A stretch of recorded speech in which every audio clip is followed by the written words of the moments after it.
Chapter 471 Goodbye, for Talents. Chapter 471 Goodbye, for Talents. Big brother Qin Feng, that dumbass is Ma Hui. He is the one who bullied big sister Chiu Yu. Su Xiatian stared at Ma Hui, huffing and brandishing her little fists. After hearing this, Qin Feng's expression suddenly turned chilly. He waved his hand, and a white ray shot out. A wound suddenly appeared on Ma Hui's face and caused him to yell in pain. Arg! What is that? Why is my face bleeding? Who the fuck hit me? Stand the fuck up now! I'm standing right here. Qin Feng chided Ma Hui for his idiocy. Are you blind? So it's you, you little brat! How dare you act like a thug in the Ma family's territory? You'll pay for that! Ma Hui lifted his fist and charged at Qin Feng. Even though he wasn't a martial artist, due to his years of training, his physique was stronger than most people. As such, he looked down on Qin Feng's feeble and lanky figure. Shroom! Qin Feng casually waved his hand, and another white ray flashed through the air. Slash! The fine sound of the wind blade cutting through human skin sounded out. While Ma Hui was sprinting, a large laceration suddenly appeared across his knee. Due to the law of inertia, his upper torso continued to thrust forward and toppled over after a few seconds while his right leg was severed and separated from the rest of his body. Bang! Ma Hui fell on his face. When he looked at his calf that was left on the floor, his eyes bulged, filling with disbelief, and he had forgotten to scream. What happened to you, Hui? Stand up! Ma De Tun's eyes almost fell from the sockets when he saw his dear son had lost one of his legs. Qin Feng was amused. He laughed. I've cut his leg off, and you still ask him to stand up? Are you making fun of him? Who are you? Why do you have to oppose us? Ma De Tun's face was veiled with anger as he glared menacingly at Qin Feng. He had the urge to kill Qin Feng, but Qin Feng's strange technique held him back. He was scared as he still had no idea how Qin Feng cut his son's leg off. Not only Ma De Tun was scared, the rest of the Ma family members were bathing in cold sweats and silence had reigned over the parlor. Who are you then? Qin Feng shot his own question instead. I'm the father of Ma Hui Ma De Tun. Since you have the nerve to attack the Ma family, don't you ever think we'll spare you easily? Cried Ma De Tun as his face turned grotesque with a villainous expression. Ma De Tun? Twerk? Is your hip cakey? Let me see. Nah. Your butt is much smaller than Xia Tian's. Or are you very good at twerking? Show me some dancing moves then. If I'm pleased, I might let you off. As Qin Feng said, he kept kneading Su Xia Tian's butt. Su Xia Tian's face flushed red as a weird sensation surged in her body. However, she did not stop Qin Feng. Good. Xia Tian loves twerking the most. Su Xia Tian cast away her shyness when she heard somebody was going to dance with her. She was so thrilled that her hands danced and her feet tripped. On the other hand, Ma De Tun wasn't happy. He was infuriated. Indeed, his name was a homophone, but no one had dared to make fun of his name before. Qin Feng was the first person to do it. You fucker! I must kill you today! In any case, Ma De Tun was a stage 3 energy expert, and there was no way he could swallow this abusive remark, so he disregarded Qin Feng's strange technique and pounced on Qin Feng. Qin Feng's eyes were laughing as he waved his hands. Shroom!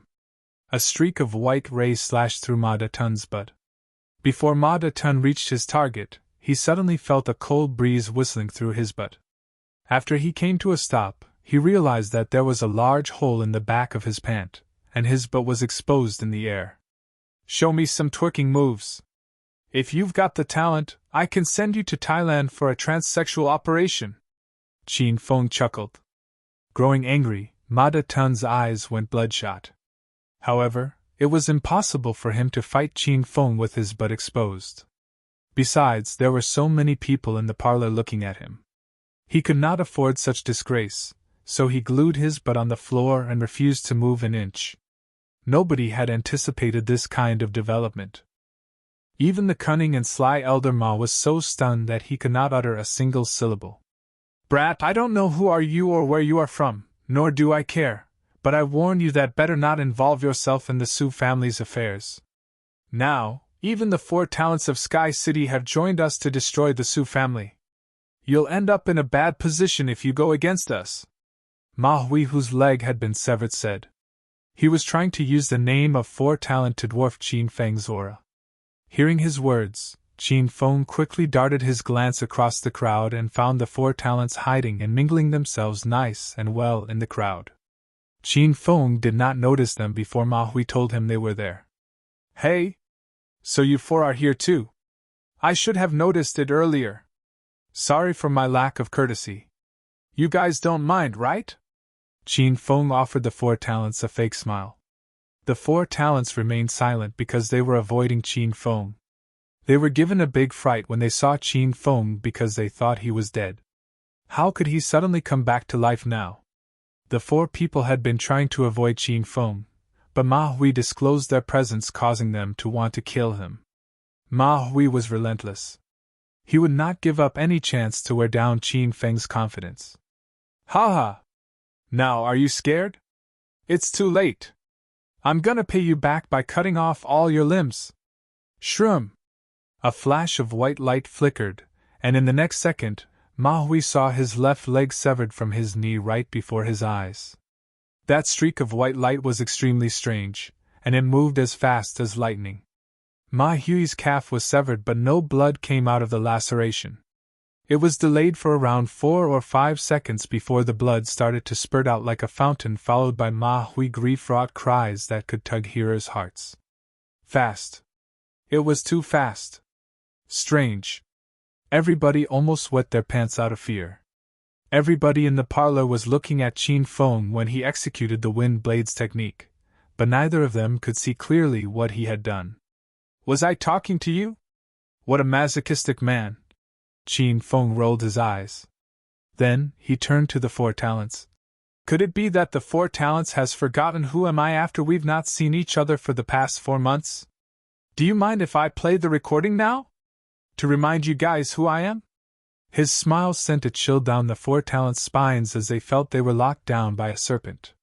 4 of them thought Qin Feng was long dead. They never expected him to be still bouncing around and lively. Ha ha! Isn't this Big Brother Qin Feng? We're not expecting you to come to Sky City out of the blue. Please excuse us for not going out to meet you, Big Brother Qin Feng. Jiang Manhong was the first one to came to his senses. He quickly pulled on a smile and greeted Qin Feng. Long time no see, Big Brother Qin Feng. You seem to be getting more stunning day by day. Zhao Yuxing followed. Prince Jiang, Prince Zhao, I remember we made a reservation at Shuiyu. Today is the best day. Why don't we invite Big Brother Qin Feng and beautiful Xia Tian for supper? Li Yang and Wensu finally found themselves. Oh right. Look how silly am I for forgetting such important matter. Please forgive me for my poor memory, Big Brother Qin Feng. Time is of the essence, let's depart now then. Jiang Manhong wore a smile on his face looking at Qin Feng. This sudden change of events stunned the Ma family members, causing their jaws to fall on the floor and unable to recover. Didn't the 4 talents say that they would do anything they could to support the Ma family in fighting the Su family from behind? How could they change their minds so fast? Indeed, descendants from the aristocratic families couldn't be trusted. Even the 4 talents was afraid of him and treated him with deference. The Ma family members had no choice but to wonder the young man was. Thank you for the invitation, but I'll pass. I've something more important to do. Qin Feng did not expose their disguise. It was impossible to know how many forces were waiting for their chance to make the Su family their stepping stone to rise to another level. Qin Feng could not always stay by the Su family's side and protect them. He had to leave the job to the 4 talents so that they could be a good help to Su Qiuyu when the time called for it. However, the 4 talents needed some spanking from time to time, and Qin Feng loved doing this kind of thing very much. AI! That's bad. Anyway, if Big Brother Qin Feng has a more important task to do, we'll leave it for next time. I guess it's about time for us to take our leave. Remember to look for us some other time, Big Brother Qin Feng, Jiang Manhong said diffidently. He was afraid that Qin Feng would refuse to let them go. You guys are leaving? That blows. Is it because of me that you guys want to leave so soon? We're having a good show here tonight. Why don't you guys join me and enjoy the show instead? Qin Feng offered them a smile while putting pressure on them. As expected, the four talents broke into cold sweat. When they remembered Qin Feng's strange skill, they could not help but felt scared. What do you mean, Big Brother Qin Feng?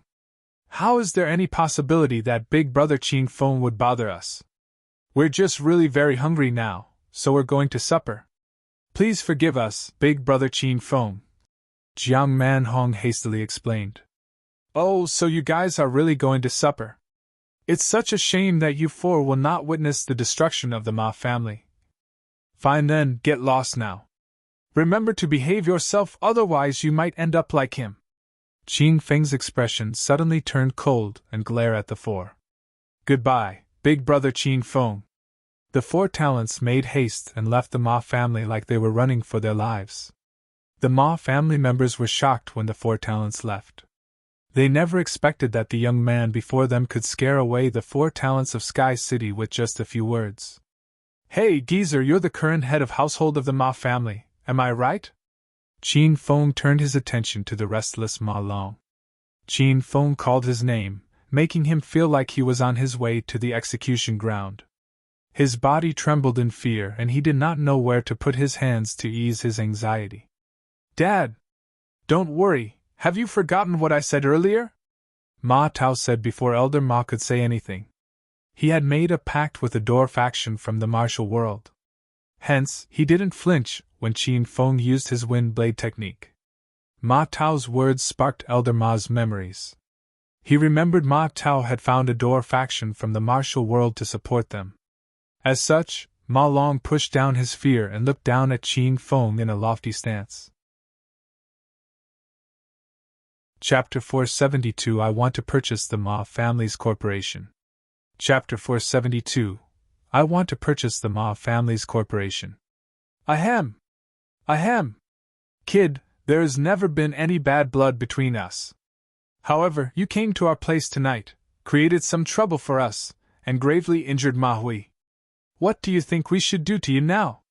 Ma Long said after he cleared his throat, staring viciously at Qin Feng. What do you want? Qin Feng asked casually. We are living in a society governed by the rule of laws. In this case, you leave me no other choice but to settle this through the legal procedures. I'll hand you over to the police, and you'll get the punishment you deserve, Ma Long said resolutely. Bullshit! I'll demolish all of you if any of you dare to lay a single finger on my big brother Qin Feng. Su Xiatian was against the suggestion. She clung tightly to Qin Feng's arms and huffed angrily at Ma Long. Qin Feng then proceeded to calm her down by patting her head. Then, he looked at Ma Long. I don't like your proposal. Well, seems like you left me no choice. I've to carve out an escape with your blood, I suppose? Qin Feng made the daring remark as if killing a person was like killing an ant to him. He raised his hand in the air, and the people in the parlor quickly formed a submissive stance.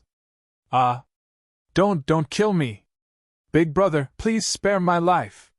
Due to their previous experience with Qin Feng's strange skill, all of them instinctively took a defensive stance the moment Qin Feng raised his hand into the air. Dumbfounded by their actions, Qin Feng then asked them, Why do you guys kneel on the floor? I just want to scratch my back. He then turned over to Su Xiatian. Xiatian, can you help me please? Hearing this, everybody was relieved. They were almost scared to death by Qin Feng's actions. At the same time, Qin Feng guided Su Xiatian to scratch his back. After a brief moment, Su Xiatian punched Qin Feng's back twice and huffed. Weren't you asking me to scratch your back? Why am I scratching your butt now instead? You're too shameless, big brother Qin Feng. The Ma family members were left speechless when Qin Feng left them hanging and proceeded to flirt with Su Xiatian. And now, somebody was missing from the parlor. It was Ma Tao. He had slipped away and gone out to ask for some help from the martial art faction, hoping they would send somebody to deal with Qin Feng.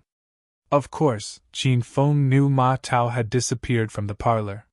He just pretended that he did not know. Tao Er has gone to get some help. I must stall him until Tao Er get back, Ma Long thought. As such, he offered Qin Feng a nice and affable expression and said, "Hee hee. We have not had any bad blood between us, young lad. We can look for an alternative solution if you're not pleased with the one I proposed. I'm here to get justice for the Su family. Say it, what's your thought?" The reason Qin Feng made a scene of himself was to squelch the Ma family members. He had achieved his objective now, as the Ma family members looked at him like looking at a death god. Hence, he began to negotiate with Ma Long.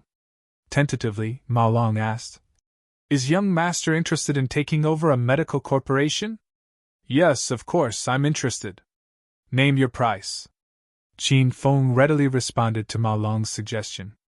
Ma Long never expected that Qin Feng would so promptly accept his bargain. This was because Su Qiuyu had cast Ma Hui out from the Su family mansion this morning when he went to propose the same bargain to her. This Qin Feng said that he came to the Ma family's ancient mansion this late night was to get justice for the Su family, but he accepted my bargain without the slightest scruples. Either he was nuts, or he was just simply had nothing else to do with his life. "Young master, are you sure you have the power to make such a decision for the Su family?" Ma Long reconfirmed again with Qin Feng. "Tis, cut the crap, you bloody geezer. What Big Brother Qin Feng has said is what the Su family would say. Don't ever try to doubt Big Brother Qin Feng's identity." Su Xia Tian's eyes bulged in accusation as she glared at Ma Long. It was not known how many times Su Xia Tian called Ma Long a bloody geezer, asked him to shut up, and said that what he said was crap. It ticked Ma Long off a lot, and he was at the critical point of his anger. However, he forcibly pushed it down as he feared Qin Feng would attack him if he blew up. Cough! Cough! Cough! Ma Long coughed incessantly before it finally dies away. "Since you speak for the Su family, let us proceed to further and discuss the matter regarding purchasing the medical corporation." "Just cut the crap and name your price," Qin Feng said impatiently. His hairs began to stand on their end as Ma Long yet again hit his tipping point. He had never been scolded and chided by anybody before today, as he was considered a person of consequence in Sky City. Coupled with his seniority, nobody in Sky City had the nerve to treat him disrespectfully. 50 million, not more than that. Ma Long gave his price after he thought for a moment. Su Qiuyu had injected almost 1 billion yuan into the medical corporation. Su Xia Tian was unsatisfied when Ma Long planned to buy her house's medical corporation for merely 50 million yuan. Editor plus TL note: there was a previous error with regards to the investment amount. It should have been billion not million, and the exact amount of the investment is unclear, so it's now almost 1 billion. Are you crazy? Do you have any idea how much the medical corporation of our Su family is worth? 5 billion yuan. It's worth a total of 5 billion yuan, you fucking old fool. Since you really want to buy our medical corporation, I'll give you a 50% discount and remove the oddments. Just give me 2 billion yuan, and I'll give you our medical corporation. Su Xiatian spoke with great confidence, as if selling the corporation at 2 billion yuan to Ma Long was a real bargain for him. Hearing this, Ma Long's mouth twerked, and he almost fainted. He finally caught a glimpse of what it took to make her known as the she-demon of Sky City. Ahem! Ahem! You guys seem insincere. Perhaps we should not continue our negotiation anymore, Ma Long said with a straightened face. Please forgive me, Elder. Xia Tian has no knowledge of trading, and she was just joking with you. You offered me 50 million yuan? It's so high, are you crazy? Qin Feng offered Ma Long a sly grin. Qin Feng dropped a bombshell on the crowd in the parlor when he said the price Ma Long offered was way too high. Even Su Xiatian was stunned. She widened her large watery eyes and stared dazedly at Qin Feng. High. 50 million yuan is high, he said. Which side is he on? Could it be he was a spy sent by them? Big brother Qin Feng? Do you know what are you saying?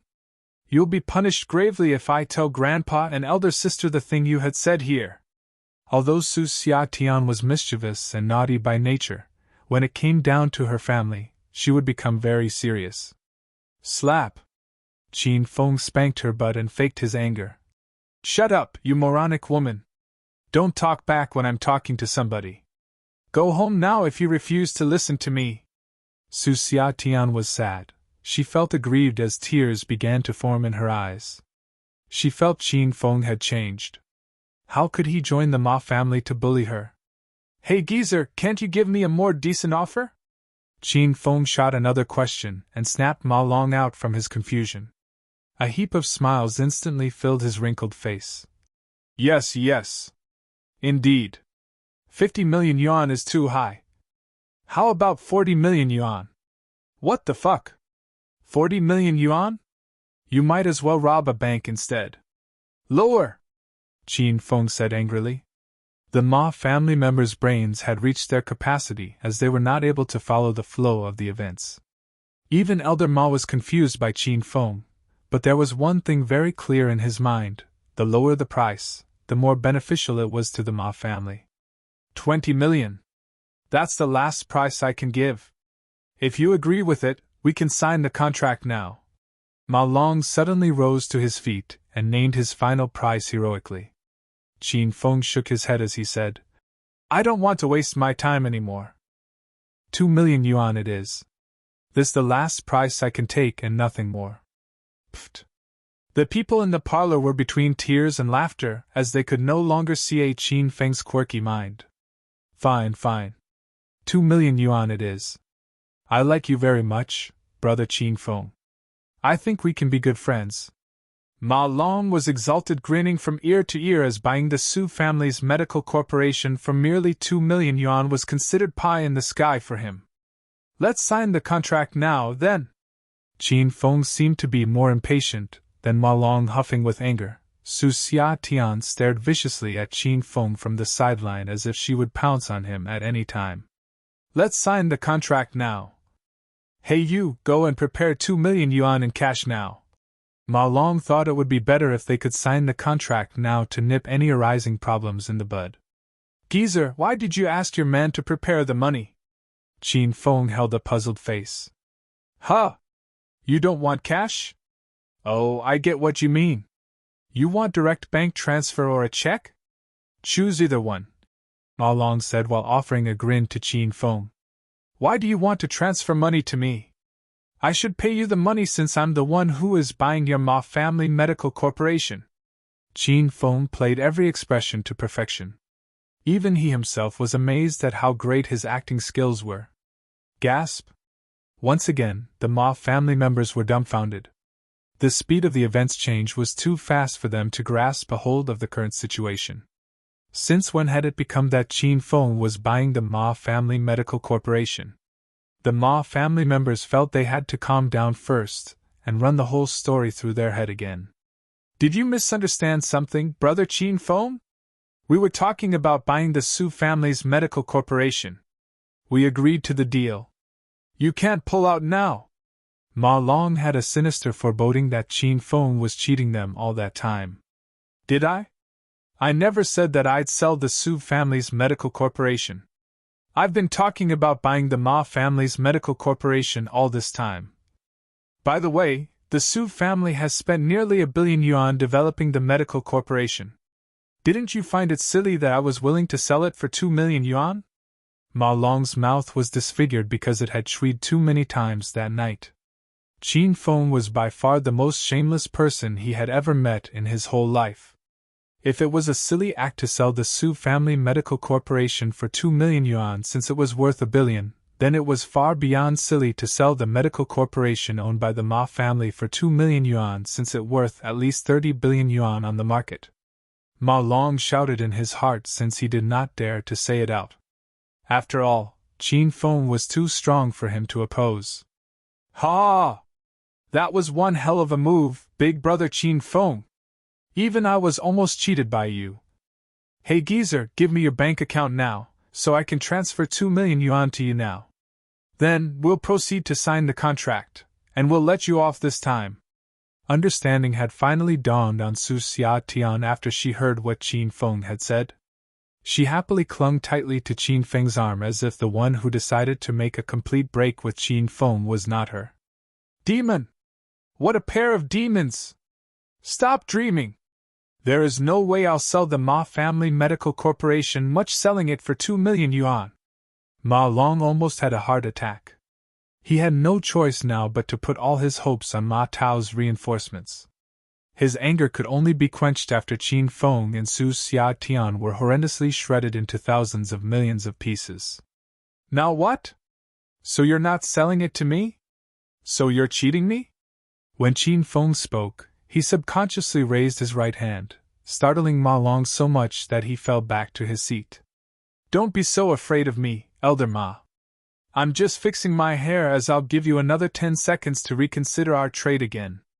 I always become quite bloodthirsty and want to kill someone after I have fixed my hair. Fear had totally taken over his mind and his legs could not stop trembling. Qin Feng was too horrible, and he was too mysterious, making you unable to grasp who he truly was. Oftentimes, those who were unfathomable were the most fearsome. Humph! You filthy rascals! How dare you make trouble at my place? None of you will be able to walk out of the gate tonight. Ma Tao's voice filled with anger echoed from the gate. It seemed like their reinforcements had arrived. Chapter 473: A Destined War. Face-off between Qin Feng and the Yin-Yang Elders. Chapter 473: A Destined War. Face-off between Qin Feng and the Yin-Yang Elders. Shroom! To everybody's amazement, a strong gale blew and carried Ma Tao from the gate with great speed. He was a blur before their eyes and arrived in the center of the parlor within the time frame of a beating heart. At his two sides stood two men clad in black robes and bamboo hats. Thank goodness you're back at last, Tao Heir. Who are they? Are they the two masters you've been mentioning?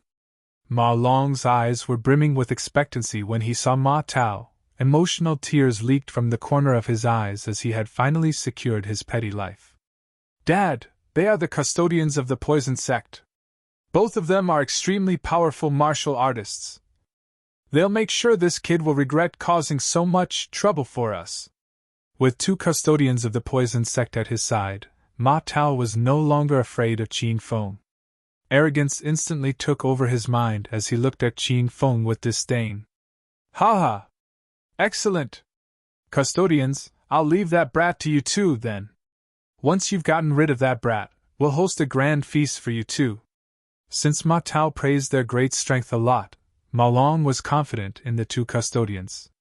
All of the Ma family members heaved a long sigh of relief. Then, with their eyes full of contempt, all of them looked at Qin Feng as they eagerly expected the bloody, gory scene in which Qin Feng was thrown here and there in the parlor by custodians, utterly and completely unable to fight back. Yo! Long time no see! Why did you veil your face since it's already night time now? Could it be that neither of them has the face to see people because you two have done so many virtuous things? Qin Feng gave a hearty laugh. He didn't fear either of the two custodians in the slightest. The two custodians of the poison sect were none other than the Yin-Yang elders that Qin Feng had engaged before. Both of them were stage 6 inner chi masters. Before, Qin Feng wasn't their opponent. However, he had broken through to stage 4 inner chi, and he could unleash the full potential of wind blade technique. Hence, their arrival did not make him flinch in the slightest. What? You know these two people as well? The revelation was simply too stunning that it almost sent Ma Tao to the ground. Qin Feng had effortlessly scared away the 4 talents of Sky City. What would happen to them if the Yin-Yang elders was scared away by him as well? Ma Tao soon regained his composure. The 4 talents were muggles and never did they once cultivate the martial art, so it was very much expected when Qin Feng scared them away. However, Yin-Yang elders was different. They were the custodians of the notorious poison sect, extremely powerful and well-versed in all sorts of poisons and venoms. It wouldn't be possible by any stretch of the imagination that Qin Feng would be able to scare away such great figures. Never. Custodians, that brat, who displayed a haughty manner over there, is our target tonight. Let's kill him right here and right now. Yin Yang elders ignored Ma Tao and glued their gazes at Qin Feng with their malformed faces. They couldn't believe that the victim that they were asked to get rid of was yet again Qin Feng. 4 months ago, together with Su Qiuyu's second uncle and third uncle, the Yin Yang elders instigated a rebellion by drugging Su Haonan in order to get the Su family's heirloom, the 100-year blood lotus, and take over the Su family. They never expected that Qin Feng would get in their way and lay waste to their well-cherished plan. During their fight, Qin Feng released Little Pig as his last resort. With his fireball technique, Little Pig turned both of the two men of fire, which left them no other options but to release their poisonous venom moths. All of their hard-grown poisonous venom moths had been burned to crisps in an instant, so how could they not resent Qin Feng? 4 months had passed, and when the Yin Yang elders got wind that Qin Feng was dead, they then returned to Sky City to complete their unfinished task: steal the Su family's 100-year blood lotus. It was just before they could put their plan into action that Qin Feng appeared again. What a plague god! A war would definitely ensue when two opposition parties met. Now, the Yin Yang elders' eyes went bloodshot while glaring at Qin Feng menacingly, as if they wanted to shred Qin Feng into 1,000 pieces and swallow him. So the supporter the Ma family has been talking about is you too? What a disappointment! Qin Feng smiled a Cheshire smile, while exchanging glares with the duo. The Yin Yang elders' anger had robbed them of their ability to speak, so all they could do was stare at Qin Feng. Ma Tao, who wasn't aware of the acrimony between the parties, then spoke. Humph, you're really good at blowing your own horn, and I bet nobody would be able to defeat you when it came down to acting pretentious. An ignorant fool like you trying to defeat 2 custodians of the poison sect? Humph, in your dreams. How can you be so sure that I can't defeat them? Let me tell you, we've fought twice, and both times they lost. Black Turtle almost corroded the Yin Yang elders with her poison bubble during their first confrontation at the mountain resort. During their second confrontation, the Yin Yang elders were almost burned to crisps by Little Pig. Qin Feng felt their luck was truly bad when he recalled both fights. Humph! Words alone are not proof. I'll never believe that you could defeat the Yin Yang elders. Clear enough. Ma Tao did not believe in Qin Feng's remark as he continued to brag about the Yin Yang elders' prowess. The faces of Yin Yang elders were completely veiled in darkness. This was because what Qin Feng had said was the truth, and Ma Tao's bragging was like a hand slapping at their faces. You stupid moron! Shut up and step aside! The Yin elders had reached their tipping point. He kicked Ma Tao and sent him flying. Ma Tao yelled in fear when he was flying, and before he could react, he had landed on a pillar in the parlor and passed out.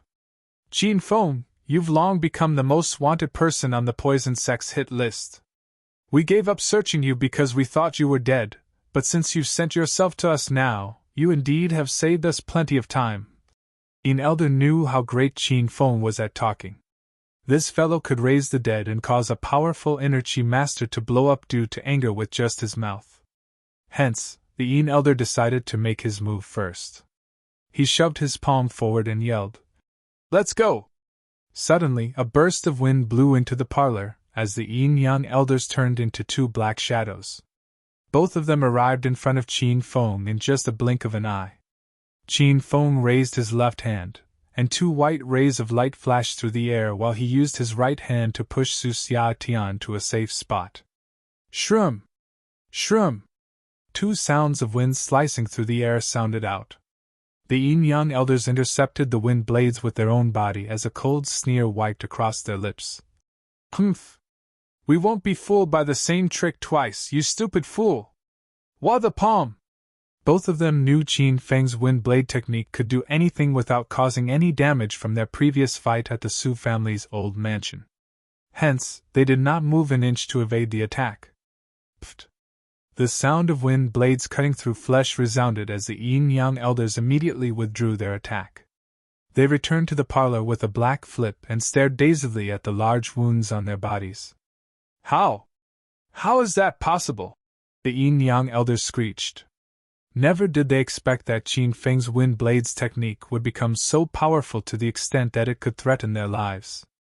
Why is it not possible? Do you think I really can't defeat you? I just didn't want to kill you last time. Qin Feng was in his seventh heaven. He always wanted to find out how well his Wind Blade technique would fare against a martial art master. Now, it seemed to him that with the Wind Blade technique at his disposal, a Stage 6 Energy Master would no longer be much of a threat to him. Hiss! The Ma family members were taken aback at Qin Feng's strength. They never knew the young lad in front of them could easily injure two custodians from the poison sect.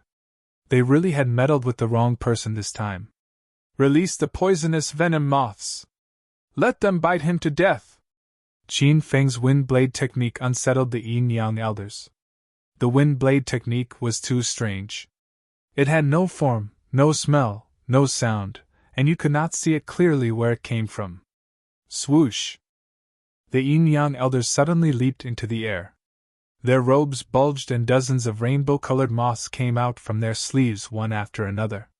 The moths were as large as normal chicken eggs, and soon enough, hundreds of moths had flown out from their sleeves and filled the upper air of the parlor.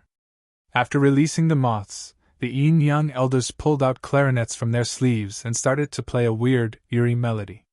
Once the melody was played, the hundreds of poisonous venom moths became agitated and stormed towards Qin Feng. A green slimy liquid, which Qin Feng surmised was poison, could be seen dangling from the corner of their mouths, seemingly ready fire at Qin Feng at any moment. Wow, big brother Qin Feng! Yelled Su Xia Tian in worry after she'd gotten goosebumps from the poisonous venom moths that filled the whole upper region of the parlor. Shroom! Shroom! Shroom! Shroom! Shroom! Shroom! Shroom! Qin Feng's moved his hand nimbly through the air almost at the same time when Su Xia Tian warned him, shooting white rays of light into the air one right after another which dissipated in the next instant. Poof! Poof! Poof! The wind blades intercepted the poisonous venom moths in the air and destroyed dozens of moths in their path. Qin Feng released dozens of wind blades in a quick succession, and within a blink of an eye, more than half of the poisonous venom moths were dead and fell to the ground in the parlor. The foul smell permeated the air of the parlor, and the people inside the parlor almost choked to death. How dare you kill my poisonous venom moths! The hundreds of well-fed poisonous venom moths were once again annihilated by Qin Feng with little to no effort. Growing angry, the Yin-Yang elders freaked out, disregarded the irregular wind blades, and shoved their palms toward Qin Feng. Shroom! Shroom! The wind blades rose again, blinking and dazzling in the gloomy night. The Yin-Yang elders had learned their lesson. The instant they saw the white rays, they quickly surrounded their bodies with a layer of inner qi, and to their delight, they successfully neutralized the wind blades technique. Ha ha! Indeed, it was a feint! We were too careless. Brat, drop dead now! The Yin-Yang elders exulted when they realized that they could dissolve the wind blade technique if they shielded their body with a layer of inner qi. On the other hand, Qin Feng was stunned. He never thought a thin layer of inner qi was all it took to dissolve his wind blade technique. So I still need to run for my life the next time I encounter a stage 6 inner qi master? Bang! Seizing his golden opportunity, the Yin elder arrived in front of Qin Feng when he wasn't paying attention and sent a palm strike at him. The azure battle armor appeared with two hooks pointing straight to the heavens. Qin Feng got up from the floor and remained totally unscathed from their attack. What the fuck? Where did this brat get that armor? When did he put it on? The Yin-Yang elders were flabbergasted. They found out that Qin Feng always had something up his sleeve when he was in a life-or-death situation. Qin Feng wore the sacred azure battle armor and bounced into the air. With the spear of rat halos in his hand, he thrust it towards the duo. Go to hell! The spear of rat halos pierced through the air and waves of explosions sounded out. The Yin-Yang elders were not frightened. They clasped their palms together, and to Qin Feng's surprise, they stopped the spear of rat halos from moving forward. Bang! The Yin elder intercepted the spear of rat halos, while the Yang elder followed up with a sneak attack. Young Elder thrusted his palm at Qin Feng's pecs and sent him flying again. Chapter 474 Showdown between three poison user. Chapter 474 Showdown between three poison user. Thump! The palm strike of Young Elder was filled with a tremendous amount of inner qi. He'd sent Qin Feng slamming into the large mahogany door and shattered it. Qin Feng slowly rose to his feet, his eyes brimming with astonishment because that attack had revealed Young Elder's current strength. He had broken into stage 7 inner qi. Everything was made clear to him now. No wonder the wind blades did so much less damage to the Young Elders. They'd become stronger, too. God damn it! Why is this brat so damn tough to defeat? Doesn't he feel any pain? The Young Elder's gaze darted between his palm and the unscathed Qin Feng, and he began to doubt his own life. The astonishment that filled the Young Elder's eyes soon ceased to be visible. He then jumped into the air with a hop and vanished from his original spot. I don't believe it! I don't believe you can't die! What my palm? The surroundings were pervaded with coldness before the Young Elder appeared. Qin Feng had roughly found out that the attribution of both Young Elders and Young Elders' inner qi after they had exchanged blows with them a couple of times. The inner qi of the Young Elder was made of pure yang energy which produced a scalding hot sensation, while the Young Elder's inner qi was made of pure yin energy which produced a cold energy in your body and froze you inside out. Bang! Undoubtedly, his attack was successful. It landed on Qin Feng and yet again sent him flying through the air. This attack had laid bare Young Elder's current strength too. Similar to Young Elder, he had broken into stage 7 inner qi as well. The Sacred Azure Battle Armor was a blue-grade armor. With it, there wouldn't be any chance that the Young Elder could harm him. Seeing Qin Feng once again rise to his feet unscathed, the Young Elders were flabbergasted. Rumble! An explosion suddenly sounded out from Qin Feng as his eyes went bloodshot. He had initiated his hyper-intuition. Once the hyper-intuition kicked in, Qin Feng's six senses would be heightened tenfold for the following 30 minutes, making everything moving as slow motion in the movies. It's my turn now, you bloody geezers! As he finished his sentence, 2 wind blades shot out. Shroom! Shroom!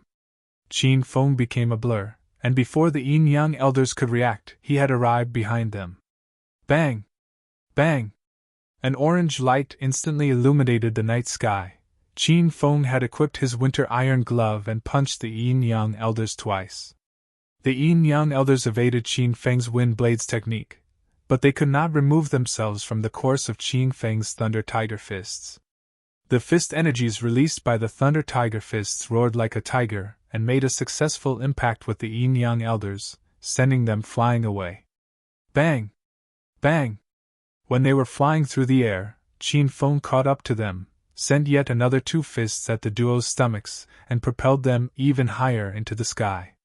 How could that be? How did he suddenly become so fast?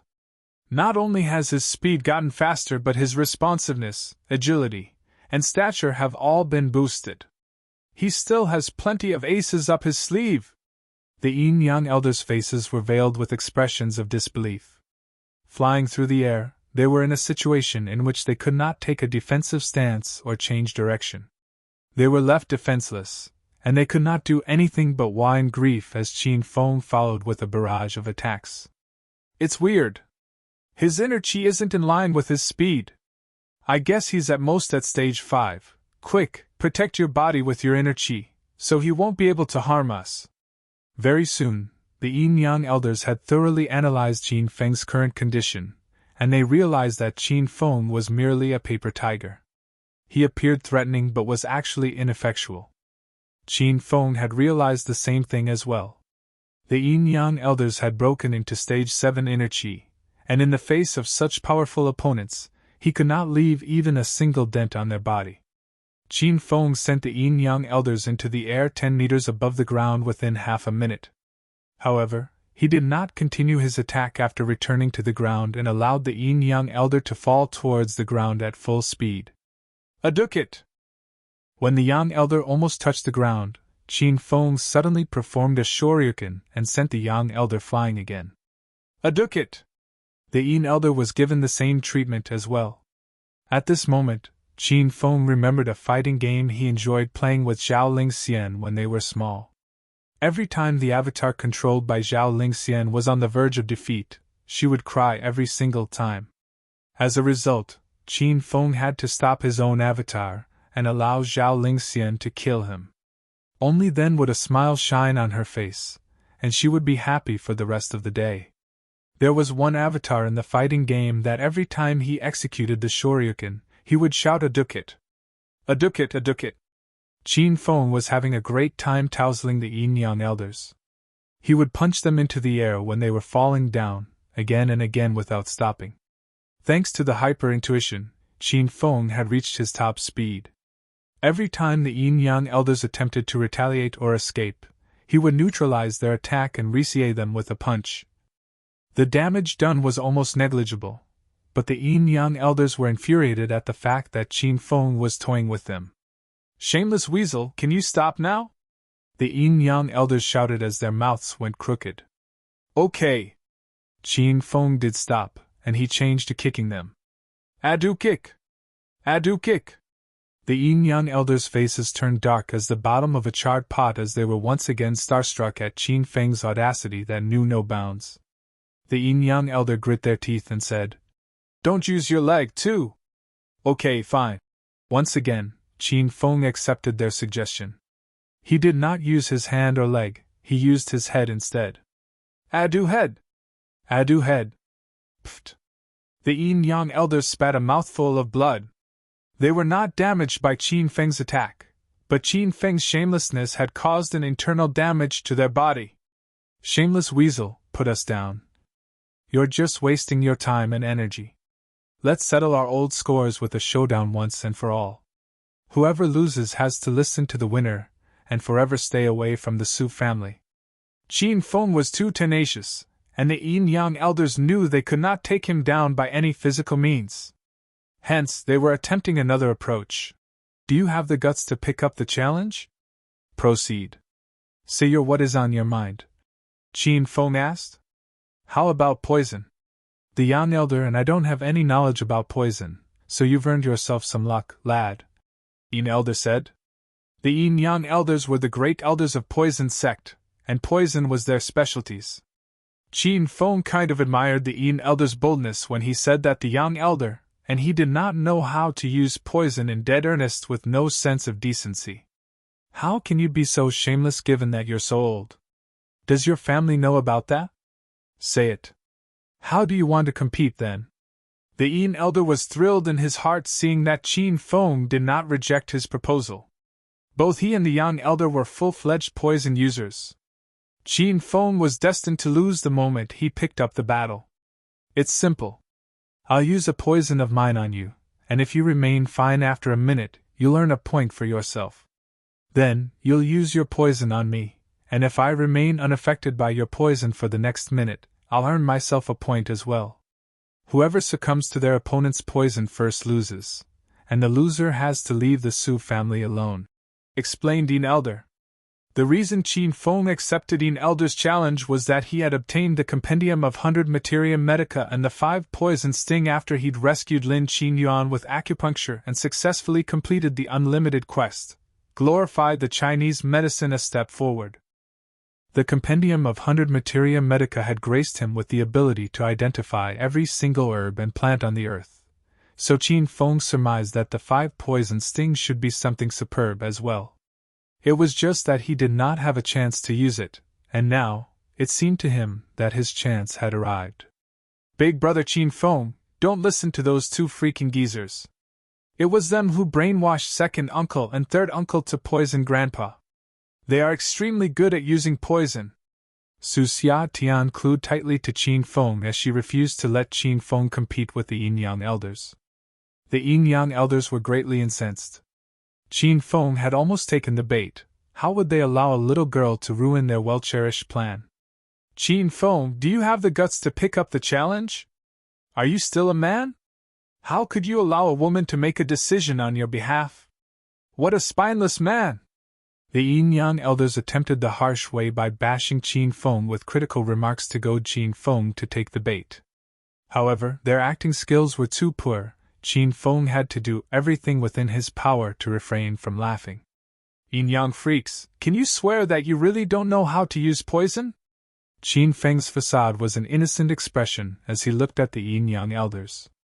The Yin-Yang elders' mouths quivered vigorously when they heard the name. Yin-Yang freaks. However, they could not help it and said, "Of course. We never tell lies. We really don't know how to use poison. Okay, I'll believe you this time. Then, let's do this." The Yin-Yang elders grinned from ear to ear when Qin Feng took the challenge. "Okay. Let's start now. We'll use our poison first." The Yin-Yang elders were thrilled as they began to search for the strongest poison they currently had with them. "Sure, we can start now, but I want to go first, otherwise I won't compete with you guys," Qin Feng said. "Fine then. Yang Elder, you first." Yin Elder ordered Yang Elder. "Why me? Why not you?" Yang Elder was not happy with Yin Elder's decision. Yin Elder stared at Yang Elder as he whispered to him.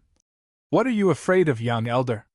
We live side by side with poison since we're young and we're practically immune to all kind of poisons. Besides, that brat doesn't know how to use poison well. Quick, don't be a pussy." Before the Yang Elder came forward, Qin Feng then said again, "I must use my poison on you too. Both of you. At the same time." Hearing this, both Yin Elder and Yang Elder were not happy. They countered, "Why should we listen to you?" Qin Feng then spoke in dead earnest. "Because you two have the numerical advantage. Let's say if one of you has succumbed to my poison while the other is not affected, then does it count as my win or my loss? So you mean we have to use both of our poisons on you at the same time?" Yin Elder shot his own question. "Of course." Qin Feng agreed to it readily. The Yin-Yang elders looked over to each other and nodded simultaneously. Both of them were masters of poison, and if they used both of their poisons at the same time on Qin Feng, they were sure that Qin Feng would certainly die. "Okay, then you go first," Yin Elder said. "Stand still. If you dare to attack me when I'm using my poison, I'll let you two experience the taste of flying through the air for a night." The hyper-intuition was disappearing soon, so he had to use the 5 poison sting on them quickly. Since the Yin-Yang elder had promised to settle their long-held standoff through the competition, they would not ambush Qin Feng. Moreover, they had ambushed him earlier, and the effect was saddening. Qin Feng then slowly walked towards the two. The Yin-Yang elders stood with their hands clasped behind their backs. Qin Feng flicked his hand and a thick, long dark needle appeared in his hand. He then thrust the needle into the Yin-Yang elders' chests. "Done?" The Yin-Yang elders felt as though their chests were stung by a mosquito, and by the time they lifted their heads, Qin Feng was already done. "Done!" Qin Feng said with a warm grin at them. "Ha ha! Then, it's our turn now!" The Yin-Yang elders guffawed uproariously as they looked down on Qin Feng. To them, the way Qin Feng used his poison was like child's play. "Wait! Didn't we agree earlier that we would give each other a minute? It still hasn't been a minute yet. Maybe you two will die from poison later." Qin Feng waved his hand and looked gravely at the Yin-Yang elders. Chapter 475 Rank 6 Hedonist Mortal Quest. Chapter 475 Rank 6 Hedonist Mortal Quest. The Yin-Yang elders did not take Qin Feng's warning to heart. As a matter of fact, they even rebuked Qin Feng's naivety and artlessness. They were the Yin-Yang elders, the custodians of the notorious poison sect, and they'd lived side by side with poison from the moment they were born. There was no way in hell Qin Feng's poison could affect them. But rules were rules, they had to abide by the rules no matter what. Besides, the Yin-Yang elders were in no hurry, so they waited the full minute as prescribed. As they waited, they gave Qin Feng a disdain yet haughty look. The chances that they would be poisoned by Qin Feng's poison never existed. In their minds, they were thinking about whether they should apply the death of soul, or half-step death, on Qin Feng. 10 seconds passed, and the Yin-Yang elders still held a grin on their faces. 20 seconds passed, and both of them were still standing. However, at the 30th second, an elder raised his brows as he murmured, "Something is wrong. My inner chi is disordered." "Me too. I thought I was hallucinating, so I did not care about it." Young elder chimed in worriedly. "This is bad. We've been poisoned!" An elder suddenly shrieked. Then, he continued, "This is the sovereign class poison of our poison sect, the king of poison." "How? How is that possible?" The Yin-Yang elders realized that they had been poisoned, and to their surprise, the poison was none other than the most potent poison of the poison sect, the king of poison.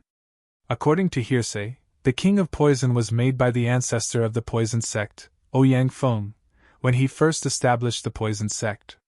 He collected 5 deadly poisons from around the world, fused them together and formed a new type of poison that was crowned as the deadliest poison that ever existed. Aside from the people of the poison sect, no other people could cure the poison. As the poison sect continued to flourish, they had lost the major parts of the formulation for the king of poison. The Yin-Yang elders had only studied texts about the poison, but they could not remake it. Hence, they were greatly astonished when Qin Feng used the sovereign-level poison. "This is bad. The poison has entered our blood vessels. We have to rush back to sect leader and have him dispel the poison, otherwise we're doomed." Without waiting for Qin Feng to continue his assault, the Yin elder played his eyes at the young elder, and both of them quickly jumped into the air and completely vanished amongst the pool of Stygian blackness. Qin Feng's hyper-intuition wore off the moment the Yin-Yang elders escaped. He wanted to chase after them and stall them long enough for the poison to do its work and claim their lives. However, everything seemed impossible now since his hyper-intuition had worn off. He was no longer able to see up to their speed. Everything that had happened tonight could be compared to a Hollywood blockbuster movie. It had its own ups and downs, quirky twists, full of elements of surprise, and the entire cast had become more ostentatious one after another. Hence, the Ma family members needed more time to digest what had happened. Initially, they all thought that the Su family could not escape their doom because the 4 talents were on the side of the Ma family. Then, Qin Feng showed up, chased away the 4 talents effortlessly, and dashed their hopes. After which, their hopes were lit again, and they had regained their haughty manners and slighted Qin Feng following the arrival of the Yin-Yang elders. Their hopes were short-lived, however, when the Yin-Yang elders suddenly said they had been poisoned by some kind of sovereign-level poison from the poison sect, and they would certainly die if they did not rush back to their sect immediately. The Ma family members could not help but wonder if the truth of the matter was that the Yin-Yang elder could not defeat Qin Feng, so they simply found an excuse and escaped. They had no idea, and they had no spare time to think. Locking Su Xiatian in his arms, Qin Feng returned to the parlor and flashed a bright warm smile at the Ma family members. However, right now, Qin Feng's smile could only be described as the wicked image of a demon from the Ma family members' perspective. His smile sent a thread of chill and panic tickling its way up their spines, and the goosebumps on their flesh wouldn't settle. "Where should we continue, Elder?" Qin Feng locked his attention at Ma Long. Ma Long almost pissed his pants. He stuttered, I forgot." "Forgot? No point in keeping you alive, then." As Qin Feng raised his hand, Ma Long quickly yelled, "Wait! I remembered. Young Master said you want to purchase the Ma family's medical corporation for 2 million yuan. 2 million? I thought is 20 million. Well, since you've said it, 2 million it is, then." Qin Feng said so to enraged Ma Long. Ma Long's mouth quivered. The feeling of regret for starting trouble with the Su family was overwhelming. "Xia Tian, give that geezer your bank account details, then sign the contract. We have to get back quickly, or else we'll miss the supper made by Chiuyu." Qin Feng said casually, as if buying and selling a medical corporation that was worth billions was something negligible to him. "You have gone too far, brat. You want to purchase the Ma family's medical corporation for only 2 million? Kill everybody here if you can? I don't believe that you can actually do it." Ma Tao jumped out from nowhere, huffing and puffing at Qin Feng. "Dad, don't fear this brat. What could he do to us if we refused to sell our medical corporation? Could he really kill all of us? Ma Tao said as he looked at Ma Long. Ma Long's expression changed slightly as he felt that his son's reasoning was good. It was never in the cards that Qin Feng had the nerve to kill all of them. A surge of gallantry instantly took over Ma Long's mind. As he opened his mouth to have a verbal showdown with Qin Feng flicked his hand. A white ray of light flashed through the air and in the next second shattered Ma Long's deathbed struggle. Blood spurted out from Ma Tao's neck, and his head was nowhere in sight. Thump! Ma Tao's headless corpse collapsed into a pool of blood.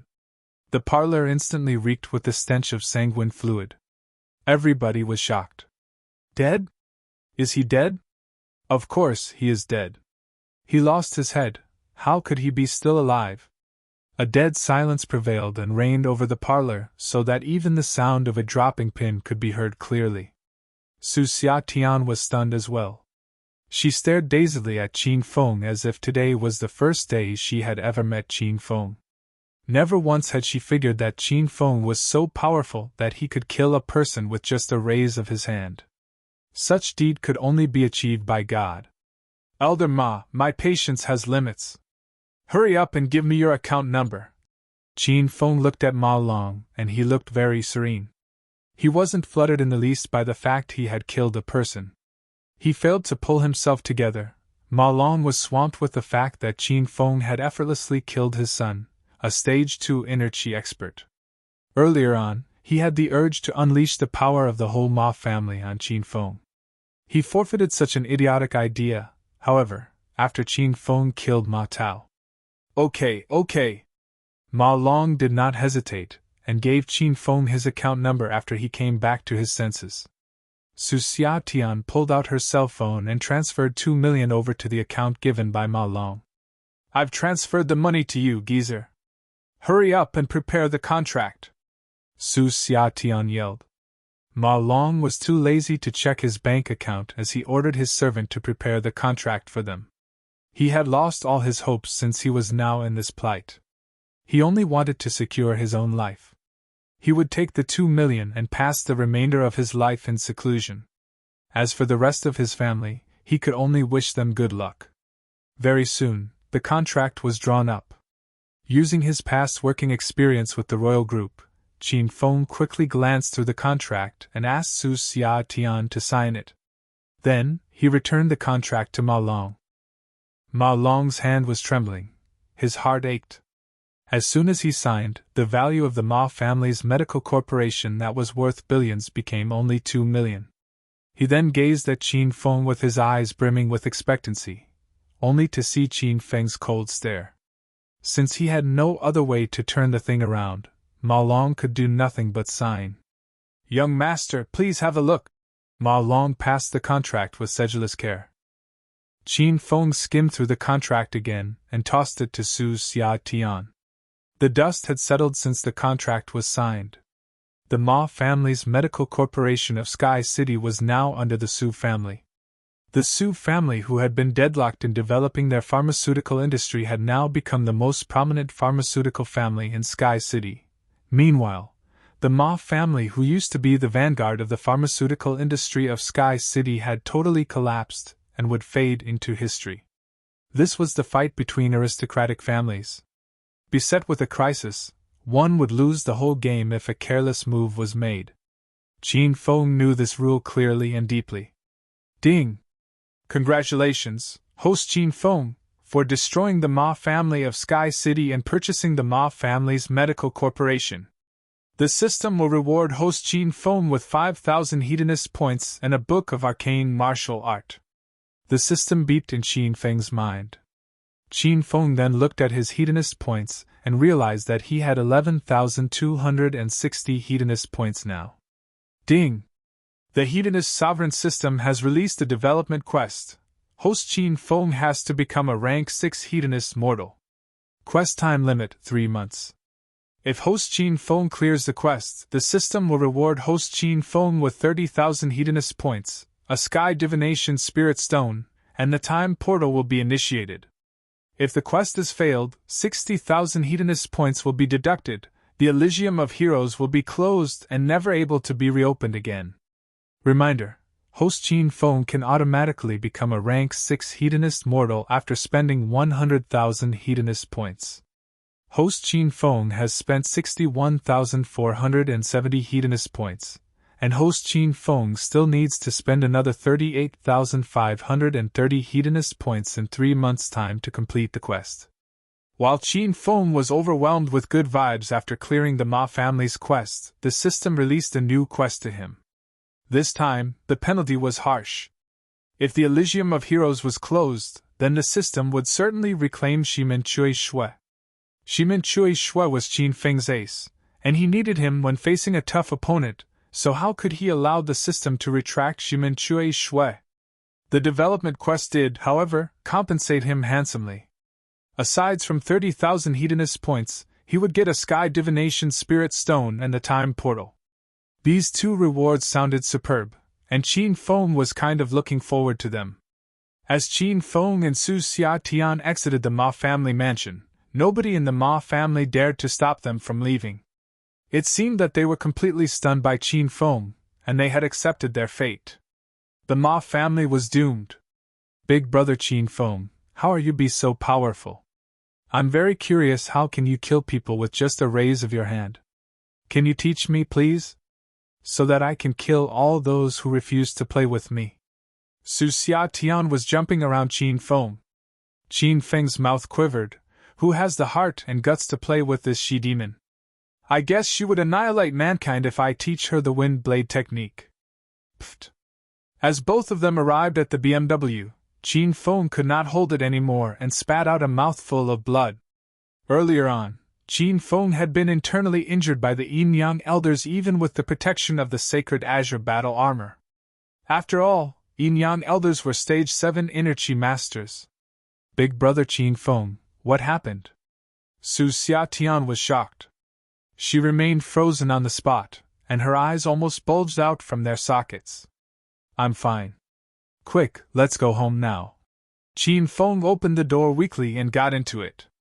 Finally, the fatigue and injuries he had been forcibly ignoring had caught up to him. Big brother Qin Feng. Woo, are you alright? Please don't scare me. I don't want you to die. Please don't die. After she finally collected her thoughts, Su Xiatian quickly got into the car and pulled Qin Feng into her arms. She did not seem to be affected by the fact that her face was smeared with Qin Feng's blood. With her eyes filled with tears, she called out Qin Feng's name worriedly. Chapter 476 No Wonder You Have No Friends. Chapter 476 No Wonder You Have No Friends. Thanks to the Sacred Azure battle armor, Qin Feng only sustained minor injuries. He was only kind of helpless when Su Xiatian said he was dying. Xiatian, please stop wagging my arm. I'm fine, and now, I'm really dying. Qin Feng grumbled. Hearing this, Su Xiatian immediately released him. She still had a worried look as she asked, Big brother Qin Feng, please don't scare me. What happened to you? You looked fine just now, why did you suddenly vomit blood? There wasn't anybody who had the nerve to fiddle with Su Xiatian, given her title as the first she-demon of Sky City. She had never experienced any sort of injuries before, much less bleeding. Hence, she did not know what to do, and she was scared when Qin Feng vomited blood. On the other hand, Qin Feng's heart melted seeing Su Xiatian so worried about him. Cough! Cough! Don't worry, I'm fine. Qin Feng coughed and reassured Su Xiatian that he was fine. Hearing this, Su Xiatian frowned, and the next thing she did stunned Qin Feng. She pulled him close and locked him in her arms. Big brother Qin Feng, please rest in Xiatian's arms for a while. When I was small, elder sister hugged me to sleep whenever I was ill. And the next day, when I woke up, I had completely recovered. Su Xiatian and Su Qiuyu had a harrowing childhood. Their parents had passed away when they were still toddlers who had just begun to walk the earth. To make the matter worse, it had been their second uncle who had planned all this. He was responsible for the death of their parents. In the Su family, Only their grandpa cared for them while the rest of their family members treated them as if they were the plagues of God. They found any excuses they could in the world not to pick up the responsibility of taking care of the twins. Living under such awful, heartrending, and harsh bleakness in childhood, it could be considered the work of God that Su Xia Tian to retain her open and frank disposition, and that Su Qiu Yu had grown into an ingenious and calm woman. Cough! Cough!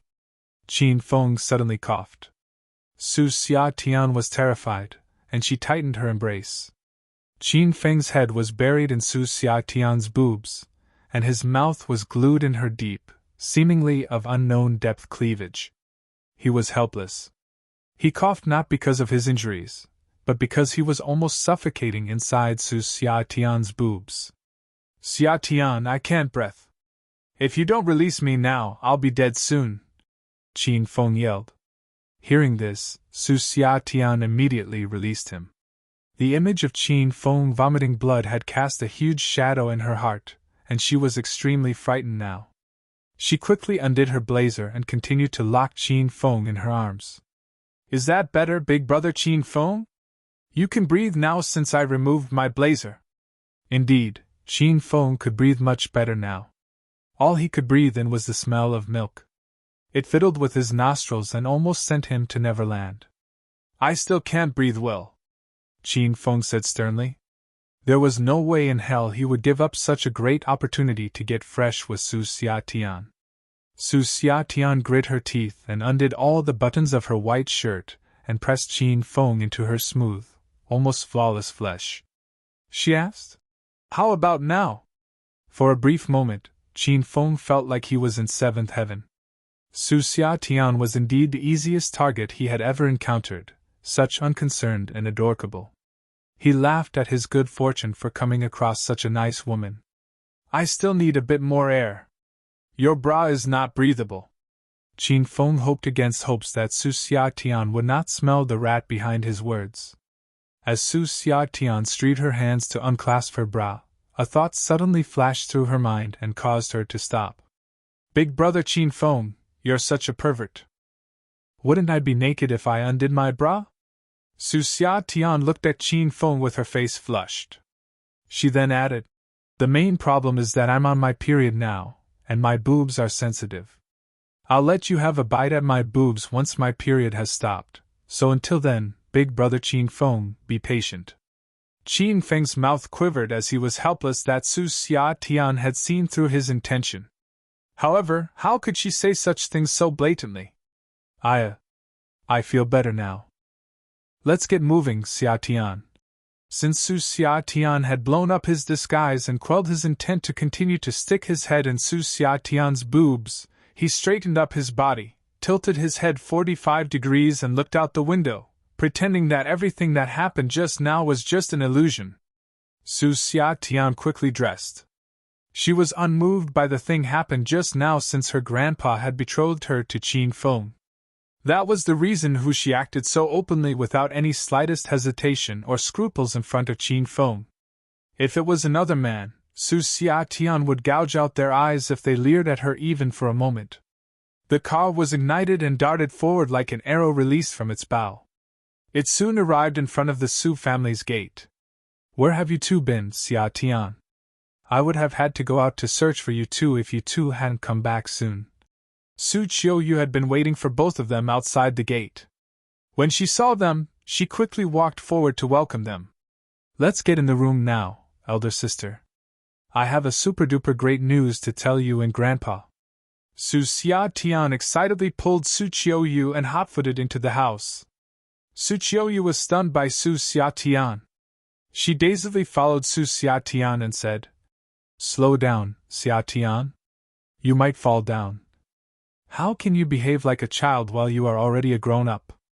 Su Qiu Yu lectured Su Xia Tian along the way which Su Xia Tian ignored. As they arrived at the parlor, Su Xia Tian yelled at the top of her lung. Grandpa, come out now. Your granddaughter is getting bullied. Before Su Xia Tian's voice died away, Su Haonan had ghosted up upon them. Who the hell has the nerve to bully my precious granddaughter? Where is the man you're talking about, Xia Tian? Grandpa, elder sister, I have great news for you too. I'm scared that you'll stumble on your feet when you've heard the news, so have a seat first. Su Xiaotian hurried her grandpa and her elder sister to have their seats. Su Haonan was in complete bewilderment at the sight. Wasn't Xiaotian said she was being mistreated? Why did it seem like it was she who was bullying others? Who bullied you, Xiaotian? Did Qin Feng just stand aside and why you getting bullied without helping you? Su Haonan asked worriedly. Please let me talk first, Grandpa. Today, Big Brother Qin Feng took me to the Ma family. What? You two went to the Ma family? Just you two? Before Su Xiaotian could finish her sentence, Su Qiuyu and Su Haonan jumped from their seats and shouted at her. The relationship between the Su family and the Ma family was tense, filled with gunfire that could explode into a bloody mess at any time, any moment, and for any reason. Hence, Qin Feng and Su Xiaotian's action today seemed as though they were looking for death. Aya! Can't you, damn geezer, just stay quiet? Sit down now. Su Xiaotian began to sweat all over her head as she hopped between Su Qiuyu and Su Haonan and tickling Qin Feng. What did you call me, Xiaotian? How dare you call me a damn geezer? Su Haonan was incensed. Covering her mouth immediately, Su Xiaotian pooed at the ground. Pooh! Pooh! Pooh! I'm sorry, Grandpa. I was just used to calling the patriarch of the Ma family damn geezer, so I can't change it now. Aya, can you guys please stay quiet for a moment and kiss? Listen to me? Qin Feng was having a great time looking at the fussy Su Xiaotian. After calming down themselves, Su Qiuyu and Su Haonan then sat quietly by the table to hear what Su Xiaotian was going to disclose. Where was I just now? Oh yeah, we crashed the Ma family. Did you know that Ma family made an alliance with the Four Talents and the Poison Sect to destroy us? What? Poison Sect? The two freaks who killed Second and Third 4 months ago? So they've returned? How did you two return here safely? Don't tell me that you sold our medical corporation?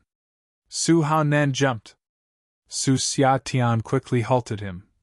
You're so brilliant, Grandpa. Big Brother Qin Feng and me has sold the medical corporation for 2 million. Su Haonan almost fainted after he heard what Xiaotian had said. On the other hand, Su Qiuyu was restless as well. Her face was veiled with astonishment, as she could not fathom how Xiaotian and Qin Feng could have sold their medical corporation, and for only 2 million. Seeing that Su Xiaotian was digging herself into a deeper hole, he went forward, pulled Su Xiaotian into his arms, and covered her mouth to prevent her from saying anything further. Woo woo! Big Brother Qin Feng! Woo woo woo! Su Xiaotian kept struggling in Qin Feng's arms, which he ignored. He turned to Su Haonan and said, Elder, please forget what Xiaotian has said. What am I going to tell you next is the true story. Yes, we went to the Ma family tonight, and yes, we did realize that the Ma family has colluded with the Four Talents and the Poison Sect. Then, I scared the Four Talents away, chased the great elders of the Poison Sect away, and with 2 million yuan, purchased the Ma family's medical corporation. So now, the Ma family has been cut out from the game. Qin Feng effortlessly and clearly finished the whole thing. After he released Su Xiaotian turned around and showered Qin Feng's pecs with her pinky fist as she grumbled. You're bad, Qin Feng. How could not allow me to tell them? How were you going to tell them? Isn't it all the same? I would have swayed our positions if I were to tell the story, hee hee. So it would be me, the she-demon, who laid waste to those bastards. Hee hee hee. Su Xiaotian was embarrassed after she laid bare her thought. Su Haonan and Su Qiuyu were still immersed in Qin Feng's story as both of them bore the same thought. Is it true?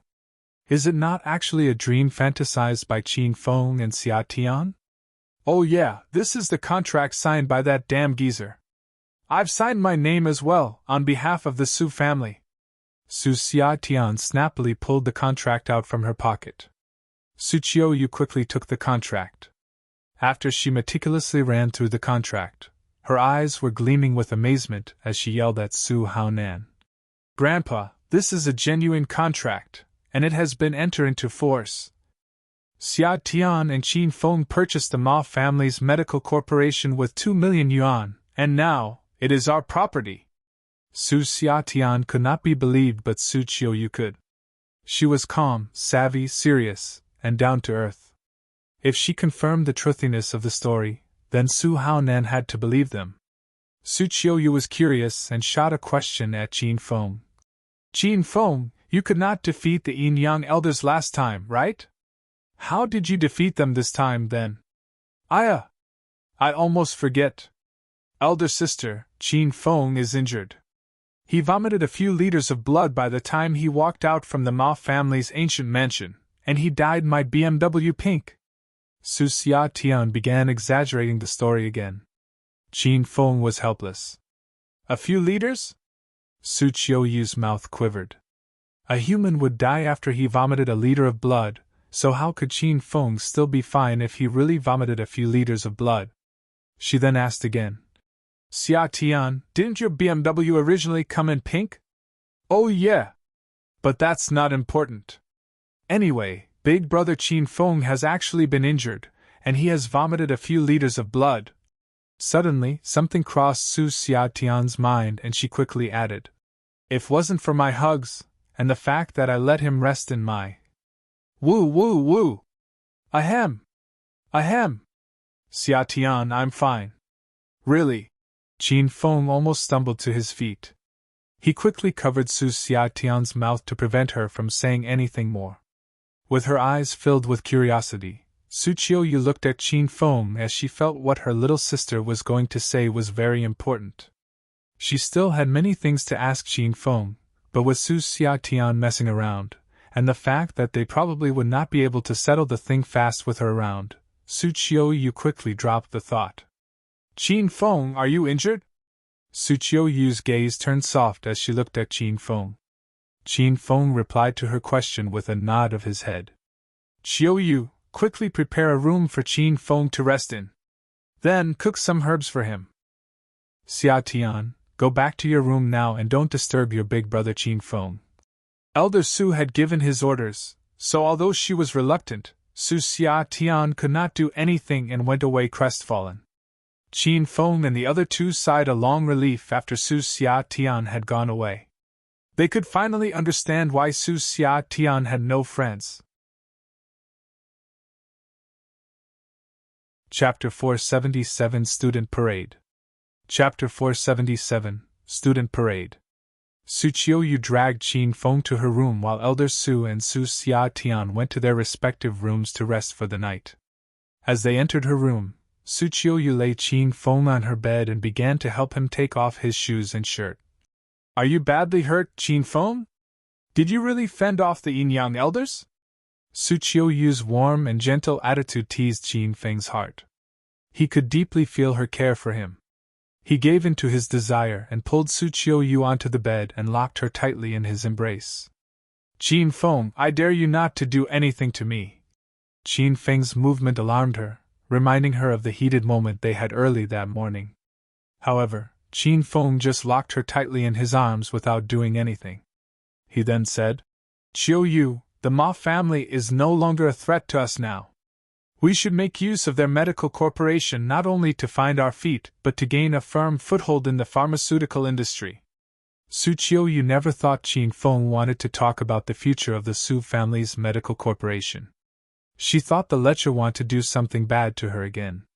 We're amateurs in the pharmaceutical industry. However, with the Ma family's medical corporation in our hands, we basically have the green light for us to venture into the pharmaceutical industry. First, we can combine both corporations and establish two factories, the Su family-owned factory and the Ma family-owned factory. Then, the Su family-owned factory will be in charge of developing and researching the original formula. Once the final product is complete, we'll have the Ma family's own factory do mass production and marketing. Su Qiuyu was insightful. She pointed out all the critical points in a few sentences. Qin Feng nodded his head in satisfaction. He thought how easy his life would be if all of his women were as capable and beautiful as Su Qiuyu. The reason why Qin Feng was so concerned about the development of the Su family's medical corporation was that he wanted to clear the quest regarding the Liang family in Jindu. According to the system, Qin Feng had to destroy the Liang family of Jindu. As luck would have it, the Liang family happened to be an aristocratic family rooted and raised in the pharmaceutical industry. If he could defeat the Liang family's medical corporation, it basically meant that he had destroyed them. The Liang family was an aristocratic family in Jindu, a large familial at a scale which no small familial clan similar to the Ma family could compare with. Hence, Qin Feng deeply believed that the same trick would not work as effectively as it had against the Ma family if his target was the Liang family. The notion of storming straight into the Liang family's territory and facing his own demise wasn't something he welcomed. Well, at least not at the moment. Well planned! Just follow your plan. I have ameliorated the formula for the golden sore medicine and the whitening powder. Just follow my formula. After the final product is ready, make both of the products popular. I want them to be the top-selling products on the racks of every shop across the nation. Can you do it? Qin Feng asked Su Qiuyu seriously. Su Qiuyu was spellbound by Qin Feng's charisma. She nodded her head bashfully. I'll do my best. Thank you for your hard work, Qiyu. Qin Feng squeezed Su Qiuyu tightly in his arms and began to fervently kiss her neck. Su Qiuyu's body was balmy, and her skin was soft as if it could turn into water.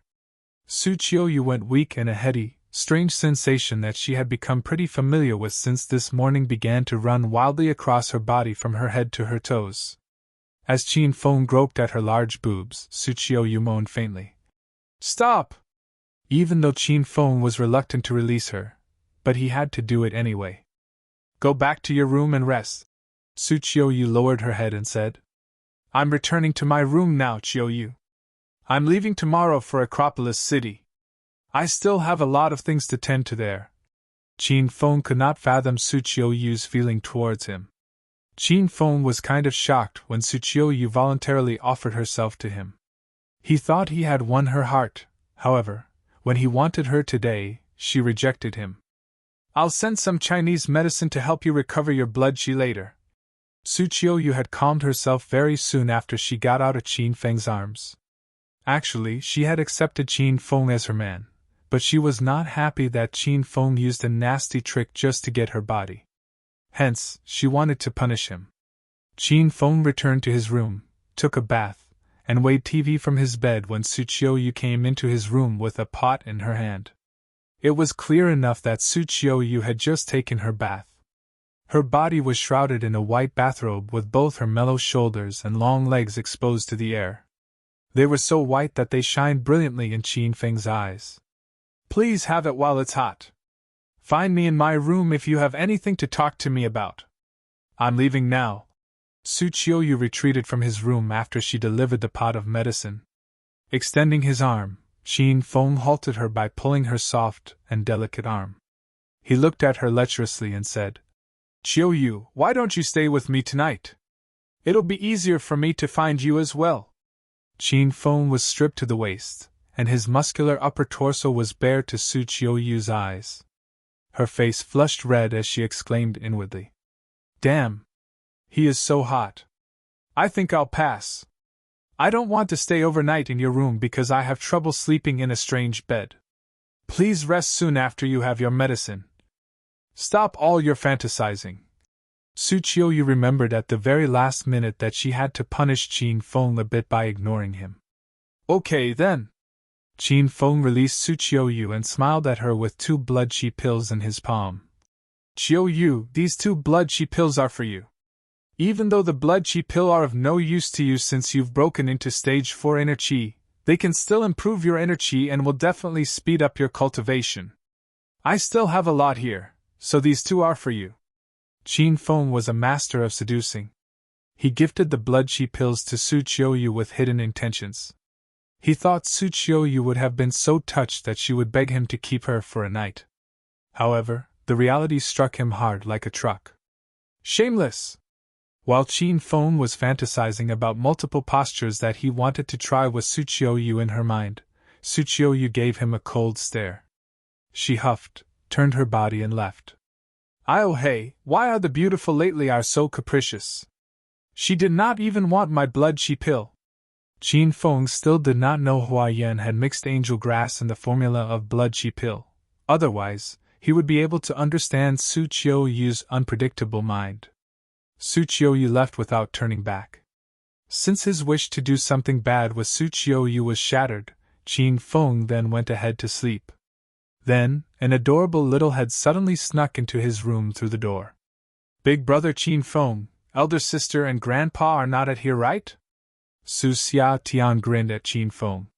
Qin Feng's eyes glowed because Su Xiaotian came to his room in her sling nightgown, and from the ronda of her boobs, Qin Feng knew she was not wearing a bra.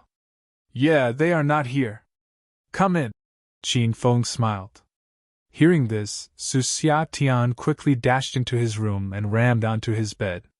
She clung to his arms and asked earnestly, Big brother Qin Feng, how are your injuries? Do you feel any better now? Yeah, I felt better now. Ah? You've recovered? I plan to sleep with you tonight so that you'll feel better tomorrow. Then, there is nothing for me to do now. I'll return to my room first.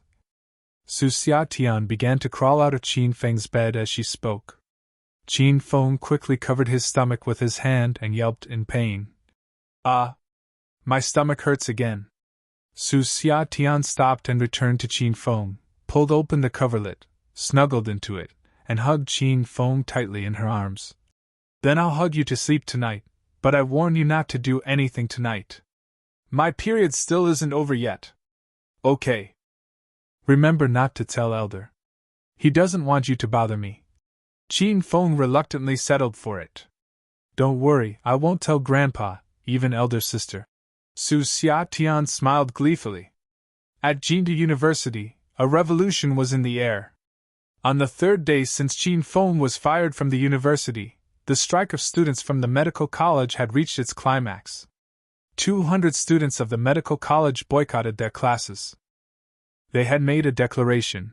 They refused to return or resume their classes as long as Qin Feng did not return to the university. Inside the campus, the sight of 200 striking students was impressive. The people at the front held the banner while the people at the back held flags and yelled as they marched toward the Chancellor's department. Bring back Professor Qin Feng! The students from the medical college would not return to class unless the university authorities give us a reasonable reason for firing the handsome, knowledgeable, promising Professor Qin Feng. We want Gao Hai to step down. He has abused his power and framed our Professor Qin Feng. He's not fit to be the Vice-Chancellor of Medical College. Countless propaganda and voices echoed in the campus. The sound of 200 students was extremely loud and followed them wherever they went. Why are you still here, Lu Jie? Have you forgotten that your father has brought a group of your brothers and sisters to see you yesterday? Why haven't you learned your lesson and stepped out of this? Amongst the parade, somebody pushed Lu Jie, trying to get him away. These students had given the university authorities a huge headache. In order to put an end to their strike, the university authorities contacted the students' parents, and some of the students had left with their parents. But how could Lu Jie remove himself from the team? His big brother might have beaten him to death if he ever found out. How about you, Ma Chao? Your situation is not as good as me either. Your dad brought his gun to school yesterday to hunt you. All of the students did not dare to come out as they were afraid they might get caught in the crossfire. Do you know how much of a scene you have caused on the university forum and that your popularity has almost grown to the level of Big Brother's? Lu Jie replied to Ma Chao with a fierce glare. Both of them exchanged glances and suddenly laughed. An invisible tacit agreement had begun to take shape amongst the 200 students. All of them had persuaded their other friends from other colleges to listen to their parents and stay in the house while they defended their team spirit to the death and vowed to force the university to get Qin Feng back. Please, I'm the most pitiful here. My dad has cut off all relationship with me. I have no house to return now, and I have to sleep with my friend at his house. Another student groaned. Lu Jie and Ma Chao were touched. Both of them yelled at the same time. Xiao Bai, come to my house. I'll give you my bed. Xiao Bai hesitated and he said, "No, I can't. My friend has a lot of love movies in his house. I cut off my relationship with my dad because of this thing." As Xiao Bai finished speaking, a pained scream wafted from within the parade. Lu Jie and Ma Chao felt better after they treated Xiao Bai to a feast of punches. All of them played along while continuing to march forward. Quite a number of students from other colleges looked at them. When they saw the students from the medical college were so united, their faces were filled with admiration. Yan Wu Shuang was not on the team. Perhaps the Dragon Door had assigned a new task for her. Hua Yan and Xiao Shishir were standing at the most front of the parade, leading their friends to march forward. What was the most surprising was that the leader of the parade was none other than Director Chang Xian. It was her who called this parade, and because of her participation, the students of the medical college would press forward with such resolution. Chapter 478 Strife within the Feng group. Chapter 478 Strife within the Feng group. Chang Xian felt guilty about Qin Feng. Hence, she called the students to stand up against the university authorities for firing Qin Feng. It was because of her that Qin Feng was dismissed. During their last visit to Mario's bar, Qin Feng had rescued her from the crews of Gao Hai. He'd beaten him, which caused Gao Hai to go into a frenzy and exercise all his power and authority over the medical college to sack Qin Feng off. There were times Chang Xian that went to persuade Gao Hai to retract his order, but her attempts were futile. They were fruitless because Gao Hai was very firm on his decision. Either Chang Xian offered her body to him and served him for a night, or he would not talk the matter over. Chang Xian was helpless. She was pushed to the edge as she had run out of ideas to help Qin Feng, so she gathered up all the students of the medical college and revolted against the university authorities.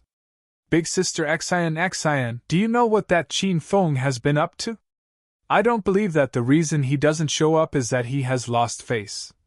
Hua Yan stood near Chang Xian and whispered to her. "Yeah, I think so too. He was thick-skinned enough to cope with this small matter." Although Chang Xian said it like that, she could not convince herself. It had been 3 days since the last time Chang Xian and Hua Yan saw Qin Feng. This was because Qin Feng did not inform anybody about his trip to Acropolis City. He shut down his cell phone and even had his SIM card changed. Falling into the habit of waiting for Qin Feng on the couch every night, Chang Xian and Hua Yan were disappointed when Qin Feng did not return to their home for 3 consecutive nights. "Where is he now?" Hua Yan mumbled. "Could it be that he has gone into seclusion after asking me to make him the blood chi pills? But he is already a stage 4 energy expert, the blood chi pills won't have much effect on him. I must get the university to get him back no matter what. Even if he is such a readly prurient narcissist, you can't deny the fact that he is a good lecturer." Chang Xian's face was filled with determination as she continued to lead the students' march forward. Location: China, Yin Province, Acropolis City. Qin Feng had no idea what Chang Xian, Hua Yan, and the students of the medical college were doing for him. He was now standing in the heart of Acropolis City, weighing the stream of passing people that seemed to have no end. His heart was swamped with countless emotions. He had finally returned. He had left his home for almost 4 months prior, but it felt like those memories were from over 1,000,000 years ago in a time that he'd long forgotten. No words that have been born since ancient times until now could perfectly describe his current feelings after he stepped on the land that had nurtured him, raised him, and made him into Qin Feng. "How are you, Acropolis City?" Ling Bei Bei, Lu Wenjing, Lu Xiaojia Bai Qing, Liu Qin. "How had you all been?" Qin Feng was excited. He wished he could return to his women now and see how they were doing. However, he had prepared a well-laid plan. First, he had to go to the first hospital and save Lin Bei Bei from her coma, and then rush to the Sima family to put an end to their everlasting grudges. Standing on the side of the avenue, Qin Feng flagged down a cab and went to his first destination, the first hospital. The cab driver was very chatty and enthusiastic. He seemed to have an endless list of topics in his mind that he could play at any moment to keep talking with his customers. Mate, you're not from here, right? Is someone close to you in the hospital? My woman is in the hospital now, Qin Feng replied. Wow. So you're going to be a father soon? You look young though. Anyway, congratulations, mate. The cab driver smoked while he was driving. He exposed his yellow teeth whenever he laughed. Qin Feng's mouth quivered. He quickly changed to another topic. Acropolis City seems different from what 4 months ago. Many shops have closed down, and some of them have changed their names. Hey, you don't say. The situation in Acropolis City these 3 months has been pretty stormy. Everything, almost everything, here has undergone a huge change. It's a long story, and it's even more interesting than those wuxia novels. The difference is that it's real. The cab driver was excited. The 4 largest familial clans of Acropolis City used to be the Qin family, the Sima family, the Hao family, and the Shou family. They had been living in peace without encroaching on the precincts of one another. However, 3 months ago, it seemed that their negotiations on deciding their territories got ugly, and all of them waged war against one another. It was a huge fight. The Hao family, the Zhou family, and the Qin family fell one after another, leaving only the Sima family, which is regressing day by day. They are now not even considered a third-tier familial clan. Of course, I've caught wind as well that they went into a fight not because of property right but because of the young masters. They had been competing about which of their families were richer, and they got into a fight. When they could not come to a conclusion, the whole event developed into a tangled war between the 4 large familial clans. The cab driver was very excited, and he could not stop. Hey mate, let me tell you something. Please don't spread the news to other people. Actually, somebody slipped me the inside dope. The 4 large familial clans waged war against each other not because of the problem of territory, or the competition between 4 young masters, but because the person who caused all of this was the first hedonistic young master of Acropolis City, Qin Feng. He hooked up with the other 3 young masters' women, and what's more, he even slept with their women. The phrase goes that men are like the siblings, while women are like shirts. When you wear another man's shirt, what is he going to wear then? It's so embarrassing, right? After the other 3 young masters discovered what Qin Feng had done, they were on fire. They combined their family's power and unleashed a full assault on the Qin family, completely wiping them out of the game. That Qin Feng, he's a pest. I've caught the wind that he had slept with every beautiful woman in the Acropolis City. Thank God that my daughter is ugly, otherwise she might have fallen into his sex-driven claws too. The cab driver continued to blabber on and on without stopping. Qin Feng's face darkened. Pull over now. The cab driver was stunned. Ah? Pull over now, mate? But we haven't arrived at the first hospital yet. Stop now, or I'll beat you. Qin Feng originally thought this cab driver was an enthusiastic and good person, and he had a pretty good impression of him. However, it was gone now. Screech! The cab driver abruptly came to a halt, and Qin Feng just got out of the car. Hey, you still haven't paid me yet, mate. The cab driver yelled. You should thank the God that I haven't hit you, Qin Feng said as he stared at the driver cab. He then became a blur and vanished among the sea of people. Initially, Qin Feng wanted to go to the first hospital, but listening to the cab driver's plain moonshine had driven him crazy. He was certain that the cab driver would be dead if he did not get out of the car. Qin Feng was familiar with the alleys and roads of Acropolis City. He was now not far from the first hospital, and he could get there walking. Feitian Bar? Qin Feng stopped, raised his head, and looked at the majestic bar. His mouth curled into a grin, and he entered the bar. Feitian Bar had been the base for the Feng group Qin Feng established.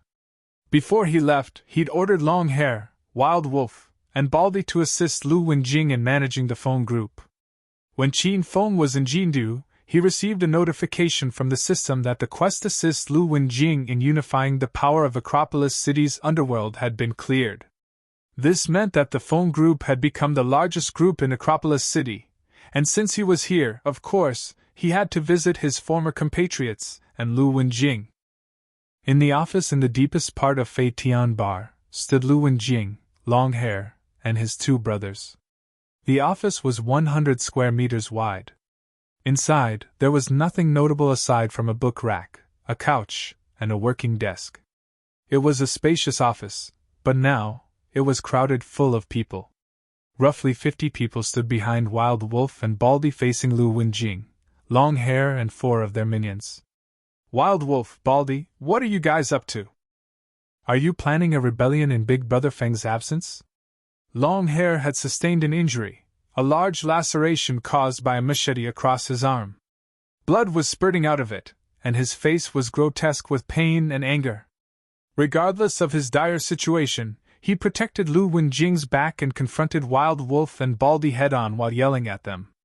Baldy and Wild Wolf laughed. They measured Lu Wenjing with a meaningful expression.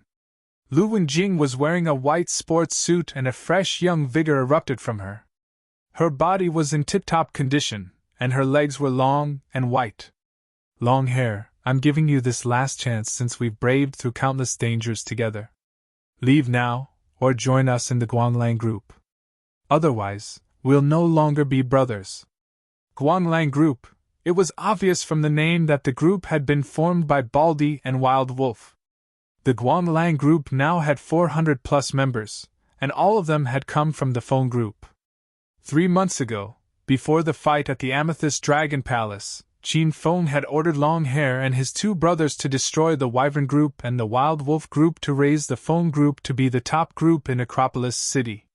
They never expected that Feng would not return from that fight. Both of them thought Feng was dead, hence the revolt. Heartless bastards. There is only one word to explain our life as underworld dwellers: loyalty. If it wasn't for Big Brother Feng, we might be still living in a hell of our lives jail. How could we possibly have the chance to enjoy the auspicious life we have now? Put down your weapon, and surrender now. Long Hair had pledged his full loyalty to Feng, and he was disappointed at Baldy and Wild Wolf's betrayal.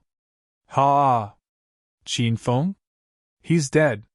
Baldy and Wild Wolf burst into a great gale of laughter. The Qin family has fallen. Either he is dead, or he has to run for the rest of his life. Do you think he still can come back to Acropolis City? Don't be so naive, Long Hair. Not only do I want to take over his Feng group, I want his woman too. Lu Wenjing, come to my side now. I'll serve you well every night. Better than Feng. Ha! Pui! Shut up. Lu Wenjing's face blanched in from her anger. Long Hair felt he did not need to say anything further. He grabbed his machete and swung it at Baldy's shiny head. Fuck you! How dare you want to kill me? Starting from now on, you are not brother anymore. Growing angry, he gestured with his hand, and the 50 or so minions behind him ran forward. Long Hair had a strong build, his attacks were pretty effective, and he killed 3 people with just a swipe of his machete. However, they had the numerical advantage, and before Long Hair could continue with his attack, his back was hit by 2 minions with metal pipes. Crack! His bone cracked and he yelled, "Sister-in-law, run! Run now!" Lu Wenjing was stunned. She never imagined that the Feng group would become like this under her guidance. The last memory she had with Feng was when Lu Shaojie brought Feng back to their house to introduce Feng to her. The situation had been awkward, but it was also thanks to that reunion that they could solve their conflict. Both of them walked through the greenery outside the villa. Their surroundings had been filled with the smell of nature, and the breeze had been comfortable. Feng hugged Lu Wenjing lightly in his arms and gifted her his Lamborghini Murcielago. Lu Wenjing reciprocated by kissing him. Before they parted, the last words Feng said to her were, "I'll leave the Feng group in your hands. Please help me to take care of it." Chapter 479 The Hell of Death. Chapter 479 The Hell of Death. I'll leave the Feng group in your hands. Help me take care of it. For months had passed, and Feng's words were still in her ears as if he was beside her. Lu Wenjing had promised Feng, "I can't allow the Feng group to perish." She knew the situation now was very dire, but she had no way to escape. You bunch of bastards! Get the fuck out of here now, or I'll kill you all! Holding a machete in her hand, Lu Wenjing threw herself into the skirmish. The adrenaline rush had sparked her memories of the night Qin Feng fought alongside with her, and the Wen group in the garden behind the pedestrian street. Qin Feng was a great asset, and with Lu Wenjing's bravery that knew no bound, they confronted and destroyed hundreds of members of the Wild Wolf group. Pfft! Lu Wenjing's attack was too sudden, and before her target could react, he was already cut down. Then, she raised the machete again and brandished it at Baldy's head. Clank! The falling machete was blocked by a metal pipe wielded by Baldy, whose expression was distorted into a villainous expression. He shoved the metal pipe at Lu Wenjing's stomach, granting her a one-way ticket to the floor. Lu Wenjing was a woman, and it was tough for a woman to defend against a fully charged attack from a grown man. She cringed and writhed about on the floor in agony. Sister-in-law! Run now! Run for your life! Similar to Lu Wenjing, Long Hair was pinned to the ground as well. When he saw Lu Wenjing was getting beat down, he struggled with all his might to free himself, but to no avail. His opponent had the numerical advantage, and one kick from every one of the group of 10 people was all it took to keep him down on the floor. Baldy Wild Wolf! Please, I beg you for the old time's sake, spare sister-in-law. You guys cannot lay your hands on her. By doing that, how is there any difference between you and a beast? Laying in a pool of blood, Long Hair had no more energy to continue fighting and could only beseech Baldy and Wild Wolf bitterly. Lu Wenjing arched her body and lay on the ground while the 4 minions that were standing behind threw away their weapons, seemingly surrendering to the Guanlang group. This battle was destined to end before it even started. Ha ha! Those who resist against the Guanlang group are digging their own graves. Baldy laughed. Tisk tsk. What a fine woman, you're just like one of the 7 fairies. I have always wanted to take you to bed every night when Qin Feng was here. And now, God finally heard my plea and granted my wish. All you need to do is just enjoy the whole process, sister-in-law. Ha! After he was done talking, Baldy threw himself at Lu Wenjing. Baldy was thrilled in his heart when he thought that he was about to sleep with Qin Feng's woman, as the proverb read, feast on dumplings during the festival and play with your sister-in-law. Get away! Don't touch me! Lu Wenjing screamed as her last resort. How was there any possibility that Baldy would listen to her? As his filthy claws were going to land on Lu Wenjing's shoulder, a streak of white light flashed through the air, and his arm flew away into the center of the crowd before he could regain his senses. The assault of wind blades was fast. It was so fast that even after his palm had been severed from the rest of his body, he still could not feel the pain, and his blood would not flow. Holy moly! A hand? Whose hand is this? The severed palm with the fingers still chewing raised a hubbub among the crowd. Baldy was shocked. He stared in disbelief at his severed arm. Hey! Where is my hand? How come my hand is gone? Pfft! Blood began to spurt out from where his arm was severed. A wisp of pain spread from his wrist, coursing through every end of his nerves in his body until it reached the top of his head. It was unbearable. There was nothing Baldy could do to ease the pain aside from covering his severed arm and rolling back and forth on the floor. Arg! Hurts! It hurts! Where is my hand? Baldy, what happened? Who did that? Wild Wolf was stunned, and the 50-plus minions of the Guanlang group were stunned. Nobody knew what happened and how Baldy's hand was gone in just a mere second. Shroom! Shroom! Shroom! An eerie silence hung in the area. Then, an ominous wind blew past. All they could see were streaks of white light as bright as the lightning but filled with the cold aura of death. Pfft! The wind blades had made contact with their victim and people screamed. Pfft! Pfft! The room was filled with the sound of blades slashing through human flesh and howling. Somebody had their face slashed, somebody had their nose cut off, and somebody had lost their ears. These were the less severe cases. There were people who had their limbs chopped off while some even lost their heads. It was hell. The people of the Guanglang group who were very confident had fallen into the uttermost depth of hell. Their blood was scattered in all directions, and the wind blade shredded the group of people into a disorderly pile of limbs and dead bodies. There were only dreary cries and screams in the room, yet nobody knew what was going on. Lu Wenjing and Long Hair were flabbergasted. They arched their bodies to take a defensive stance on the floor to reduce the area of contact for the white rays of light, since losing an arm or a leg was the last thing they wanted. After they observed for a few minutes, they realized that the white rays of light seemed to have eyes, as they only target the people of Wild Wolf Gang. A few traitors beside them had been shredded to pieces, while Lu Wenjing and Long Hair still remained unscathed. The whistle of the wind that was more horrible than the laugh of a demon finally came to an end. The white rays of light disintegrated, and dead silence hung in the room. Stagnation surrounded the remaining survivors as they refused to utter a syllable even if they were pained to death. They had never been so frightened since they were born. "Baldy, Wild Wolf, how dare you two try to overthrow me?" A chilly voice echoed and stunned the remaining people to their cores. Baldy and Wild Wolf were slightly stunned before a shocking expression crawled over their faces. The voice was somebody they were very familiar with. It was the voice of Qin Feng. "Qin Feng? Has he returned? Qin Feng? Is that you?" Lu Wenjing yelled enthusiastically. She crawled up from the floor and craned her neck, looking over to the door.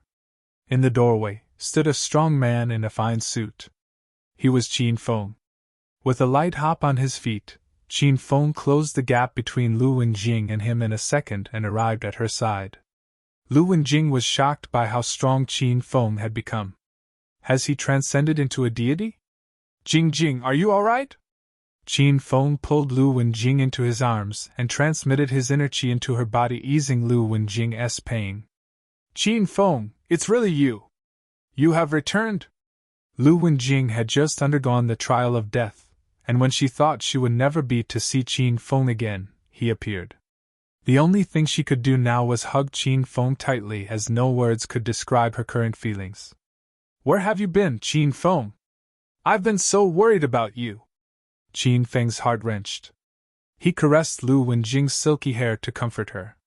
He did not dare to think of the consequence if he had been late even a minute, as the consequence was too ghastly to contemplate. "I'm fine, don't worry. Go outside first, I have to settle something here first." Qin Feng then hugged Lu Wenjing in his arms and retreated to the office. The office reeked of the smell of blood, and Qin Feng feared that it would nauseate Lu Wenjing. "Be careful, Qin Feng." Lu Wenjing clawed at Qin Feng's arm. She was unwilling to tear herself away from Qin Feng since she had just reunited with him. "Don't worry. I'll be fine. I'm just going to help you take some revenge. They were digging their own graves for laying their filthy claws on my woman." Qin Feng was dominating. Even though Lu Wenjing had not given him an answer yet, she did not refute when Qin Feng hugged her and called her his woman. Instead, her heart was warmed. "Okay. I'll be waiting for you here." "Oh yeah? Please spare Long Hair and don't kill him. He's on our side." "Okay." Qin Feng left Lu Wenjing to rest at the bar and returned to the office. Sanguinary. That was the only word to describe the current situation inside the room. It reeked of the stench of blood. The people of the Guanglang group still had not returned to their senses. None of them had forecasted that Qin Feng would survive that battle, much less expect he would become stronger than last time. "Long Hair, come over here," Qin Feng ordered after he glanced at Long Hair, who was laying in his own blood. Qin Feng's call had snapped Long Hair out of his confusion. He dragged his body up and went to Qin Feng's side. "Welcome back, young Master Qin. It must have been tough days for you," Long Hair said respectfully. Qin Feng was satisfied with Long Hair. Qin Feng had regarded Long Hair as his own brother after Long Hair had stepped forward to bear the guilt of killing Zhou Kai last time. Qin Feng waved his hand, and a blood-red pill appeared in his palm. He extended it to Long Hair and said, "Go out now. Protect your sister-in-law at all costs and take this." Long Hair was an ordinary person, so he did not know what it was or how much the thing was worth. He gladly accepted the gift from Qin Feng and retreated from the room. There were only Qin Feng and 50 or so people from the Guanglang group in the room. Qin Feng was relaxed, unlike the people of the Guanglang group. They were scared, fear had overtaken them, and they quivered. Feast on dumplings during the festival and play with your sister-in-law. This is one of my favorite lines. However, to play with your sister-in-law first, you must be strong, or else, you will be dead before touching your sister-in-law. Qin Feng scoffed. Young Master Qin, it's my fault. Please spare. Baldy cowed out for mercy. It was just before he could finish his sentence that a white ray of light flashed. Pfft. Baldy's head flew into the sky and blood splattered all around. Ah! It was too terrifying. The people in of the Guanglang and Wild Wolf group screamed. With their 50 or so people and more than 100 pair of eyes, none of them could fathom what Qin Feng had done. All of them thought Qin Feng was not human anymore. He was a demon who returned from the netherworld to seek his revenge. Guanglang group? A combination of Baldy and Wild Wolf? What a lousy name. I don't like it. Qin Feng raised his hand and sent a streak of white light towards Wild Wolf, bifurcating him. Pfft. It was too gory.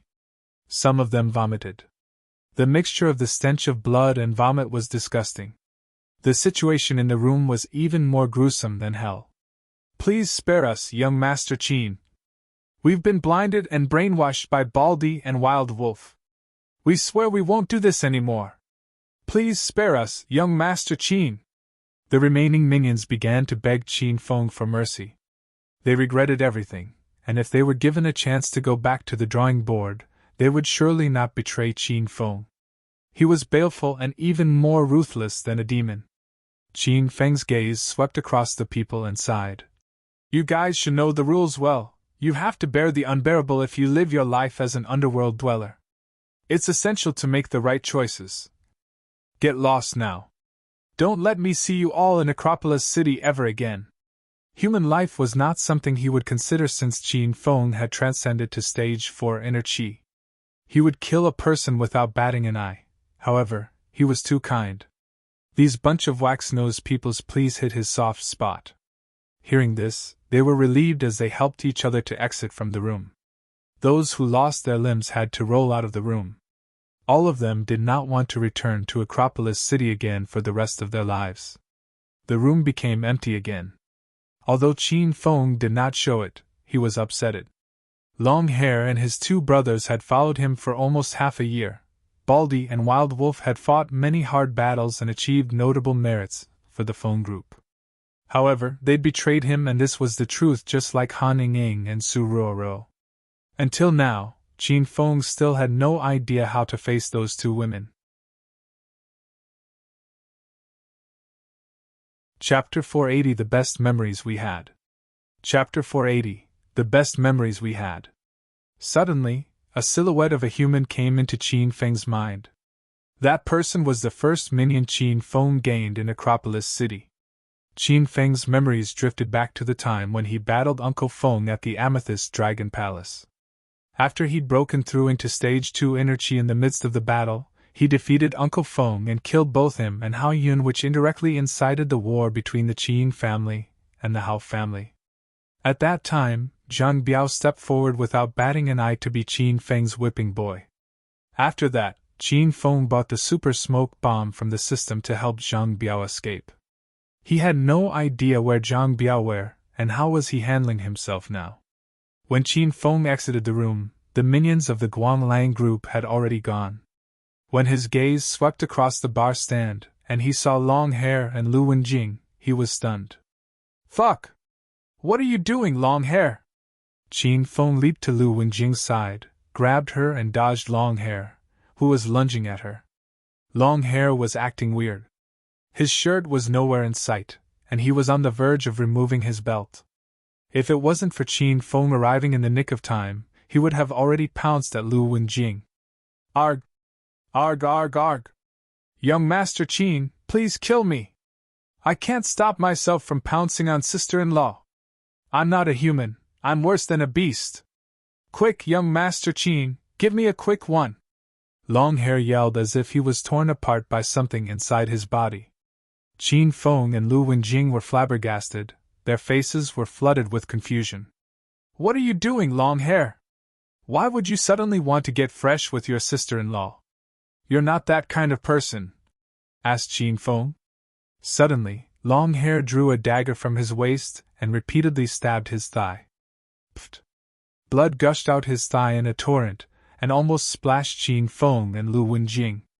Before that, Qin Feng was angry, but now, he was certain that Long Hair was possessed. But how the hell was he possessed? There was no sign of it. What happened to this guy? Qin Feng asked Lu Wenjing. Lying in Qin Feng's arms, Lu Wenjing gawked at Long Hair and slowly shook her head. I know no more than you, Qin Feng. He was perfectly fine a minute ago, and he never showed any sign of affection to me before. He's never crossed the line, and he was the only one stayed by my side when the phone group was overthrown by Baldy and Wild Wolf. He's not that kind of person that would take advantage of the fairer sex. Then, footage rammed into her memories as she continued. Oh yeah, he took a red pill just now. I wonder if that is what made him go crazy. Qin Feng knew it was the blood she pill the moment Lu Wenjing told him about the pill. Could it be the blood she pill has an adverse effect on an ordinary person? The last bit of suspicion in Qin Feng's heart was gone as he was certain that Long Hair would not be so dumb to violate Lu Wenjing in front of him. Long Hair, how do you feel? Young Master Qin. I'm so useless. I want a woman now. Any woman would do. Long Hair could not hold the burning desire anymore. The beast within him almost broke out of its cage, and he was sure that he would explode if he wasn't given a woman now. He then added, even a sow is good enough. Qin Feng's mouth went crooked. He never expected that the blood she pill would induce such effect if an ordinary person consumed it. The effect was even more potent than a box of Viagra. Go, go, go. Go find yourself a woman. There should be many women who want to sleep with you. Qin Feng gestured with his hand to shoo Long Hair away. Thank you, young Master Qin. I'll definitely come back to you to ask for your apology once I vent off my desire. Long Hair turned into a breeze of wind and vanished after he got the nod from Qin Feng. Holy goodness! He has broken into stage 2 inner chi. Seems like he's pretty suitable to practice martial arts. Qin Feng was flabbergasted at Long Hair's fantastic development. Qin Feng, what is stage 2 inner chi? Asked Lu Wenjing curiously with her face flushed and eyes blazing. Lu Wenjing's question had sparked Qin Feng of an idea. He had 10 of the blood chi pills left, and he could give them to each of his women. After they had broken through to stage 1 inner chi, they wouldn't be left unarmed when they were troubled by delinquents. Jing Jing, take these 2 with you. One is for you, and one is for Xiao Jia. After you've consumed the pill, don't be nervous when you felt a gush of qi surging in your body. That is normal. Qin Feng handed 2 blood qi pills to Lu Wenjing. Lu Wenjing studied the blood qi pill for a long time, but she could not see what was special about the 2 pills in her hand aside from their uniquely thorough red color. Qi? What is that, and what is the use of it? And will we react the same way Long Hair did after we take the pills? A bright pink yet again rose onto Lu Wenjing's cheeks as she began to ponder if Qin Feng had given her some drug to arouse her sexually. He's still the same. Such a pervert. Qin Feng's mouth quivered. He quickly explained himself. Please don't misunderstand me, Jing Jing. This really is a very precious pill. To put it more bluntly, it can transcend an ordinary person into a powerful entity. Didn't you realize that Long Hair's movements have become much agiler and faster? It's all thanks to the pill, it's heightened his ability. Why the pill aroused his sexual desire, I can only guess that is a personal reason. Everybody should experience a different effect. Lu Wenjing was relieved after Qin Feng explained it to her. Besides, Lu Wenjing believed that if Qin Feng really wanted her body, he would not have to go through so much trouble. All he needed to do was bring her to a romantic area and beguile her into consenting. Amazed by the effect of blood qi pills in her hand, Lu Wenjing exclaimed, That's amazing! By consuming this pill, anyone would be Superman. That's right. And when I mean powerful entity, it would definitely stronger than the powerful entity you've imagined. It's hard to put into words. You and Xiao Jia will understand that once you've taken the blood chi pills and stepped into the world of martial artists. Qin Feng explained patiently to Lu Wenjing. This pill, it must cost the town, right? Lu Wenjing carefully secured the blood chi pills in her palm as she was afraid of losing it. Yes, you're right. It's pretty expensive. One of these cost about 5 million yuan or more, but I feel it's worth it if I give the blood chi pills to you and Xiao Jia, Qin Feng said proudly. Once again, he'd entered his girl-teasing mode. What? 5 million yuan? It's so expensive. That means 2 of these cost 10 million yuan. I can't take these, Qin Feng. It's too expensive. Besides, Xiao Jia and I should need these pills. Lu Wenjing became wired. She had subconsciously treated Qin Feng as her family, and she felt bad spending a heap of Qin Feng's money. It was especially tough for Lu Wenjing, who managed her house industriously and thriftily. I couldn't care less about it. It's just numbers. Keep them for yourself, if not I'll get angry, Qin Feng said in a serious tone. Having no other ways to dissuade Qin Feng, Lu Wenjing carefully slipped the blood chi pills into her pocket after she remembered that she had received a 5 million yuan racing car from him already. Everybody was so damn worried about you after your disappearance. Xiao Jia has been mumbling about why you have not visited her for such a long time. Why don't we go back now and give her a surprise? Suggested Lu Wenjing. Qin Feng pulled the overly excited Lu Wenjing into his arms and said sternly, I still have an important task to handle. I'll go visit Xiao Jia next time after I get my job done. Hearing this, the feeling of loss and disappointment gushed out and overwhelmed Lu Wenjing, and he asked, Are you gonna leave now? Where are you going? Will you really come to visit us? Qin Feng could feel that Lu Wenjing had become even more attached to him after his return. He caressed her mellow and smooth as jade neck and beamed. I'll be staying a little longer in Acropolis City, so I'll visit you too after I get myself free from my job. Long Hair has become much stronger now, and I believe that with him at your side, you should be able to reform the Feng group. Long Hair had catapulted into a Stage 2 Inner Chi expert after he consumed the blood chi pills. As such, it was more than enough for him to reform the Feng group.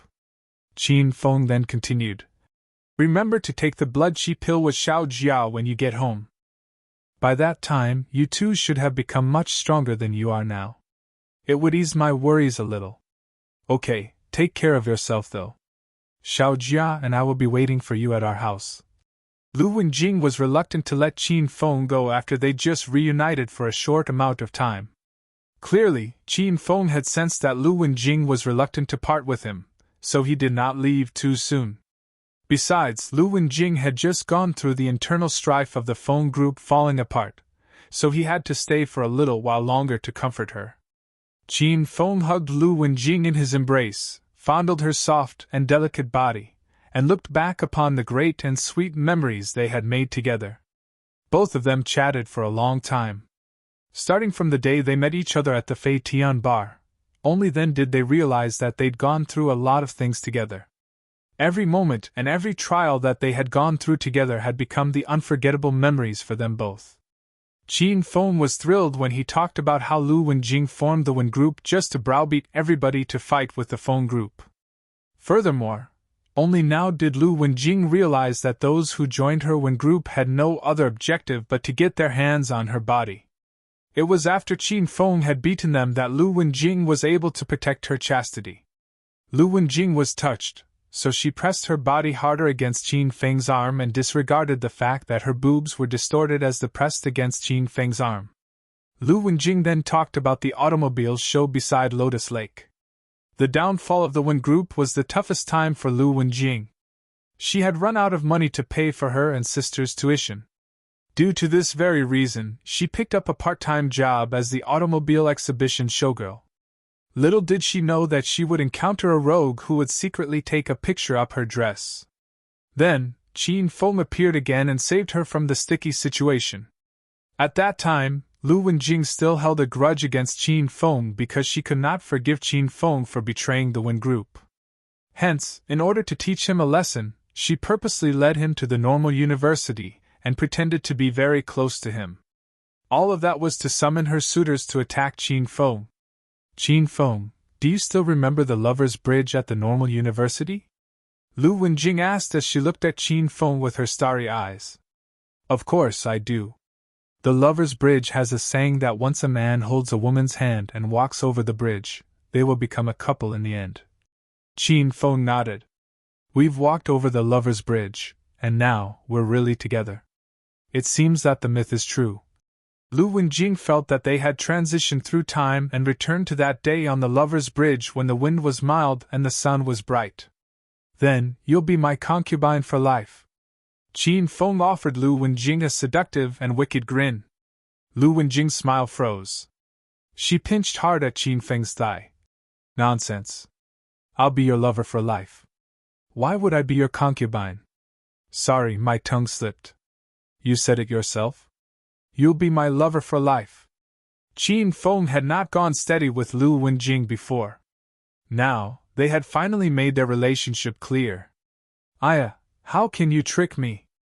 Lu Wenjing understood fully that she had fallen into Qin Feng's trap.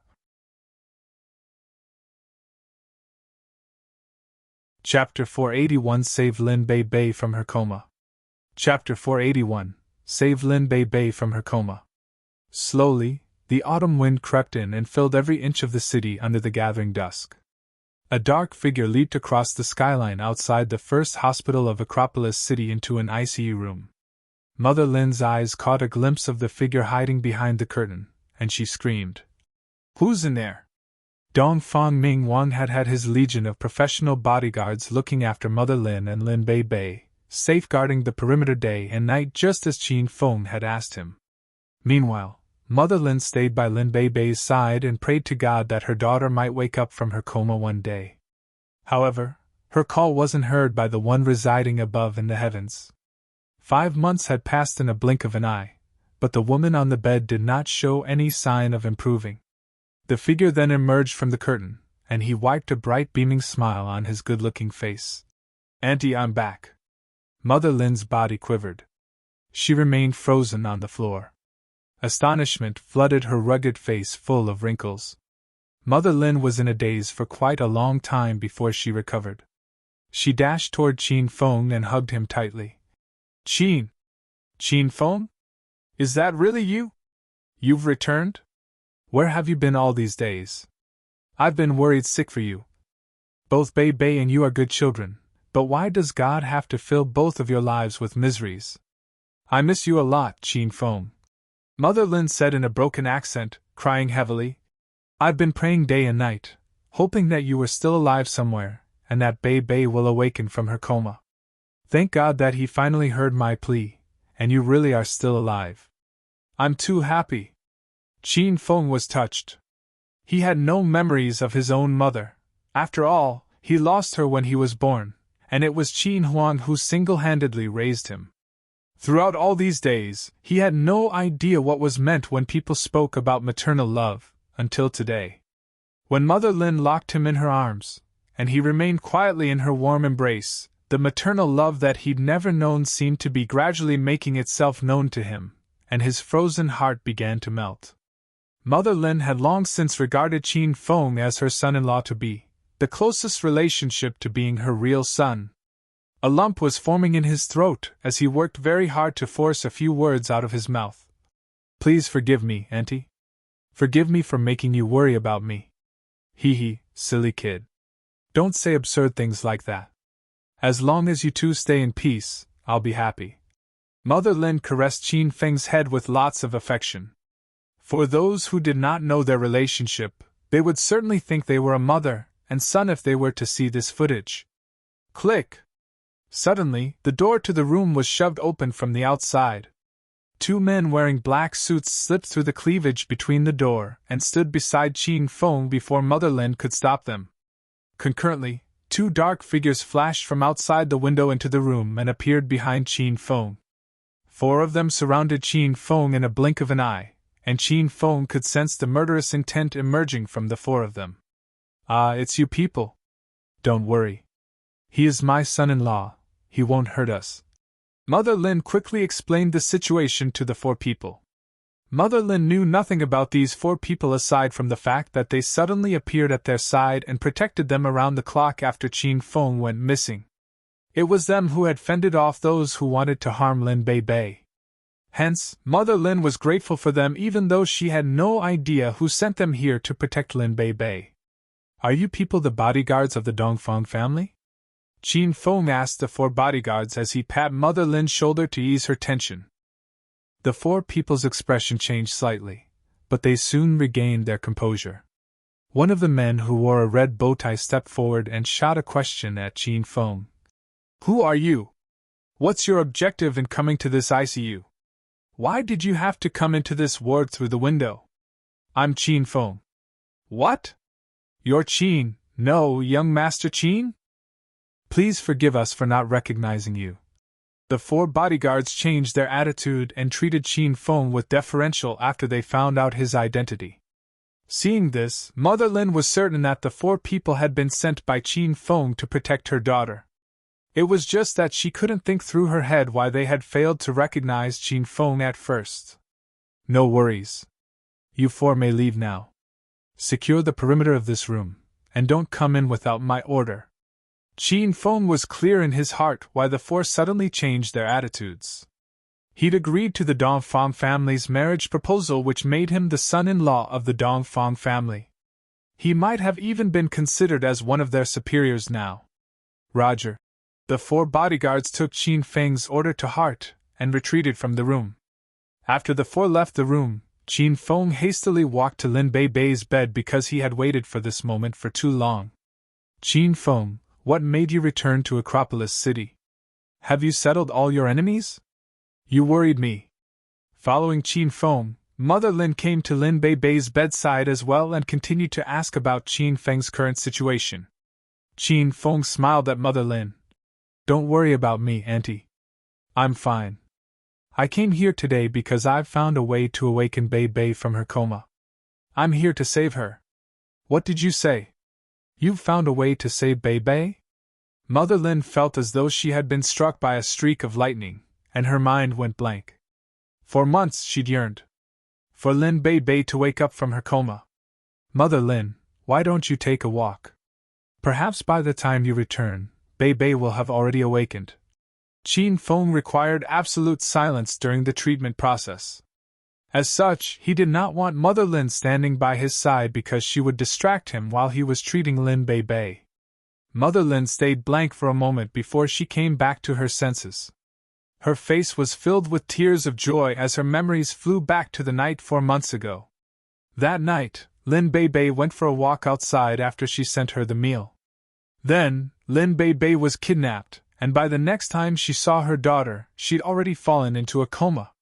If Qin Feng really could save Lin Bei Bei from her coma, and she could hear her daughter call her Mom again after she came back from her walk, it was certainly a great thing for Mother Lin. Okay. I'll go now. I won't disturb you. Qin Feng, please save Bei Bei." Mother Lin quickly walked to the door, but she stopped at the doorway and looked at Qin Feng with an imploring look. "Rest assured, Auntie. I'll try my best." Qin Feng nodded at Mother Lin. Mother Lin then slowly and hesitantly closed the door. After Mother Lin was gone, the room fell into a pool of silence as there were only Qin Feng and Bei Bei in the room. Qin Feng had not seen Lin Bei Bei for 3 months, but for him, it felt like a century. During his days in Jindu, he'd always thought about his women in Acropolis City in the still of the night. Amongst the women, Lin Bei Bei was the one he missed the most. Lin Bei Bei slept quietly on the snow-white bed. Her skin was pallid due to her torpor state, and she had not moved under the sun for around 5 months. Her silky, long hair was scattered around her shoulders, and her pace of breath was even. She looked like a sleeping beauty who had secluded herself from the mundane hustle and bustle. Qin Feng was absorbed by Lin Bei Bei's beauty. He swore that he had never seen another beautiful woman in this world that had the same fresh temperament as Lin Bei Bei or could compare to her. You could not tear your gaze away from her, and your heart would be instantly overwhelmed by the urge to protect her the moment you saw her. Bei Bei, did you miss me? Qin Feng placed his hand on Lin Bei Bei's forehead and helped her tidy up her hair. Sensing somebody was touching her, Lin Bei Bei frowned. The pores on her body tightened, and the fine hairs on her body stood on their ends, seemingly resisting being touched by others. Bei Bei, it's me, Qin Feng. Qin Feng ran his fingers around her delicate face and said in a soft tone. Hearing this, Lin Bei Bei changed again. She loosened her locked brows, and her body began to relax. Even though she had no expression, Qin Feng felt that she was actually smiling at him. I've finally found somebody who could make me the blood chi pill. After you take the pill, before long, you'll wake up from your coma. At that time, you will be able to do what normal people do again. Walk, eat, laugh, and cry all you can. Qin Feng was excited while he spoke. Lin Bei Bei seemed to be able to hear his words. Crystal clear tears glided down her cheeks. Qin Feng wiped the tears that stained her face. Then, he waved his hand and a red pill appeared in his palm. In the light, the blood chi pills seemed to be emitting a strange circle of light as the aromatic scent of the blood chi pills pervaded and filled every particle of air in the room. Feeling that he should not waste any more time further, Qin Feng placed the blood chi pill on Lin Bei Bei's lips. Before the pill touched Lin Bei Bei's lip, he retracted his arm as something crossed his mind. Right now at this moment, Lin Bei Bei was in a coma, and he was certain that she could not chew the large blood chi pill, much less swallow it whole. Hence, Qin Feng placed the blood chi pill into his mouth and started chewing it. After he'd crushed the blood chi pill, he then leaned forward and pressed his lips onto Lin Bei Bei's red cherry lips. He then stuck out his tongue and pushed the crushed blood chi pill into Lin Bei Bei's mouth bit by bit. The rich herb flavors flowed in the duo's mouth.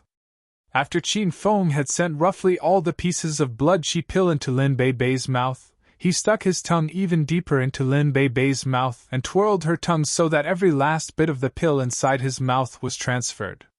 After he'd transferred the last bit of the pill into Lin Bei Bei's mouth, he then rose onto his feet to take a glass of water for her. Using the same method, he fed the water into her mouth as well.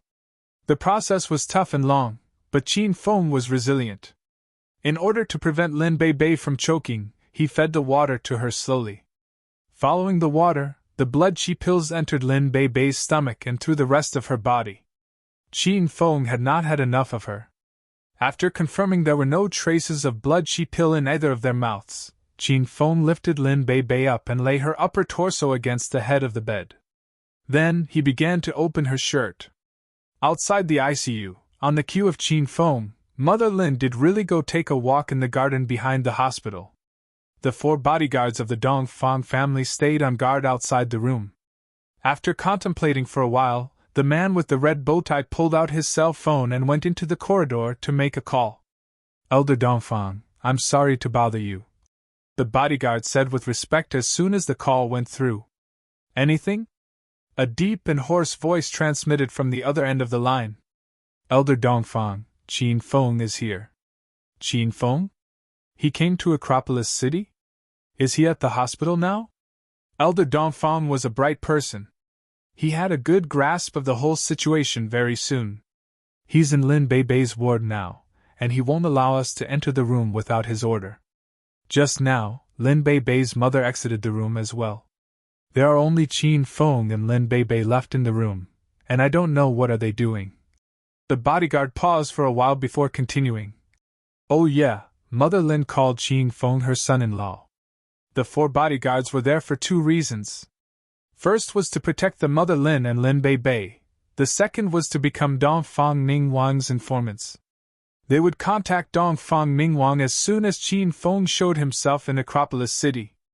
After he fell silent for a while, he asked another question to the bodyguard. It was only that his tone of voice had changed. Is there any strange voices or sounds coming from inside the room?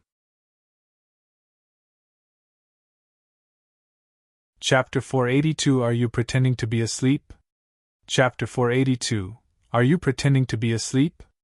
Qin Feng had met with Dongfang Ningguang and Jindu just the other day. At that time, Qin Feng had promised Dongfang Mingwang to be the victor of the Qin family's competition and become the next junior patriarch of the Qin family. After that, he would marry Dongfang Qin Shui, not take a concubine for the rest of his life, and treat Dongfang Qin Shui as his only wife. Dongfang Mingwang took Qin Feng's promise to heart, so he did not follow him. If he found out that Qin Feng had sex with Lu Bingbing on Ghost Mountain, cuddled with Hua Yan naked, and had sex with Su Qiuyu when he passed through Sky City, he might have smacked him to death. Elder Dongfang, the room is really well soundproofed, and I can't hear a word. Should I go inside? The bodyguard reported to Dongfang Mingwang without missing even the micro details. Dongfang Mingwang was silent for some time and he sighed. That's not necessary. Remain on your guard outside the room. Roger.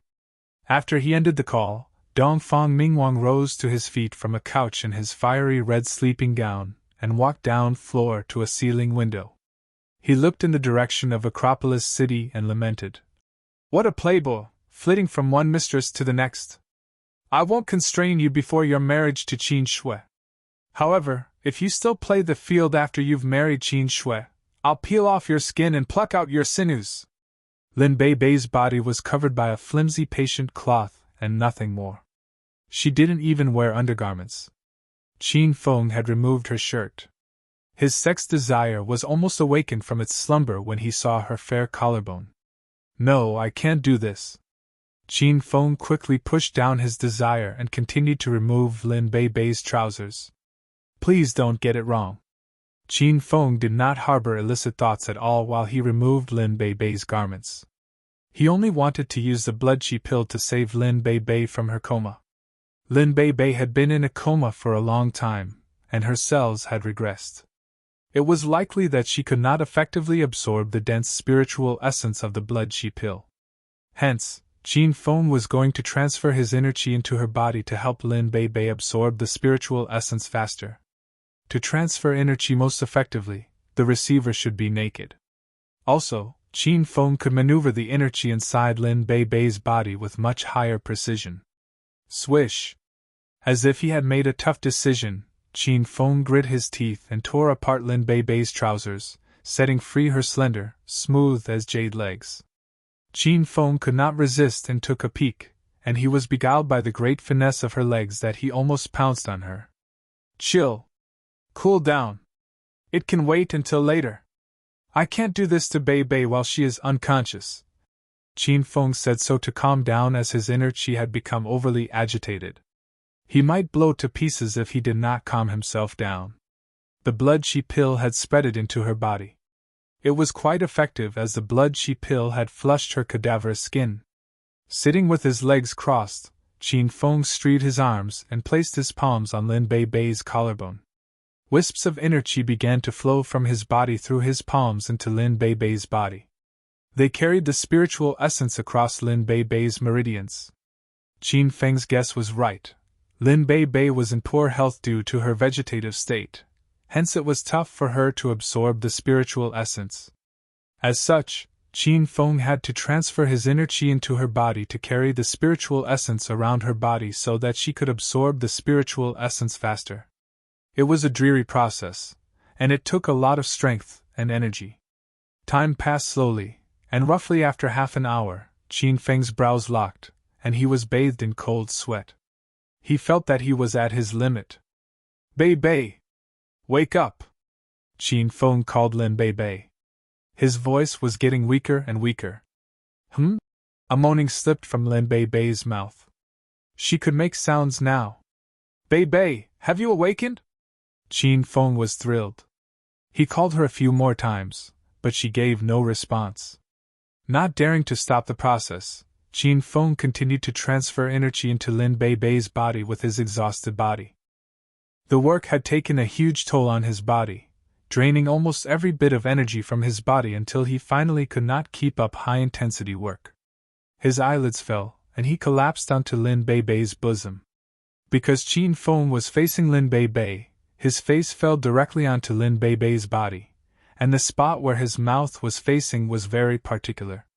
Qin Feng had fainted, so he did not know that Lin Bei Bei's body was slowly absorbing the spiritual essence, enriching her meridians and blood vessels, and that her cells were slowly waking up from their torpor state.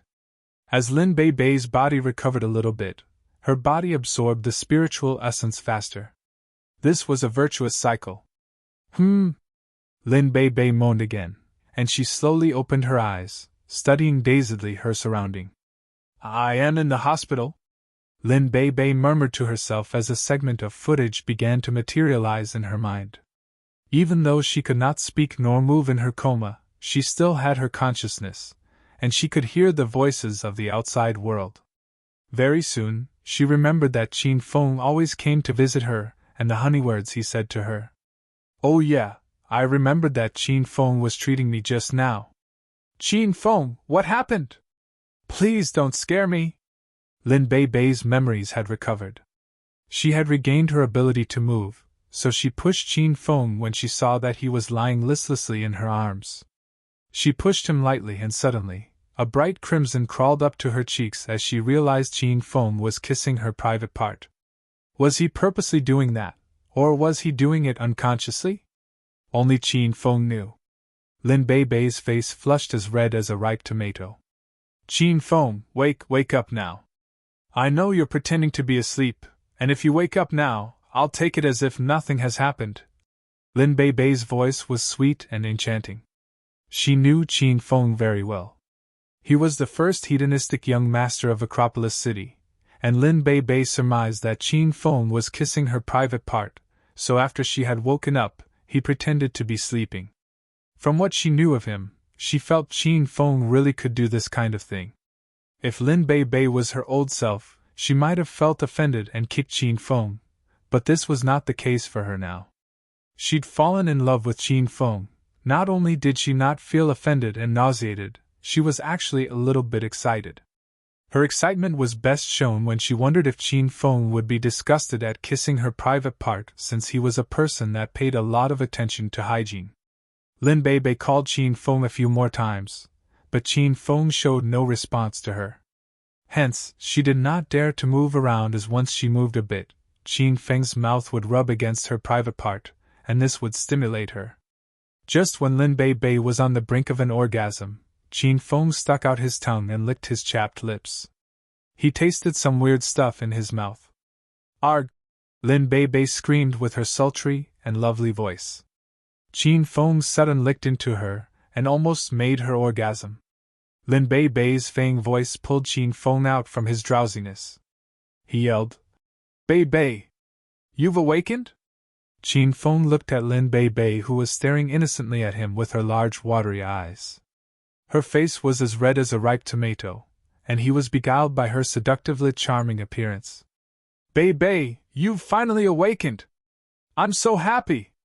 Qin Feng was excited. He pulled Lin Bei Bei into his arms and almost suffocated her. Qin Feng, I can't breathe. Qin Feng knew that he almost suffocated Lin Bei Bei, so he quickly released her and gripped her shoulders tightly, and looked at Lin Bei Bei with his eyes filled with fervent fondness. Lin Bei Bei felt embarrassed, especially since she saw an opaque crystal-like substance dangling from the corner of Qin Feng's mouth. She did not know whether it was his saliva or another thing. Either of them would make her extremely embarrassed, and she would have to find a hole and hide in. Qin Feng, thank you for saving me. Lin Bei Bei lowered her head and murmured to him. Don't be so courteous, I'll get angry.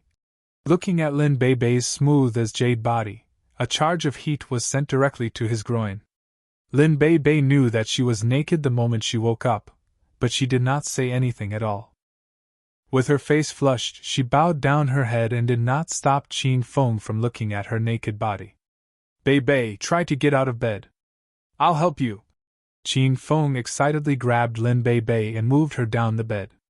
With the help of Qin Feng, Lin Bei Bei then tried to move a little bit. My legs feel weak, I can barely move my legs, Lin Bei Bei said as she walked with her unsteady gait. She still had the embarrassed look on her face as she was naked. This is normal. After all, you've been in a coma for almost 5 months. Don't worry, I'll help you walk a little bit more. Qin Feng then wrapped his arm around Lin Bei Bei's waist and led her patiently. Slowly, Lin Bei Bei's pace grew faster, and her stride grew longer. She had found her senses, and she could order her legs to move as she pleased. She was thrilled. Qin Feng, you can let me go now, I want to try. How can I manage with people helping me? Go and wash your face. Lin Bei Bei felt awkward facing Qin Feng now as he had kissed her private part just now. Okay, be careful then. You can try to walk along the wall. Qin Feng thought Lin Bei Bei wanted to get dressed, so she sent him off on some pretext. Even though Qin Feng loved how she looked, he felt it was still too hard for Lin Bei Bei. Qin Feng went to wash his face in the washroom. After he exited the washroom, he was stunned by the sight before him. Lin Bei Bei did not get dressed. She was now laying on the bed, facing Qin Feng in a very seductive position. She moaned, Qin Feng, I feel weird. I want you to hug me. Qin Feng would never say no to a beautiful woman. Although Lin Bei Bei had shocked him, her seduction was too strong. Qin Feng closed the gap between them in a large stride and appeared at her side in the next second. Qin Feng, slow down. Lin Bei Bei felt satisfied. The feeling was too great for her. Qin Feng realized he was indeed too fast. He then thought Lin Bei Bei was a first-timer, so he slowed down his pace. Time passed fast and half an hour was gone in a blink of an eye. Lin Bei Bei really had shocked Qin Feng. Mostly it was her who asked to change into the other positions. What's more, those were postures that were the most difficult. Qin Feng felt that most of his ladies looked cold and conserved, but when they were getting into it, they were wilder than one another. Lu Bingbing was like that, so was Su Qiuyu. He never thought that Lin Bei Bei would behave the same way as the previous two. Chapter 483, Deliberately Sleeping. Although half an hour wasn't long, what had he done? This was the first time Lin Bei Bei had met such a brave man. She felt as if her body was going to fall apart. She quietly laid in Qin Feng's embrace, feeling a bit shy. Lin Bei Bei had been too proactive just now, and now that she thought about it, she was shocked by her wildness. Would Qin Feng not like this kind of behavior? What if he felt like he was being frivolous? Lin Bei Bei fell in love with Qin Feng and became anxious. She had to think over every detail carefully, and do her best to make Qin Feng satisfied. But as she thought about it, Lin Bei Bei's eyes lit up. She suddenly thought of something else, and began to suspect that the pill Qin Feng gave her seemed to have some sort of aphrodisiac on it. Qin Feng, you... Actually, there's no need for that. Lin Bei Bei buried her head in Qin Feng's embrace and said with a red face. Qin Feng was slightly surprised. No need for that? Shouldn't I have touched you? Qin Feng's heart tightened. Could it be that Lin Bei Bei wasn't ready to give him his body? That's not what I meant. Lin Bei Bei was afraid that Qin Feng would misunderstand, so she suddenly became nervous. You're dead, and you know it well enough that you're not willing to admit it. Lin Bei Bei was more certain that Qin Feng drugged her because why did Qin Feng strip her clothes off when he was treating her?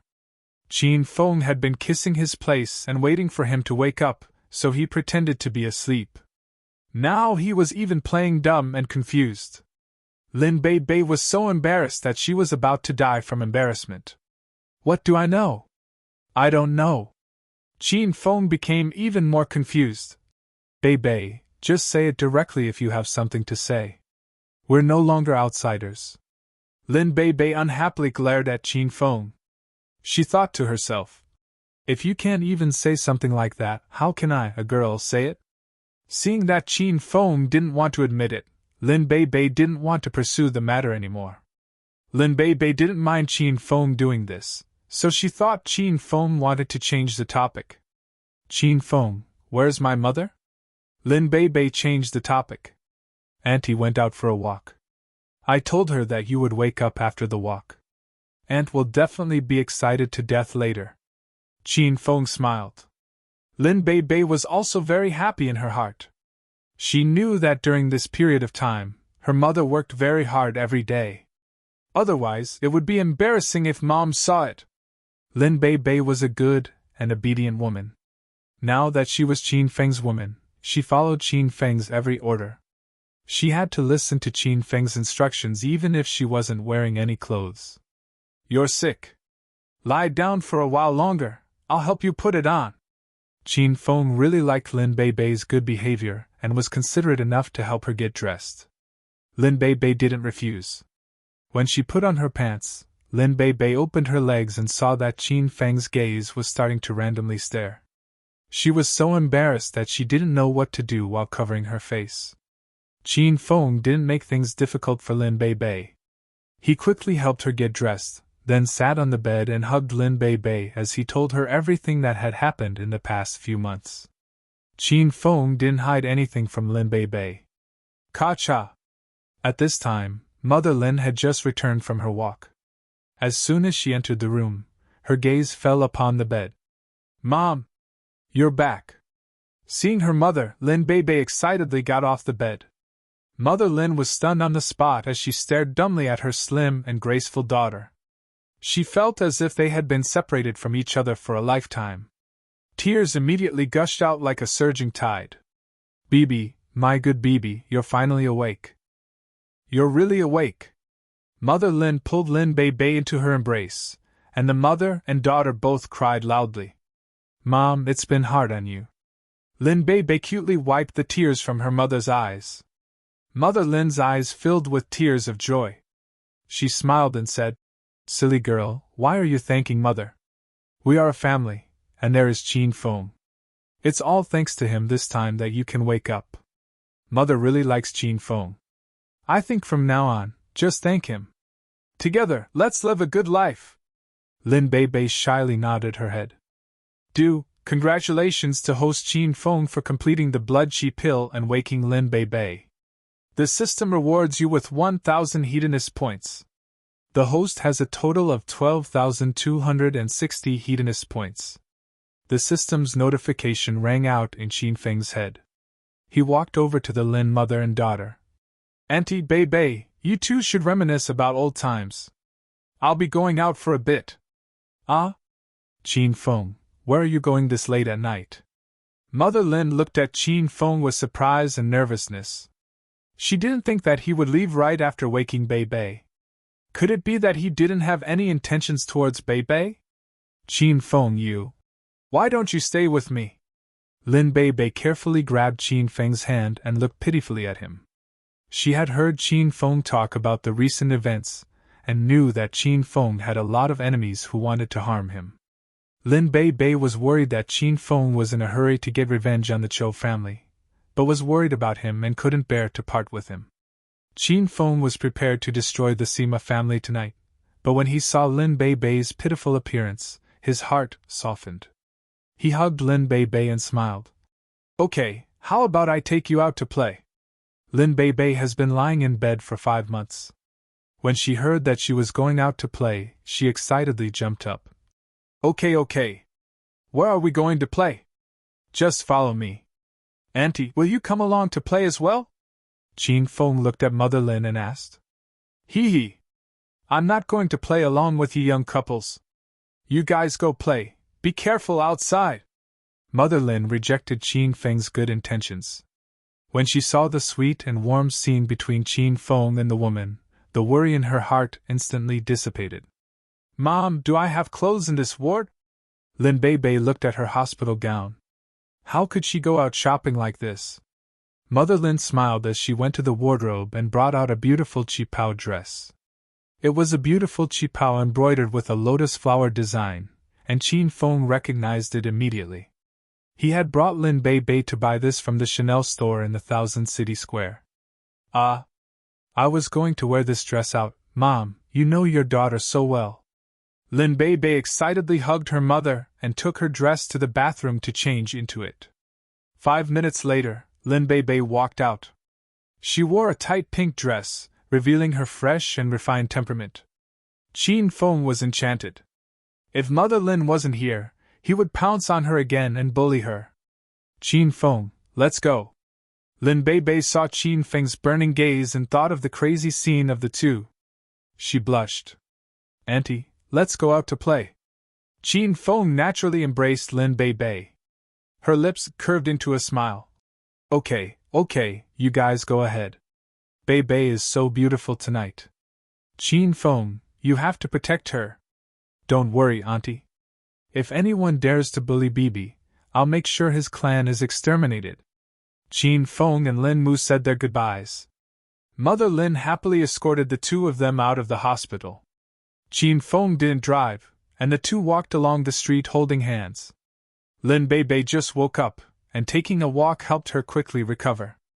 Under the night sky, Acropolis City was brightly lit, and the streets were bustling with people even busier than the day. Lin Bei Bei used to be envious of these couples, but she held Qin Feng's arm tightly and didn't know how sweet she was. Bibi, you should be hungry. I'll take you to eat something, right? Qin Feng looked dotingly at Lin Bei Bei. Great. You're so rich, why don't you treat me to something nice to eat? Lin Bei Bei didn't stand on ceremony with Qin Feng because she knew that she was Qin Feng's woman. Royal family. The clubhouse is Acropolis City's #1 clubhouse. With Bei Bei's identity, you have to go to the royal clubhouse to spend some money. Actually, that place doesn't even mob up to your status. Qin Feng spoke sweetly. Lin Bei Bei knew he was joking, but she was still very happy in her heart. Young Master Qin is right. Now that I'm young Master Qin's man, I'll be under your wing and my status will be higher. Lin Bei Bei was also joking.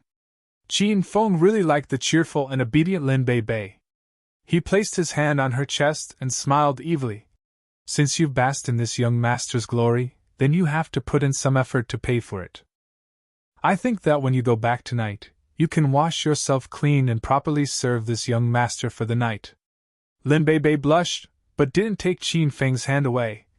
I can't do it tonight. My body is in pain, how about tomorrow night? Seeing that Lin Bei Bei took him seriously, Qin Feng didn't know whether to laugh or cry. He hugged Lin Bei Bei even more tightly. I'm just teasing you. You've just recovered from your illness, so you should take care of your illness. Even if you wanted it, I wouldn't give it to you. Damn it, you're the one who wants it, I don't want it. Lin Bei Bei was acting like a spoiled child in Qin Feng's arms. Qin Feng smiled even more happily. Then who was so active and wild in the ward? I think we need to record a video next time. Otherwise, some people won't admit it afterwards. Lin Bei Bei was infuriated. Qin Feng clearly drugged her and made her act like that, but he was too embarrassed to say it now. Lin Bei Bei slapped the hand that Qin Feng placed on her chest to stop him from touching it. The two of them were like a sweet newlyweds as they chatted and laughed, and came to the royal clubhouse. Qin Feng stopped and raised his head to look at the grand building. Inwardly, he was filled with emotion. This place was the Qin family's property 3 months ago, and now, he didn't know who it belonged to. He came over just in time to ask around, and since he was back, it was time to reclaim his family's property. Let's go in! Qin Feng returned to his senses and carried Lin Bei Bei into the lobby. Teacher Beauty, welcome! Once he entered, the beautiful hostess came to greet him. The old faces here had been replaced, but Qin Feng didn't recognize any of the new guests. What made Qin Feng curious was that they didn't seem to know him either. Although the Acropolis City's Qin family had declined and Qin Feng had disappeared for a long time, if it was someone who knew Qin Feng, they would definitely be surprised when they saw him. Open a private room, my woman, and I will go take a rest. The interior decorations and style of the royal clubhouse hadn't changed. Qin Feng felt like he was going home. All right. Please follow me. The two of them walked through the hall under the lead of the beautiful woman. They went all the way to the private rooms. The private rooms were not completely sealed off but were separated by wooden sculptures. The environment was elegant and the class was high. Give me 2 steaks, 2 servings of mushroom soup, 2 servings of snacks, a plate of fruit salad and a bottle of red wine. Qin Feng didn't look at the menu and directly ordered. Bei Bei, what else do you want to eat? Lin Bei Bei hadn't eaten here before, nor would she order anything. She shyly shook her head. Whatever you order, I'll eat. Qin Feng smiled and patted Lin Bei Bei's head. He looked at the waiter and said, Let's do these first, We'll order if there's not enough. All right, please wait a moment. The beautiful woman walked away. Qin Feng looked around casually. He used to come to the royal clubhouse often, but now he really did miss it. As he looked, Qin Feng's gaze suddenly turned cold. He saw two men and a beauty sitting in a private room opposite him, and Qin Feng recognized the three men. The two men were disciples of the Acropolis city's small family, and Qin Feng used to flatter them when they saw them. As for the beauty, she was the reason why Qin Feng's expression changed drastically.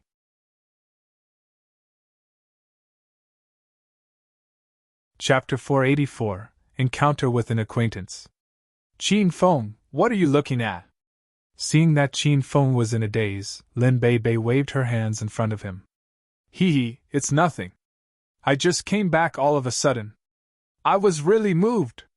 Qin Feng didn't mention anything about Han Ying. Even though he did, he felt a bit sad. Before Qin Feng left 3 months ago, he specially barged into Han Ying's villa and became even stronger than her.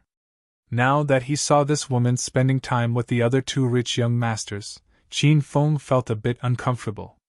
Oh, I don't know whose business this is anymore, but I do miss this place a little. Previously, the waitress was sitting modestly across from Qin Feng. Now, she took the initiative to run up to Qin Feng and sit down. She obediently lay in Qin Feng's embrace with a blissful and sweet expression on her face. You miss this place too? Qin Feng asked. Humph! It seems like you've forgotten about it. It's really infuriating. Lin Bei Bei pinched Qin Feng's waist and continued. My mom desperately needed money for surgery. In order to raise the money for surgery, I was forced to sell myself at the royal clubhouse, but the first customer was you. You didn't even ask for me at the time and gave me 100,000 yuan to send me away. Of course Qin Feng didn't forget. He only thought that Lin Bei Bei would be embarrassed and upset if he said it, but now that the two of them were walking together, it would be a wonderful fate and memory to say it. You're still talking about it. At that time, I was spying on your beauty in class. That night I nearly got you in my class. Even I didn't expect that I would actually be able to control you. Qin Feng smiled gently. Then why didn't you go up? Am I still lacking in your aesthetic standards? Lin Bei Bei suddenly felt a little nervous. She knew that Qin Feng had played with many women and they were all top-quality beauties. Lin Bei Bei was a bit scared. If Qin Feng stayed with her for a while, would he just get tired of her? How could that be? The national beauties of Bei Bei are like heavenly beauties that have descended to the mortal world. It's just that you're different from the other women I've met before, plus we're still at the same table. I don't want to hurt you. Qin Feng was telling the truth, and Lin Bei Bei was extremely touched. Very quickly, the dishes ordered by the two were served. Lin Bei Bei rarely ate this kind of high-end food, so she didn't stand on ceremony with Qin Feng. She picked up her fork knife and began to eat the food. Qin Feng silently watched Lin Bei Bei eat and occasionally put his sliced steak on Lin Bei Bei's plate. In the room across from Qin Feng, Han Ying, Feng Xing, and Zhang Hui sat at the same table. Feng Xing was the eldest grandson of Acropolis City's Feng family, while Zhang Hui was the eldest grandson of the Zhang family. 3 months ago, the two of them were used by Qin Yi and Sima Tu as pawns to deal with the Qin family, but that day, Qin Feng brought Lian Yu and Zhao Lingxian to the Amethyst Dragon Palace to run into 2 people. Of course, there was also a kid called Li Xingliang who was with Feng Xing and Zhang Hui back then. The 3 families were all part of Acropolis City's 5 small families, and because of the Liang family's declaration of war, they had arranged for the 3 of them to go abroad, keeping a low profile from now on.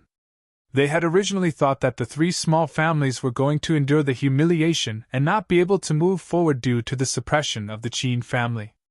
Who knew that the heavens would not predict the future? 3 months ago, the Qin family suffered a great war and was obliterated. So the Zhang family and Feng family called Feng Xing and Zhang Hui back to the country, and the 2 families teamed up in an ambitious manner. Now, they had already stepped into the ranks of the new Acropolis City's 4 great families, and Li Xingliang's family was still a little afraid. Han Ying wore a fiery red dress, revealing half of her voluptuous chest. Her delicate and charming face was painted with thick makeup, and she looked just like a queen. Although she looked like a flirtatious woman, no one dared to get close to her. Director Han, you really are a busy man. It's really difficult for me to see you again. Feng Xing had a fawning smile on his face as he looked at Han Ying. Zhang Hui's attitude was also respectful. Han Ying had taken over all of the Qin family's assets and became Acropolis City's richest woman. In addition to Han Ying's beauty and sexy figure, all of Acropolis City's young masters had their eyes on her. Anyone who could marry this woman would never have to worry for their entire life. If you have something to say, just say it. I'm indeed very busy. I have other things to take care of later. Han Ying took a sip of red wine, her every movement carrying a noble aura. Although Feng Xing and Zhang Hui weren't happy in their hearts, they also hid it in their hearts. Feng Xing continued to smile and said, Chairman Han, you have so many businesses in Acropolis City. Do you think you can give us a little something so that the other families can have a taste of the meat? Why? What qualifications do you have to do so? Han Ying's expression suddenly became cold as she said tyrannically. Killing intent flashed across Feng Xing and Zhang Hui's faces, and Feng Xing no longer had a mischievous smile on his face. He said in a neutral tone, Director Han, business is about money. With your current attitude, I'm afraid it will attract a lot of trouble. What trouble? Han Ying smiled playfully. Director Han has taken down all the properties of the previous Qin family, making him the largest merchant group in Acropolis City. There is no doubt about this matter. But this is Acropolis City after all, and Director Han is a person from Jincheng City. In order to do business here, you have to show some gifts. Otherwise, our relationship will get out of hand and it will not be good for everyone. Feng Xing said with a cold expression. Are you guys threatening me? Han Ying didn't seem to be afraid at all. It's good that you understand, Director Han. Some things that you say too clearly hurt your feelings. Our two big families have already made our decision. Give Director Han 3 days to think it over, and we don't need too much time. Just transfer the shares of this royal clubhouse. And in the future, our Feng and Zhang families will be good friends with Director Han. Feng Xing began to talk about the various benefits he could gain in an attempt to tempt Han Ying. Han Ying acted as if she didn't hear anything and sneered. Then what if I don't hand over any shares? Humph. Then, if you refuse a toast and don't eat a forfeit, Director Han's safety will be a real headache. Feng Xing laughed coldly. At this point, Han Ying no longer had any thoughts of staying. Just as she was about to leave, her gaze suddenly fell on a room diagonally opposite her. Han Ying's body shook violently as if something exploded in her head. Qin Feng, let's toast to celebrate how you saved me. And celebrate how I became your woman tonight. Lin Bei Bei didn't drink before, but she was extremely happy tonight. As soon as the red wine was served, she took the initiative to toast Qin Feng. Drink slowly, as much as you can drink.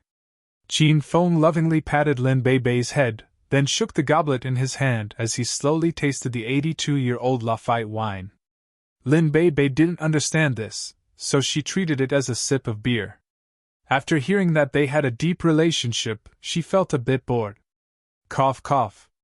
This wine tastes so weird. Lin Bei Bei's delicate and charming face wrinkled. She stuck out her tongue and fanned herself with her small hands. When Qin Feng saw Lin Bei Bei's cute appearance, he couldn't help but hug her tightly.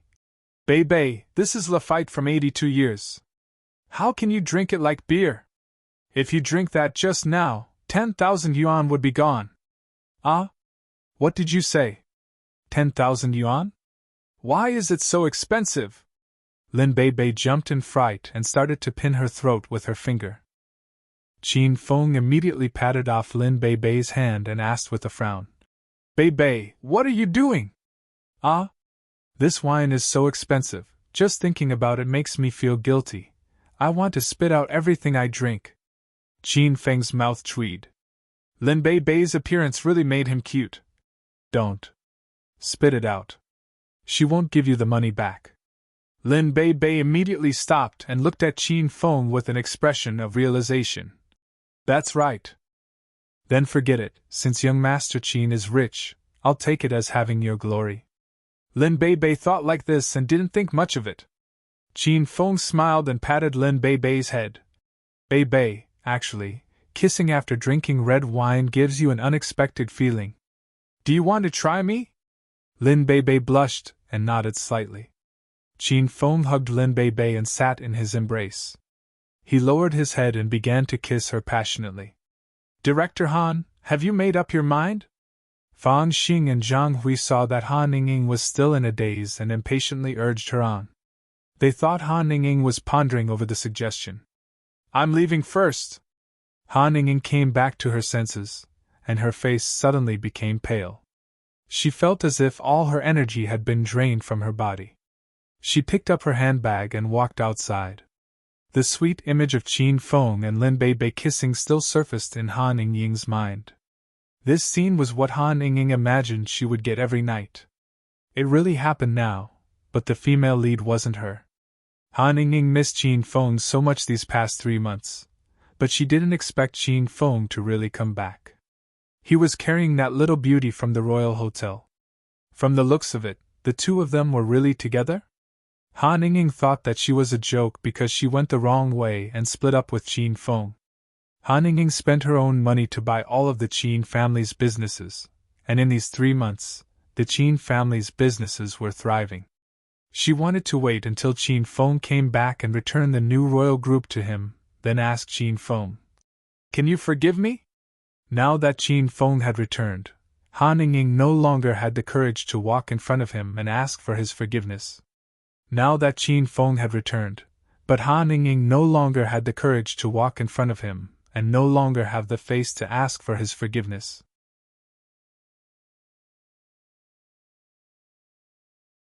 Chapter 485 Sad. Damn it!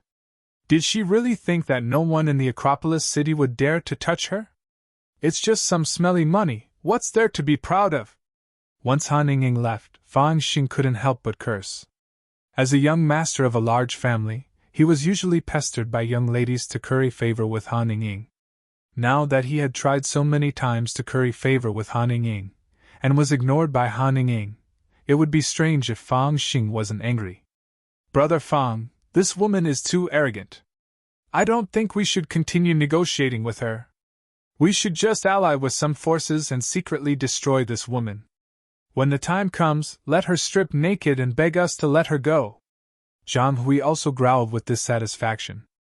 Alright, then let's go back and report to our families that Han Ningning doesn't know what's good for her and directly reject our suggestion.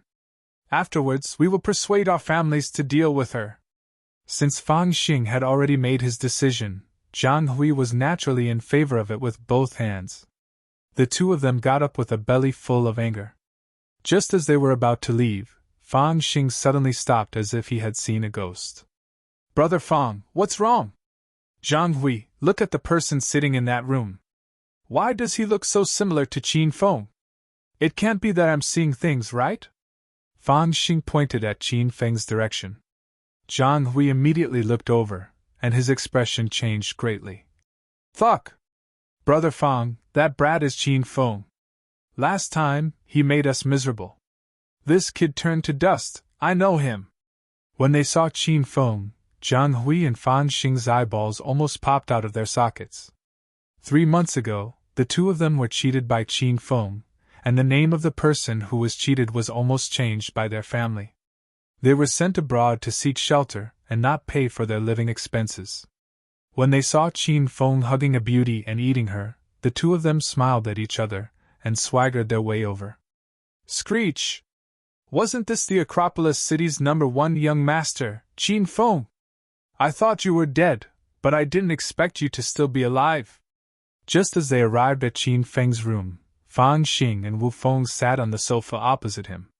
They put their feet on the table and stared at Qin Feng arrogantly as they stepped on the steak and fruit salad that Lin Bei Bei hadn't finished eating. Hey! What are you doing?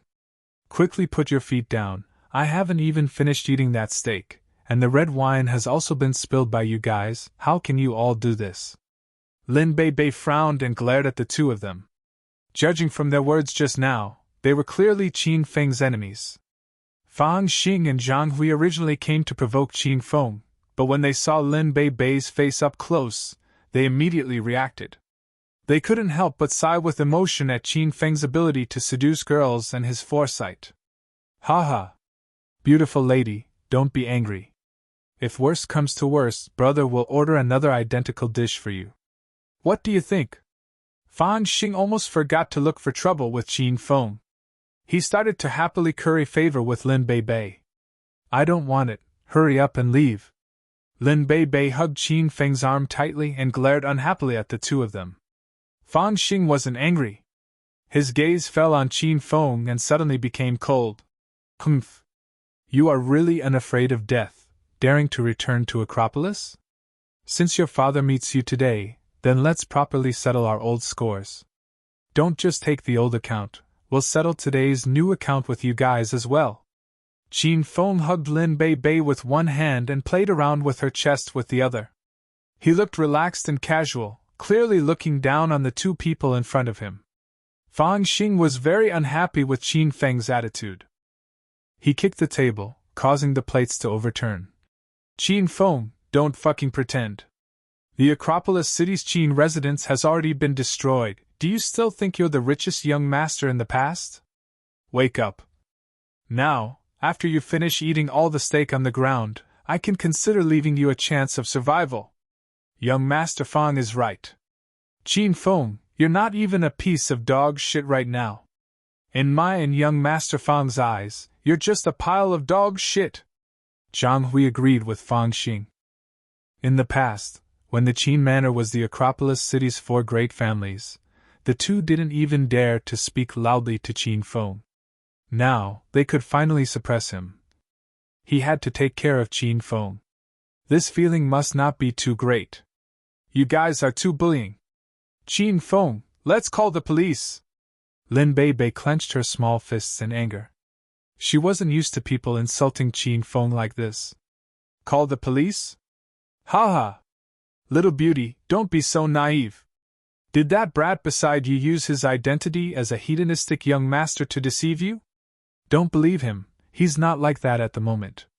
If you want to live a good life alongside a rich young master, hurry up and come into Big Brother's embrace. Our Feng family is currently one of the Acropolis City's 4 great clans. Feng Xing smirked at Lin Bei Bei, and Zhang Hui also looked ready to make a move. So that's how it is. I was wondering why you two little grasshoppers suddenly became so popular. So it turns out that your family has been promoted to become one of the 4 great families. I really want to congratulate you then. Qin Feng finished rubbing Lin Bei Bei's left chest and began rubbing the right one. Lin Bei Bei's face was completely red, but she couldn't bear to stop Qin Feng. Feng Xing and Zhang Hui were extremely excited, and they wanted to sweep positions with Qin Feng and pacify the little beauty. Qin Feng, it's useless to say anything good now. If you want to leave here alive, then kneel on the ground and finish the steak. Otherwise, I'll find someone to break your dog legs. Qin Feng had just congratulated the two of them, causing them to think that Qin Feng was afraid of them, which was why he said those kind words. This made Feng Xing and Zhang Hui extremely proud. They put on a haughty attitude and looked down on Qin Feng. Qin Feng didn't seem to hear Feng Xing's threats and smiled. Don't misunderstand me. I didn't say anything good to you guys. I was congratulating you on your family being promoted to become one of the 4 great clans, but today, you two wastrels' family will be destroyed. You two will be removed from Acropolis City from today onwards. Your evil family will be eliminated, so of course I have to congratulate you. Feng Xing and Zhang Hui's expressions changed greatly. They were so angry that they almost vomited blood. They didn't know where Qin Feng got the courage to say these words. Now that the Acropolis City's Qin family was destroyed, Qin Feng was nothing but a piece of dog shit. Hee hee, you brat, you can only play with your words for the time being. I can't even be bothered to look at you properly. Hurry up and give us the woman in your embrace to let us feel refreshed. Otherwise, I'll kill you right now. Feng Xing threatened Qin Feng. The killing intent in Qin Feng's eyes flashed, and he still smiled as he said, That's right, I saw you two sitting together with Han Ying just now. What were you talking about? Qin Feng didn't know why he was talking about Han Ying. Even though he didn't seem to care about Han Ying, he couldn't fool himself. After all, this was the first time Han Ying's heart had been taken away by Qin Feng. Qin Feng's topic changed too quickly.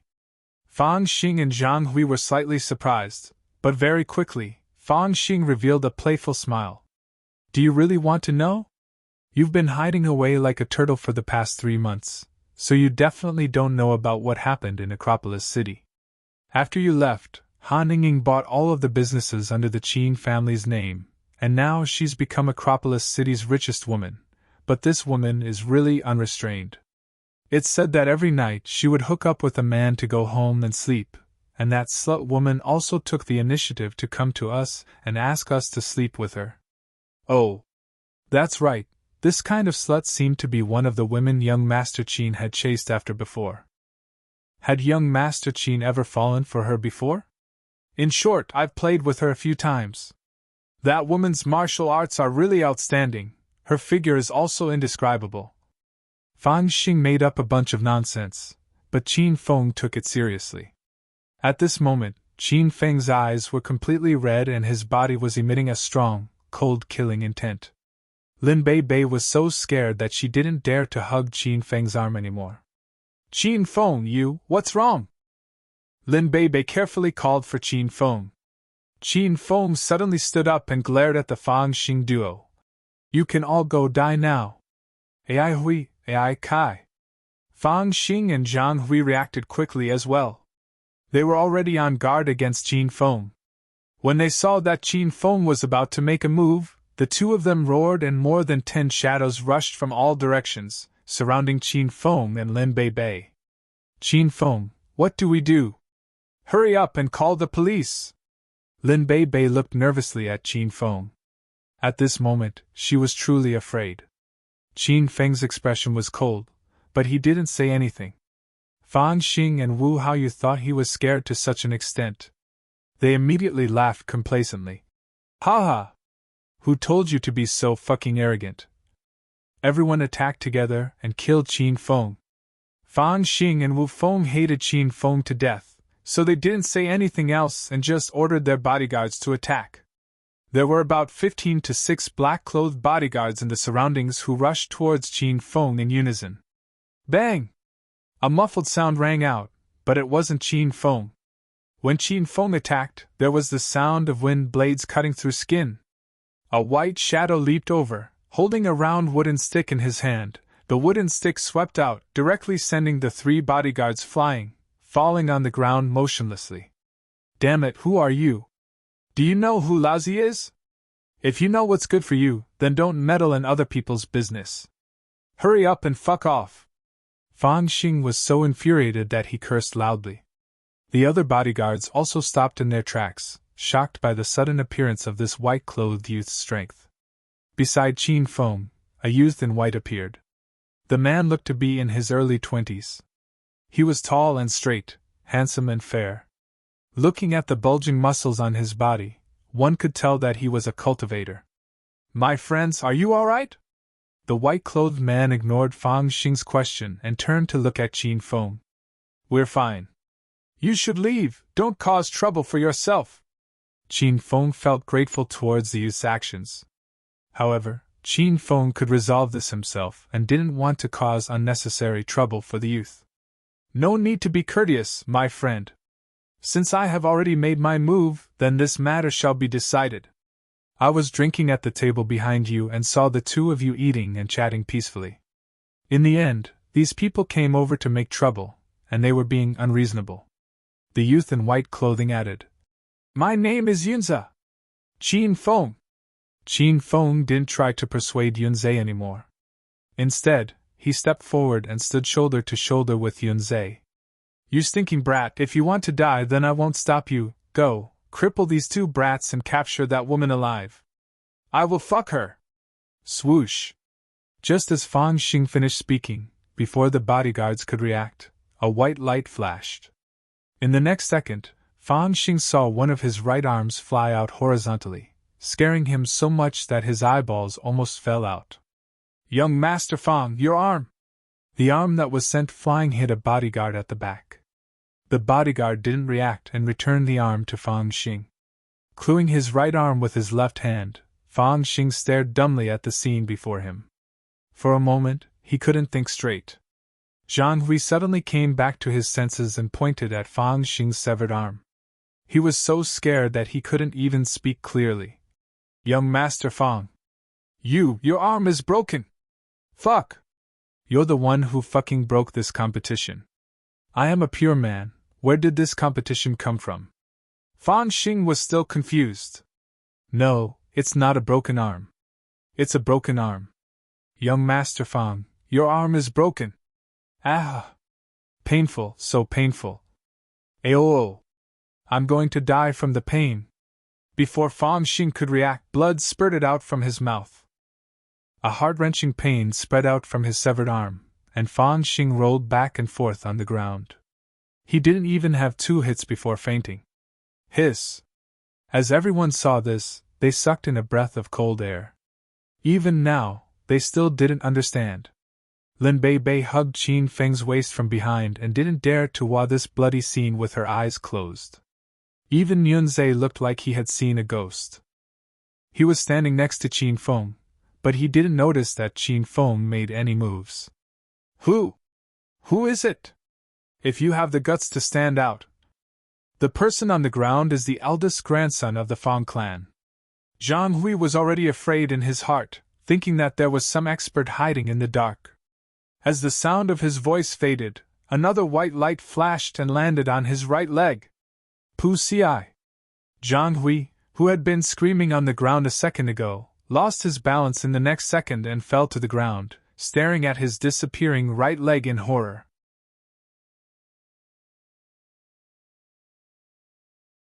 Chapter 486. Provoke Qin Feng. Fuck! Legs, your father's leg is missing? Zhang Hui felt that what happened tonight was extremely strange. He even prayed that he was dreaming. Young Master Zhang, don't worry, you've found your leg. The bodyguard who picked up Feng Xing's arm came running back while hugging Zhang Hui's bloody right leg. He had picked up 2 young masters' arms and legs in succession tonight, and was extremely happy. Damn it, your father's leg is broken. It ended just like that? Ayo! It hurts. Who exactly is fighting against my Zhang clan and Feng clan in the dark? If you have the guts, then stand out. Don't be a cowardly tortoise. Ayo! Ah! Zhang Hui's incision began to spray out blood. He was in so much pain that he wanted to die. Even now, he still hadn't seen his enemy. This feeling was both terrifying and unbearable. Wah! Young Master Zhang, your leg is actually broken. What should we do? What should I do? The bodyguard that was hugging Zhang Hui's right leg finally came back to his senses. He was so scared that he threw his leg away. His thigh smashed right into Zhang Hui's head, causing Zhang Hui to faint. Ai Hui, why did you knock young Master Zhang out? The rest of the bodyguards returned to their senses and saw the scene of Ai Hui knocking Zhang Hui unconscious. Ai Hui jumped up in shock. He looked at the ferocious glares from the bodyguards and said, "It's not me, it's those 2 brats. I saw them earlier, they were the ones who used the hidden weapons and cut off the arms and legs of young Master Zhang and young Master Feng. Now that the 2 young masters are heavily injured, we should quickly capture them." Yes! It was these 2 who injured the young master. Let's attack together and capture them alive. The bodyguards snapped out of their shock. They were currently stuck in a dilemma, so they simply put all the blame on Qin Feng and Yunzhe. They wanted to fight the 2 of them. The weakest was an inner level 2 martial artist, and there was even an inner level 4 martial artist mixed in. Such a team of martial artists would be quite strong in Acropolis City, because even in Qin Feng's generation, an inner level 4 could be considered a martial cultivating genius. Brother Qin Feng, hurry and leave with your girlfriend. I'll help you block them for a while. The person in front of him was real. Yunzhe had a serious expression on his face. He was only an inner layer 3rd level martial artist, So he clearly wasn't a ma for these people, but he still bravely stood out. After all, the woman in Qin Feng's embrace was an ordinary person. Xiu xiu. Star. Shu. Shu. Shu. Qin Feng didn't need to say anything because he had already done something. Qin Feng's hands continuously danced in the air. Streaks of white light flashed through the crowd like fireflies, fleeting and erratic. The bodyguards who were charging towards them were like a special effect shot from a movie. As they ran, they suddenly lost their arms and legs, and some of them even directly flew out. Some of them even landed on their heads, while some of them were still moving forward due to inertia. Lin Bei Bei was really scared. She couldn't help but squat to the side and spit on the ground. Yunzhe was a martial artist of the third floor after all. Normally, he had accepted many quests in the warrior guild, so it was normal for him to fight and kill others. However, at this moment, his face had turned pale from the brutal scene before him, and goosebumps could be clearly seen all over his body. This time, Yunzhe saw clearly that these strange white lights were sent out by Qin Feng. Yunzhe couldn't see Qin Feng's true strength, and he only knew that if Qin Feng attacked him, he wouldn't even have the chance to resist. The sound of wind blades breaking through the wind and the howls of wolves rose and fell one after another.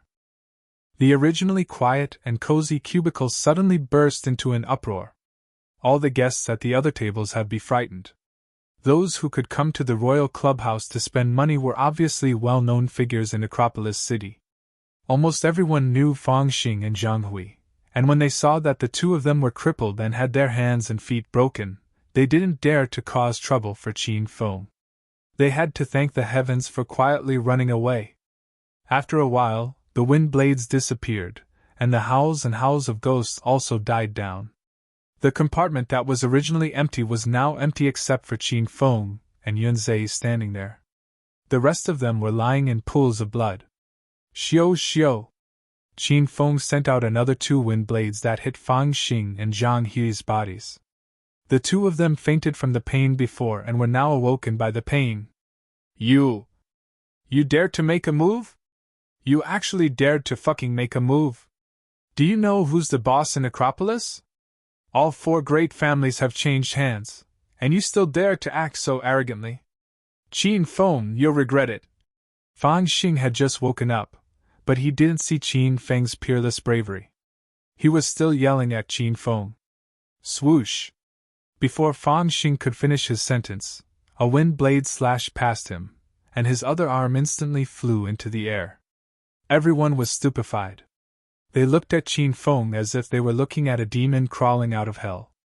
In front of him, they felt as if they wanted to bow down and worship him. You're still fighting? You dare to make a move? Your father will make you wish you were dead. Feng Xing looked at the empty cuffs. They were already in a crazed state, and he didn't even care about the pain of losing an arm. He cursed Qin Feng like a madman. Qin Feng's expression was calm, as if he couldn't hear Feng Xing's howls.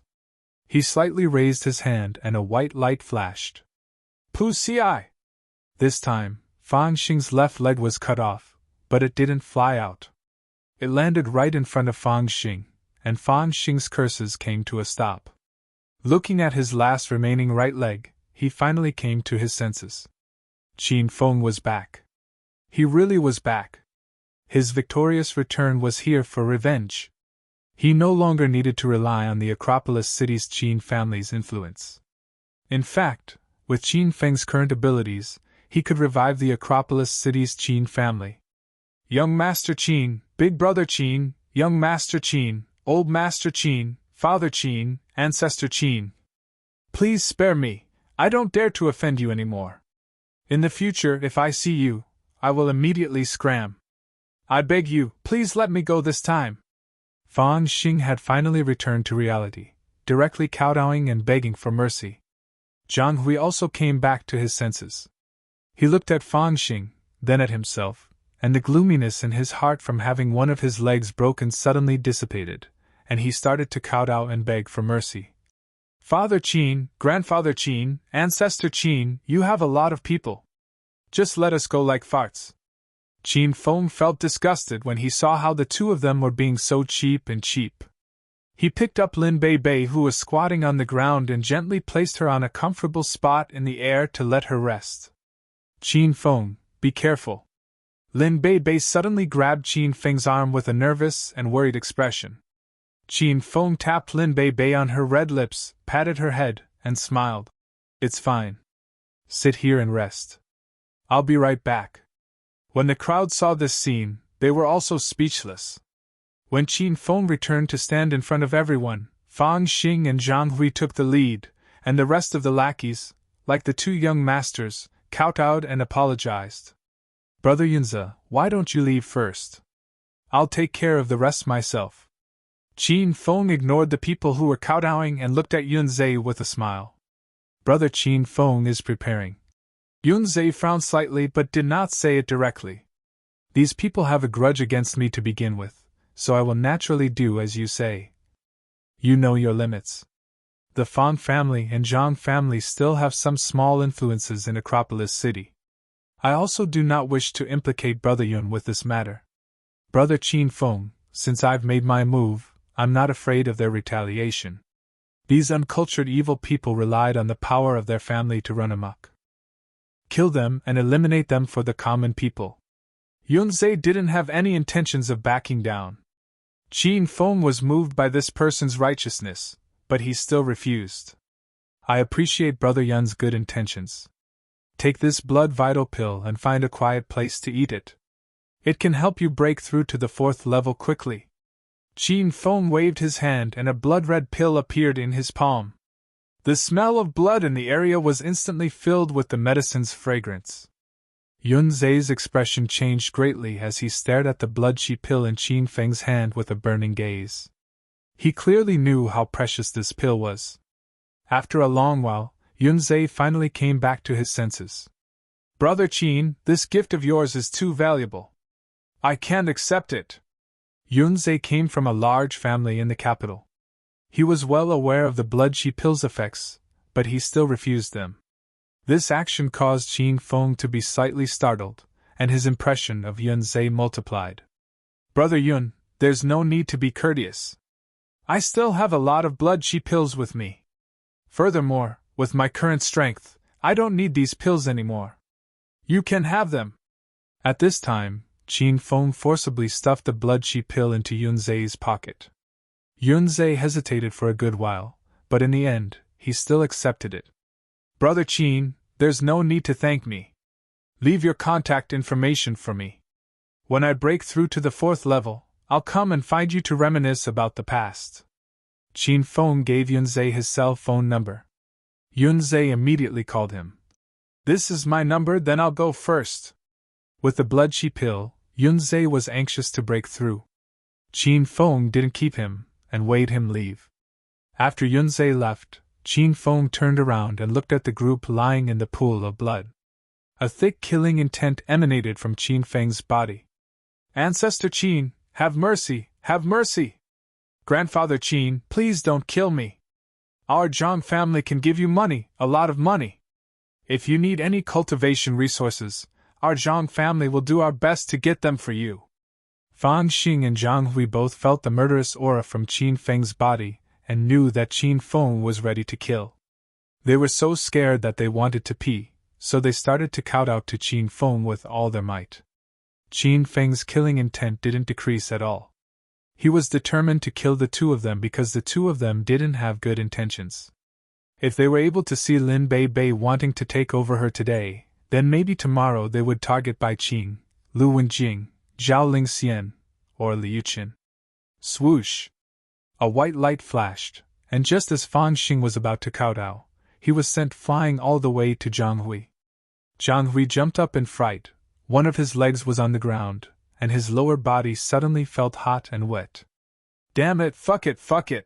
Ancestor Qin, have mercy, don't kill me, I have a secret to tell you, you will definitely like it. Seeing Qin Feng raise his hand slightly, Zhang Hui was so scared that he wanted to poop. Qin Feng waved his hand in the middle and suddenly put it away. What secret? Ancestor Qin, there are too many people here. How about we find a quiet place and I'll tell you immediately? Zhang Hui hurriedly said. Qin Feng raised his hands again with an ice-cold expression. Don't play tricks with me. If you want to stall for time so you can call in reinforcements, then don't waste your time. I'll kill as many people as you call. I dare not dare, I really do have an important secret to share with Ancestor Qin. If others hear about it, it might leak out. Zhang Hui had a sincere expression on his face. From the looks of it, he was not lying. Qin Feng hesitated for a moment, then made a grabbing motion with his hand and pulled Zhang Hui to the booth where Lin Bei Bei was sitting.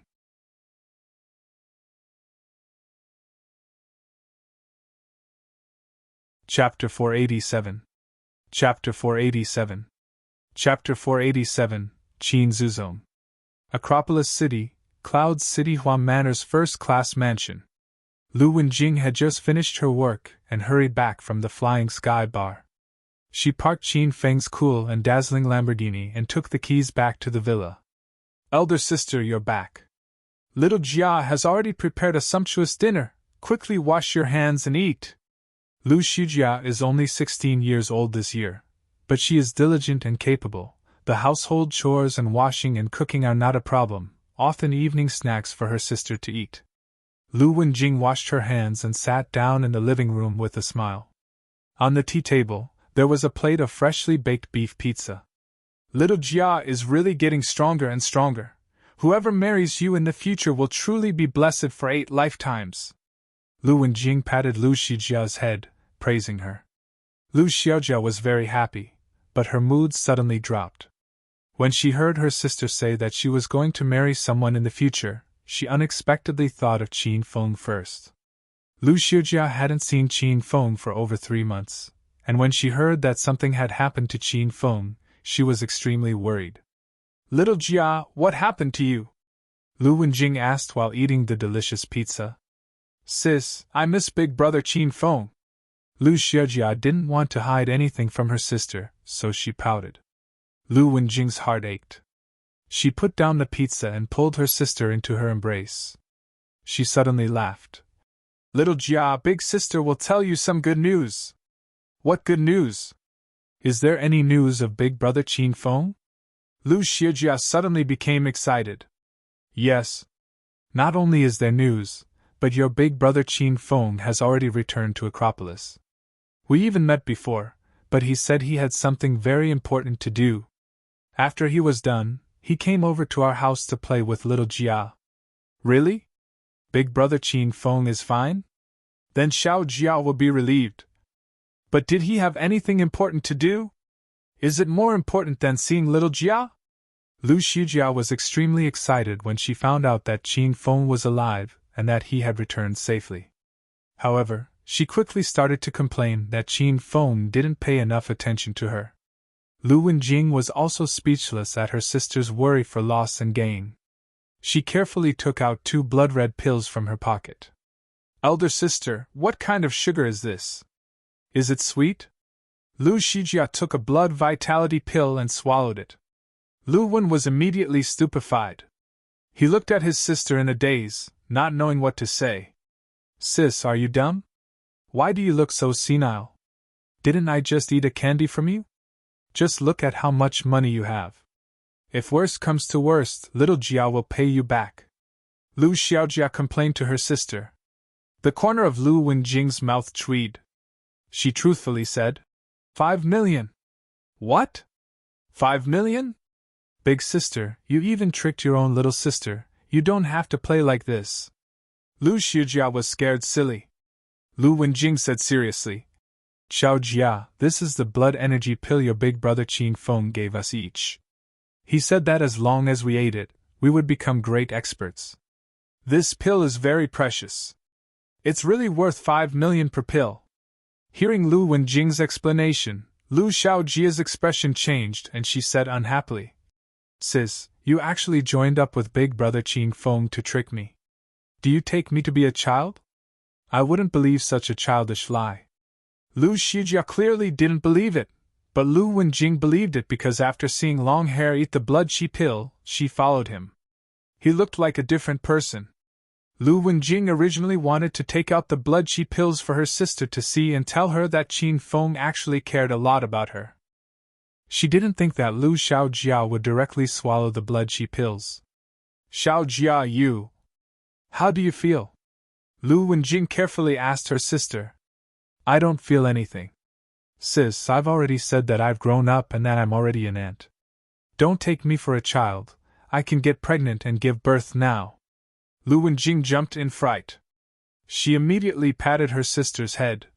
Girl, what nonsense are you spouting? Who are you trying to have children with? See if I slap you to death. Hee hee, I just want to be with big brother Feng, but big sister definitely won't agree.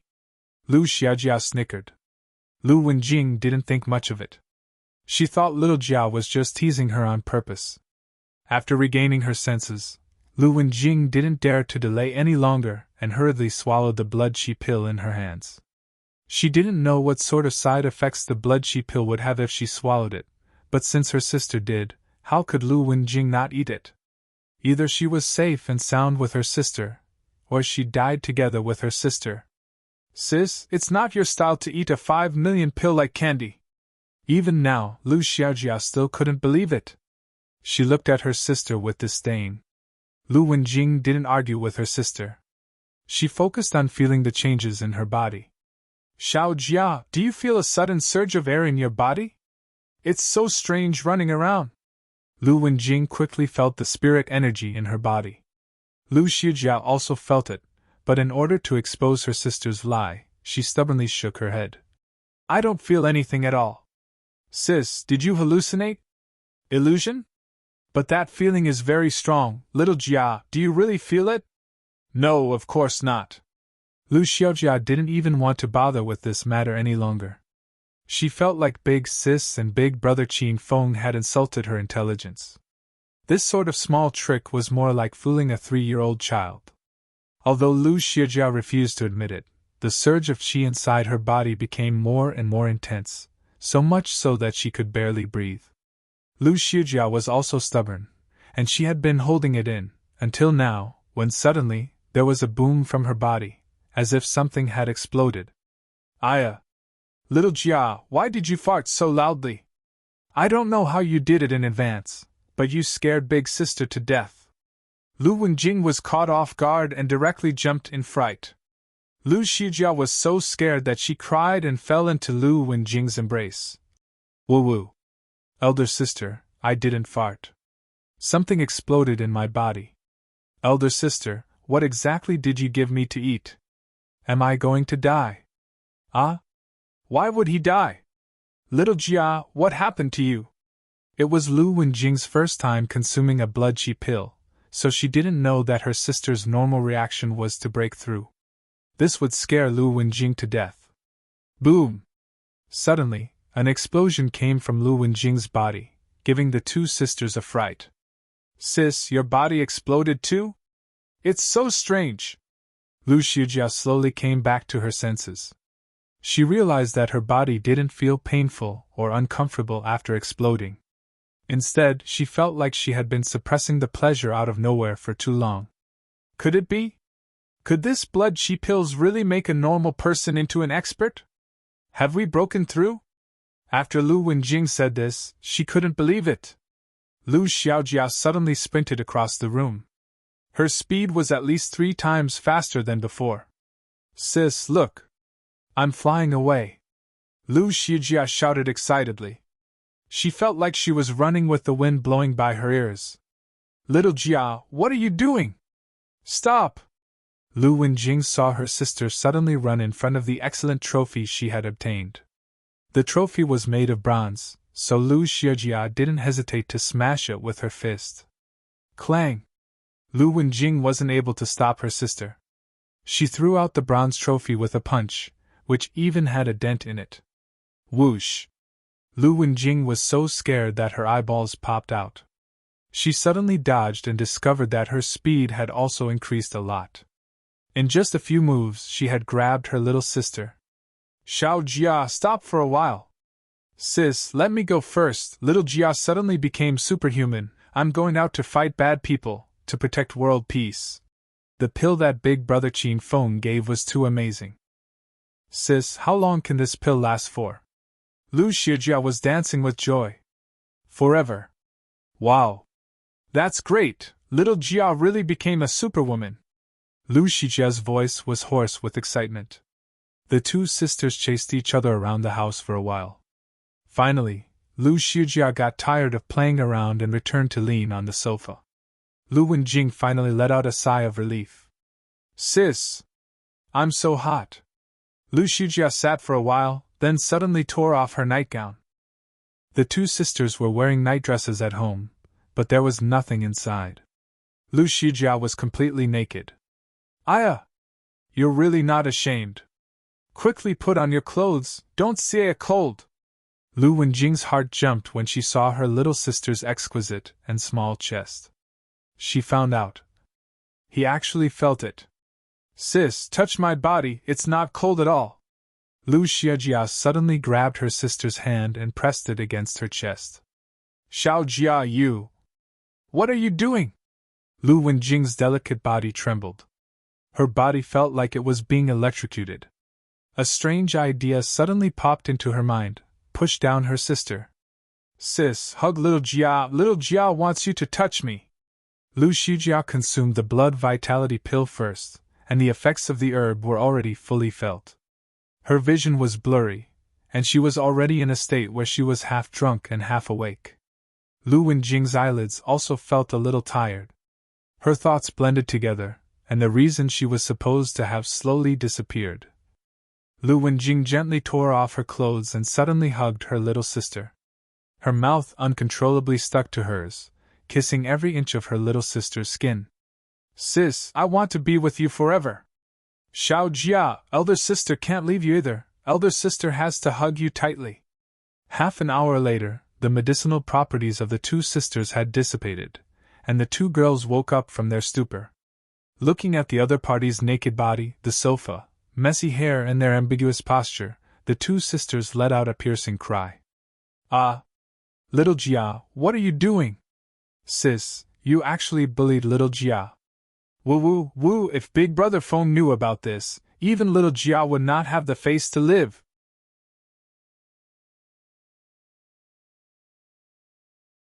Chapter 488. Chapter 488. Chapter 488. Love.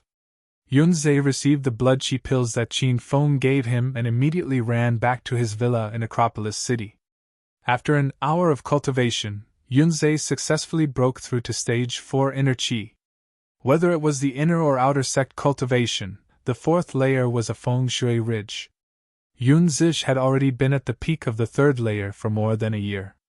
He really wanted to break through the bottleneck earlier and enter the fourth layer. Now that he had successfully broken through, Yunzhe's strength had increased tremendously. He was so excited that he wanted to shout out twice. Sis, I've broken through! Yunzhe's happiness had to be shared with someone, so he immediately called his sister who was far away in the capital. Really? He broke through to the fourth level? A pleasant voice came over the phone, filled with pleasant surprise and gratification. Yes, I broke through to the fourth level. Thanks to a big brother I know today, he gave me a blood vitality pill, and I broke through directly. Yunzhe explained what happened. That's great, little Zhe. When you have time, you must thank that person well. If he is also from Acropolis, you can all be friends and help each other. Sister Yunzhe sounded very excited, obviously proud of her younger brother. One had to know that Yunzhe was only 20 years old. In the entire capital, very few of his peers had been able to reach this height, having broken through to the fourth level. At the same time, Yun Zhao's elder sister had a trace of doubt in her heart. She knew just how precious the blood chi pill was. She couldn't understand how that person could give her little brother such a precious pill the first time they met. Sis, I'm already at the fourth level of the inner palace, and I can rely on my own strength to compete for the position of young patriarch in the Yun family's young patriarch gathering. Sis, I'm already at the fourth level of the inner palace, and can rely on my own strength to fight for the position of young patriarch in the Yun family's assembly of patriarchs. Yunzhe suddenly said. Yun Zai's older sister was none other than Qin Feng's beautiful teacher, Yun Xiao. Of course, she didn't want to become the product of the family's marriage. She wanted to pursue her own happiness. Ever since she was married to Qin Feng at the Flying Sky Bar, Yun Xiao would often think of Qin Feng, but Yun Xiao couldn't ruin her younger brother's future because of her happiness. She knew that besides the candidate's personal strength, what she was interested in was the power and connections the candidate could garner. Even if Yun Zai was powerful and didn't have the support of any family, he still wouldn't be able to be elected as the young patriarch. The power behind this would need Yun Xiao to form connections with his little brother through their marriage. Little Zai, you are very good. Big sister is proud of you. You can peacefully stay in Acropolis City to develop. Big sister is fine. I'm already looking for a new marriage family. This time I'll help you find a strong family as your backer. I'll definitely let you take the position of the junior family head. After Yun Xiao said this, she took the initiative to hang up the phone. She knew that her brother would still try to persuade her, but Yun Xiao had already made up her mind and didn't want to say any more. As the night fell, the stars in the sky became vast. Yun Xiao and Yun Zai both looked at the distant sky. Yun Xiao was looking at the location of the Acropolis City, while Yun Zai was looking at the direction of the capital. Little Zai, I wish you good luck. Qin Feng, do you still remember me? Sis, I will quickly make myself grow up. If you don't want to be forced to marry, I definitely won't let anyone force you. In the private room of the royal clubhouse, Qin Feng hugged Lin Bei Bei and sat on one side, while Zhang Hui sat on the other side. Zhang Hui and Feng Xing were arrogant and despotic in front. Lin Bei Bei was still a bit scared when she saw Zhang Hui. She hugged Qin Feng tightly. He buried his head in Qin Feng's embrace and didn't look at Zhang Hui. Sister-in-law, please forgive my offense. Zhang Hui first accompanied Lin Bei Bei, then looked at Qin Feng respectfully and said, Ancestor Qin, please don't kill me. I really don't dare to oppose you anymore. Cut the crap, are you thinking that your secret is worth it? Hurry up and say it. Qin Feng glanced coldly at Zhang Hui. Zhang Hui did not dare to hesitate and quickly said, Qin Zhu, the situation in Acropolis City has changed greatly. The four great families have been replaced, and the Acropolis City's Feng family, Zhang family, and the previous Zhou and Gao families are the four great families. Qin Feng hadn't returned to Acropolis City in a long time, so he wasn't too sure about the current situation. At this time, he asked, The Zhou family is Zhou Kai's Zhou family? Yes. This Zhou family is also very strange. Previously, Zhou family's old man had announced that he was withdrawing from the four great families and had started to keep a low profile. Who would have thought that this time, the Acropolis City would fall into chaos and their Zhou family would come back? Zhang Hui didn't know that Qin Feng had suppressed the Zhou family, so he felt that it was normal. However, Qin Feng was very clear that it was precisely because Zhou Kai wanted to violate Rao Sherman that he was killed by the spirit-cleansing necklace she wore. Later on, Qin Feng negotiated with the Zhou family's people and forced the Zhou family's old man to withdraw from the ranks of the four great families. Their withdrawal was due to the suppression from the Qin residents, and now that the Qin residents had collapsed, the Zhou family naturally became restless and returned to the ranks of the four great families. The Zhou family's attitude was the same as Feng Xing and Zhang Hui's family. They were afraid of the Qin manor earlier, so once Qin manor collapsed, they wouldn't be able to hide their ambitions. What's that Gao family thing? Qin Feng continued to ask. This is the previous 5 small families' Gao family. The younger generation that the Gao family focused their efforts on cultivating is called Gao Hu. Ancestor Qin should have heard of this, right? Zhang Hui said. After hearing about Gao Hu, Qin Feng remembered that he and Lu had met with Gao Hu earlier, caused trouble, and played basketball together. At that time, Sima Tu had also arrived. At that time, Sima Tu wanted to use Blue Wing no dual-bladed Yin to attack Qin Feng. In the end, Qin Feng used Gao Hu's name to assault his woman, Lu Wenjing, and beat Gao Hu up. Gao Hu was beaten half to death, but the Gao family didn't even dare fart. Qin Feng understood the new families in Acropolis City. They were all the families that Qin Feng had suppressed before. Keep talking. Seeing that Qin Feng seemed to be interested in his own secrets, Zhang Hui's worried heart slowly relaxed as he continued. Although the Acropolis city's 4 great clans have appeared, their positions are not stable. Other than the Zhou family, which was originally one of the 4 great families, the other 3 clans climbed up from the 5 great families. Our Zhang clan and the Feng clan allied together before slowly gaining a foothold. We originally thought that our clan would stabilize and develop, becoming even more glorious. Unexpectedly, a week ago, a mysterious black-clothed man found our 2 clans, changing their fates completely. After Zhang Hui said this, his expression suddenly became dejected. Even Qin Feng became interested when he heard this. He hurriedly asked, "Who is that mysterious black-clothed person? What kind of background? What did he say to your family?" "I don't know his true identity, not even my grandfather, but his strength is very strong. He even said that he came from a large clan in the capital, and that he threatened our Zhang clan and the Feng clan to listen to his arrangements, or else our 2 clans would be exterminated." Zhang Hui had a face full of fear. From that mysterious person's appearance, just mentioning that person caused Zhang Hui to tremble violently. "What does he want your family to do?" Qin Feng asked. "Kill you," Zhang Hui said. "Kill me?" Qin Feng was shocked. So this man in black was after him. How did he know I was coming back? That I am not sure. That man in black told us 2 great families to guard the Sima family's territory. The moment they discover you, inform them and we will attack you together. The black-clothed man has also given us a promise. As long as we can see you, he will help us, the 2 great clans, unite Acropolis City and kill off our other opponents.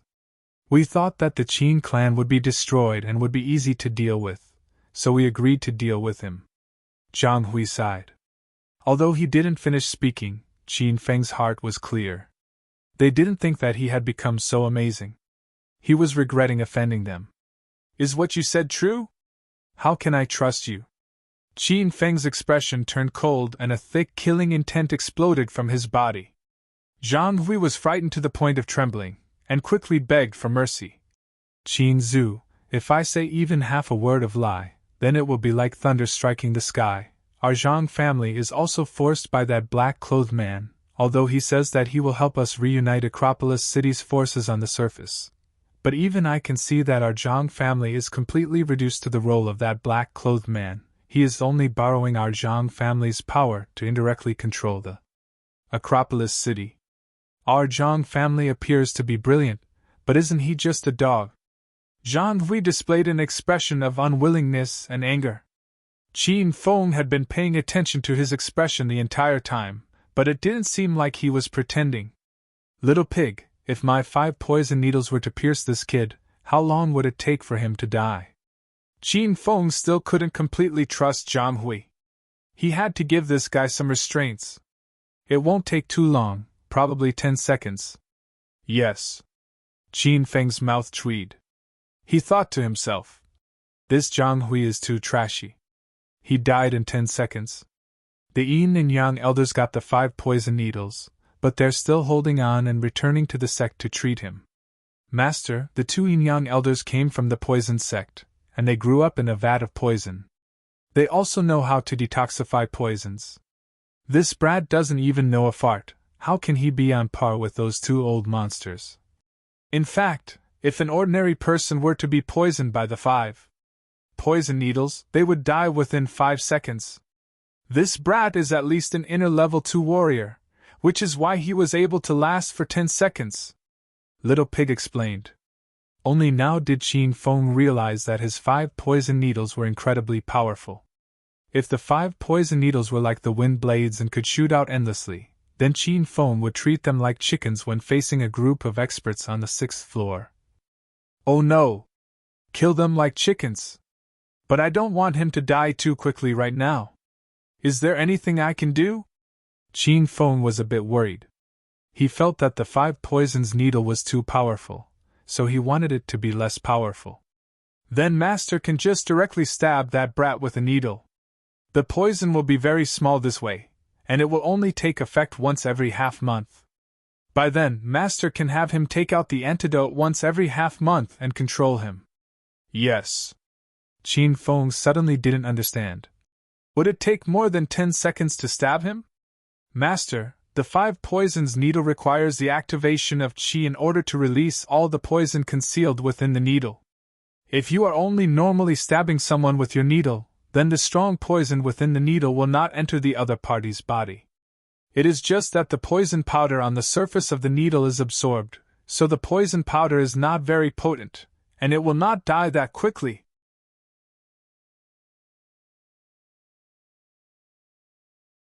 Chapter 489.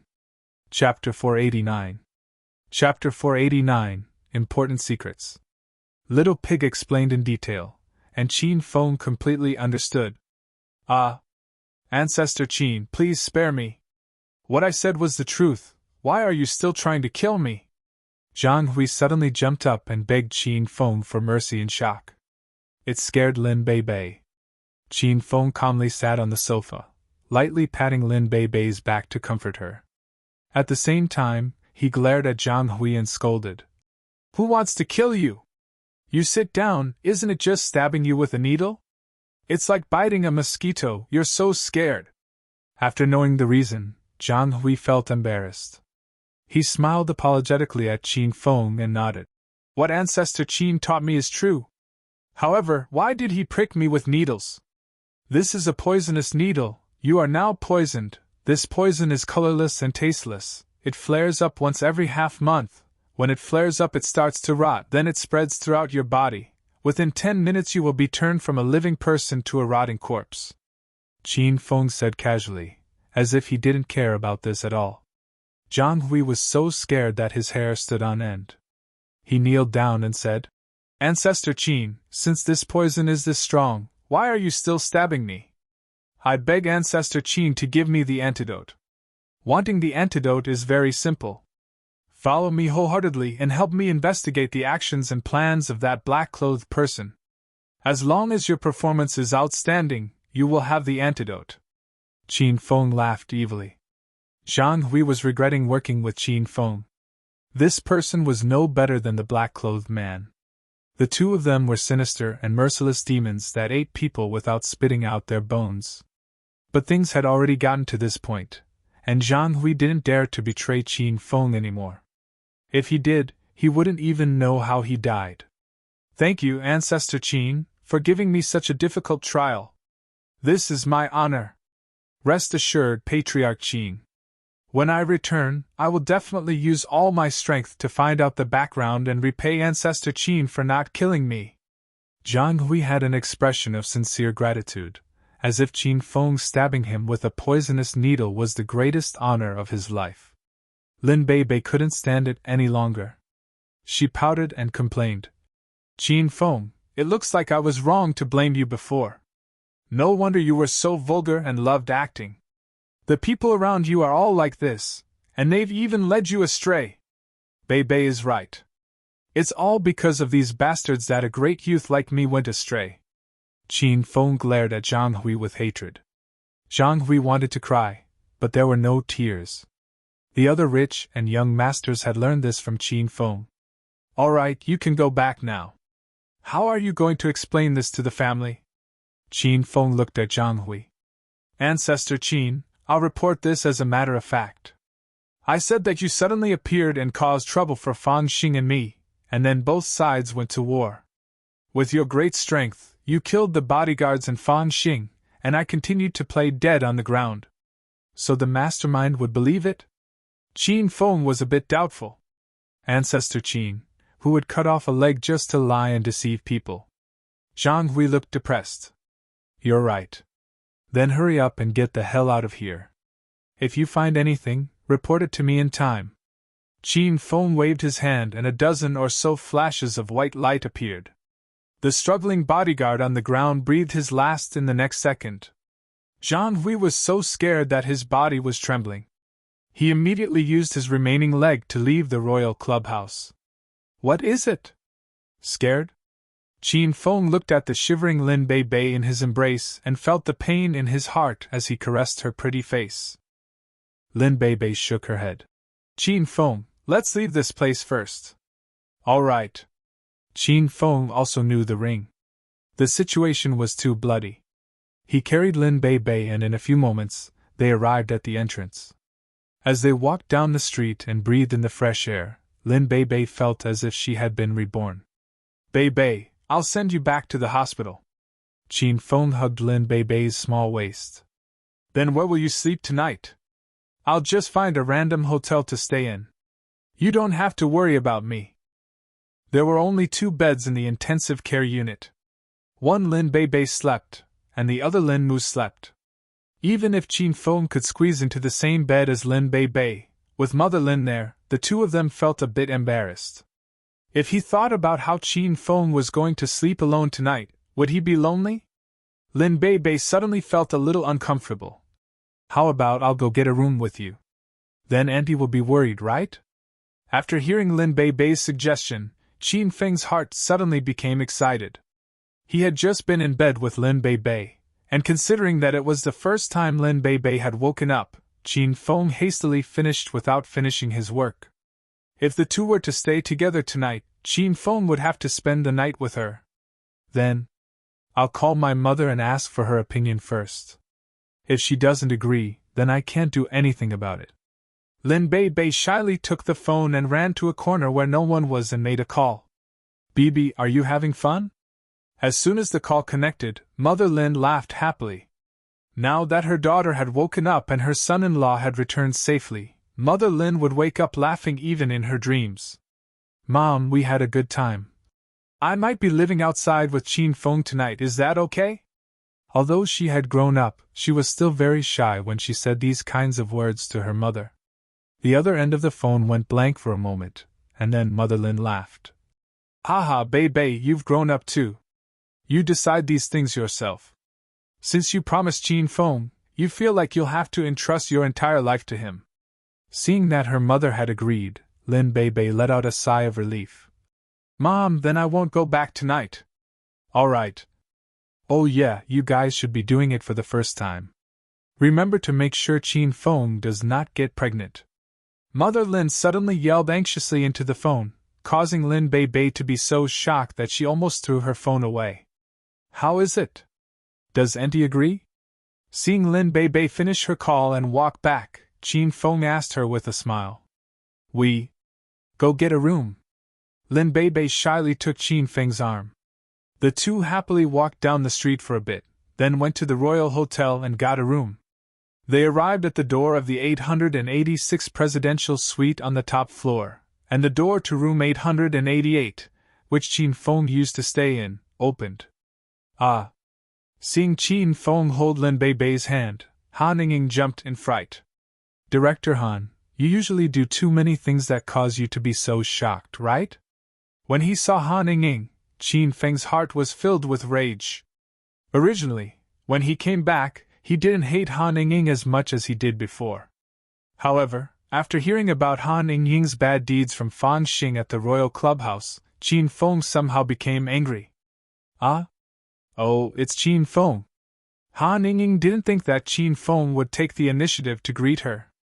Her emotions were mixed at the moment, and she was stunned for a good while before calming down. She pretended to be calm as she replied to Qin Feng. Humph. I've only been gone for 3 months, does Director Han not recognize me anymore? Don't tell me you think I'm dead? Qin Feng was very angry at Han Ying's performance. He felt that Han Ying was as calm as if she had seen a passerby when she saw him. Hee hee! Young Master Qin, you have so much fame. There are countless women around you.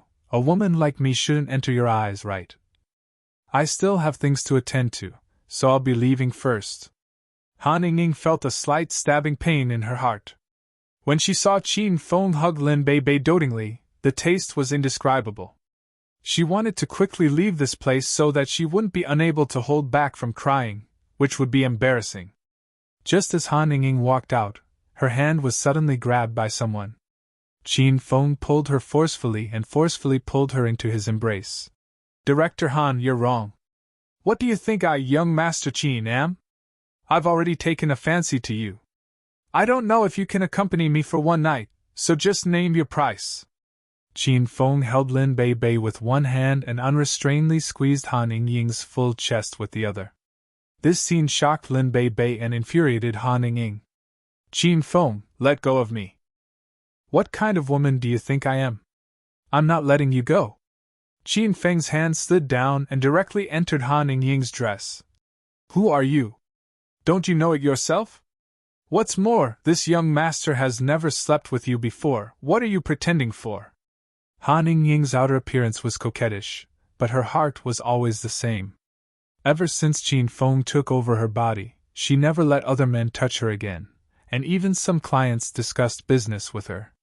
When they met a male CEO who had intentions towards her, Han Ying would decisively cancel the collaboration.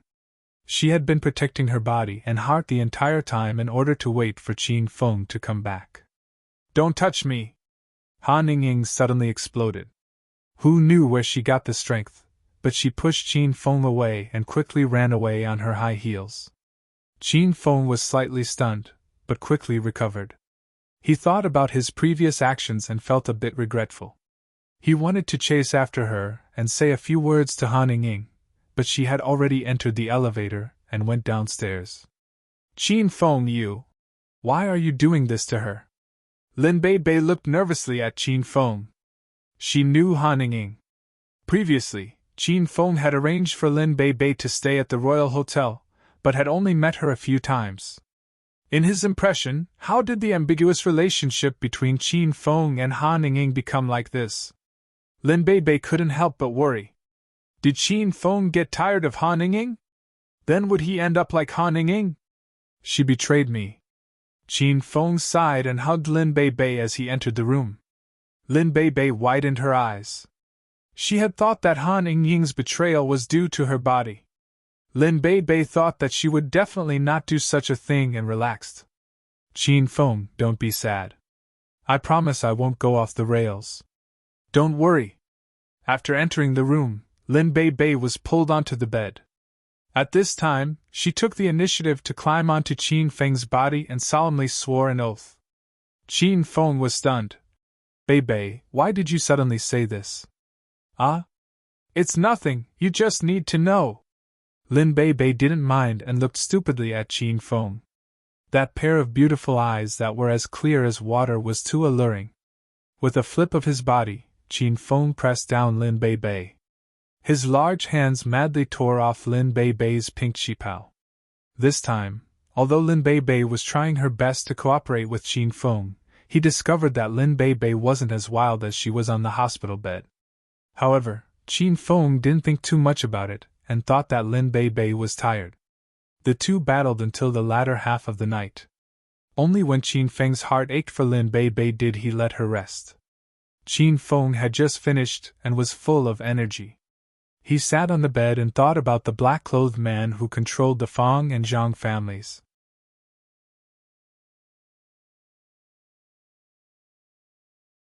Chapter 490.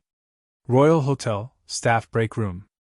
Bai Qing wore a black silk dress and walked the corridors of each floor as she made her night patrol. Ever since Qin Feng left, Bai Qing had been guarding the Royal Hotel, hoping that Qin Feng would come back one day. Strangely enough, the Qin Manor had been destroyed, Qin Feng had left, and the Royal Hotel had become someone else's property. However, Bai Qing found that the new boss of the Royal Hotel had never appeared. Moreover, that boss seemed to think very highly of Bai Qing. In a short 3 months, Bai Qing was promoted step by step from the previous lobby manager to the current position of general manager. With her current status in the hotel, she was second only to one person and above tens of thousands of people. She didn't need to personally do the night patrol. However, Bai Qing didn't put on airs because of her promotion. Instead, she worked even harder. She wanted to fight for a chance to meet the boss behind the scenes and then think of a way to take back the Royal Hotel for Qin Feng. Manager Bai, it's getting late, go back and rest. I'll take over for you. After Bai Qing finished patrolling the last floor, she saw Yao Yao walk over. Bai Qing looked at her watch. It was already 6 o'clock in the morning. She was really tired at this time. She patted Yao Yao's shoulder and said, "Last night someone stayed in the presidential suite number 886 on the top floor. Don't forget to send breakfast later. There are 3 VIP rooms left on the 8th floor. 2 of them are reserved for use, and the last one can be rented to guests. Today, the conference room on the 3rd floor is reserved by General Zhang. Don't forget to send someone to clean it in advance." Bai Qing's work was indeed very dutiful. It could even be said that she was meticulous. She remembered all of the tasks for the day and arranged the important events for the next day. Yao Yao patiently listened to Bai Qing's arrangements. She was used to Manager Bai's little nagging. After Bai Qing finished explaining everything, Yao Yao said respectfully, "Don't worry, Manager Bai, I'll definitely do my job well. You've worked hard enough every day, go back and rest well." Although Bai Qing was the general manager of the Royal Hotel, she didn't put on any airs. In private, she also got along well with the staff. Everyone admired Bai Qing from the bottom of their hearts. Bai Qing smiled and found that her nagging illness was acting up again. However, after Qin Feng left, Bai Qing had practically no one to talk to. Every time, she would just assign work matters and nag a bit with everyone. After leaving the hotel and walking on the bustling streets, Bai Qing's thoughts were endless. She once again inadvertently missed Qin Feng. She didn't know where Qin Feng was right now. "Are you living well? Is there a beautiful woman by his side to help take care of him?" Lin Bei Bei was sleeping soundly on the spacious bed. She hadn't been this happy in a long time. Qin Feng leaned against the headboard and hugged the sleeping Lin Bei Bei. He really liked this warm feeling. Today, at the royal clubhouse, he suddenly met Fang Xing and Zhang Hui. He didn't expect that Zhang Hui would tell Qin Feng an important secret. The mysterious black-clothed man who wanted to control the Feng and Zhang families came from the capital. He was very powerful and had come to kill him to unify Acropolis City. Qin Feng tried to recall such enemies in his mind. In the end, he decided that only the 2 black-clothed men who appeared at the end of the battle at the Amethyst Dragon Palace fit his criteria. However, how did the man in black behind the scenes know that he would come to Acropolis City? Qin Feng came to Acropolis City to complete the Level 5 mission of the Martial Artist Alliance, which was to eliminate the Sima family. Before Qin Feng came to Acropolis City, no one else knew about it except him. Moreover, the mysterious black-clothed man came to Acropolis City a week ago to control the Feng and Zhang families. From this point, it was obvious that the black-clothed man heard that he was coming to Acropolis City a week ago. This puzzled Qin Feng. He felt that something was wrong, but he couldn't figure it out. "That's right! The Martial Artist Alliance!" After a long time, Qin Feng's eyes lit up. Other than himself, there was another person who knew that he was coming to Acropolis City to eliminate the Sima family. That was the person behind the scenes who issued the "Eliminate the Sima Family" mission on the Martial Artist Alliance. Qin Feng quickly took out the Martial Artist Alliance's cell phone and opened the mission list. "Martial Artist Alliance Level 5 Mission. Go to Acropolis City and destroy the Sima family. Mission reward 1,000 points, 1 Spirit Stone, 1 100-year Ice Crystal." The person who issued this mission was called Xiao 11 Lang. However, Qin Feng knew that this was just a random member name he used in the Martial Artist Alliance. Just like how Qin Feng's member name was Green Wolf, it was all a cover-up. Qin Feng's fingers moved quickly on the cell phone in an attempt to check Xiao 11 Lang's detailed information. However, when he clicked on Xiao 11 Lang's information, it was empty except for the fact that he was male and nothing else was revealed. Could it be that the mysterious person who controls the Feng and Zhang families is the person who issued this mission? Did he intentionally issue this mission to lure me out? Qin Feng quickly thought of a possible conspiracy. He quickly pulled up the conversation between him and Xiao 11 Lang. When he looked back at Xiao 11 Lang's words, Qin Feng found many strange points. Xiao 11 Lang had given a very high reward for this mission. It was almost twice the reward of other level 5 missions. Moreover, Xiao 11 Lang specified that this was a solo mission and that teamwork was prohibited. Moreover, this mission had been issued for a long time, but no one had accepted it. After Qin Feng accepted it, Xiao 11 Lang looked very anxious and urged Qin Feng to complete the mission as soon as possible. Combining all these details and the possible connection between the mysterious black-clothed man and the person who issued the mission, Qin Feng could preliminarily conclude that even if these two people were not the same person, they knew each other. After analyzing all these relationships, Qin Feng was somewhat glad that Lin Bei Bei had asked him to accompany her tonight instead of foolishly running off to destroy the Sima family. If that had happened, he would have really fallen into their trap. How dare you fucking plot against me? I want to see who exactly you are. Qin Feng was furious when he realized that he was almost played in the palm of someone else's hand. After thinking for a while, he quickly came up with a way to deal with this. Brother Xiao, are you there? Qin Feng sent a message to Xiao 11 Lang. After 10 minutes there was a reply. Brother Green Wolf, have you arrived at Acropolis City? I've arrived. I'm preparing to move out the night after tomorrow. Qin Feng replied. Good. I wish Brother Green Wolf immediate success. After Qin Feng finished chatting with Xiao 11 Lang, his cell phone suddenly vibrated twice. He had received a private message. Qin Feng thought that Xiao 11 Lang had said something, but he opened his cell phone and saw that it was a message from Billowy Lady. Green Wolf, why did you suddenly disappear? Did you see the news from the Martial Artists Union? They found an ancient ruin near Ghost Mountain. The Martial Artists Union is gathering martial artists with strength of Stage 4 inner chi and above to explore it. Are you going? Qin Feng was slightly moved when he saw Hua Yan's message. Ancient ruin? Qin Feng did not know much about it. However, since this mission was recommended by the Martial Artists Union, it was obviously a very tempting mission. However, Qin Feng was not in a hurry to reply to Hua Yan. After all, he was currently in Acropolis City. His priority was to complete the mission in Acropolis City. After he was done, he would look for Hua Yan to learn more about the mission. Qin Feng turned off the Martial Artists Union's cell phone and opened his new SIM card to call Zhang Hui. Hey! Who the fuck are you? Last night, Qin Feng broke one of Zhang Hui's legs, and now he had to risk his life to be a spy for Qin Feng. He was about to die of depression. When he saw that the caller ID was an unknown number, he immediately yelled at the phone as a way of venting. Yo, young Master Zhang, are you in a bad mood? Who bullied you? Qin Feng laughed. Zhang Hui suddenly froze. He recognized Qin Feng's voice and instantly fell to the ground in fright. He switched to a fawning attitude and said with a smile, Oh hey, it's Ancestor Qin. Did you sleep well last night? Cut the crap. Hurry and go find out if there's any movement from the mysterious black-clothed man on your side. Qin Feng's tone changed and he yelled coldly. Zhang Hui was so scared that he almost peed his pants. He quickly said, Okay.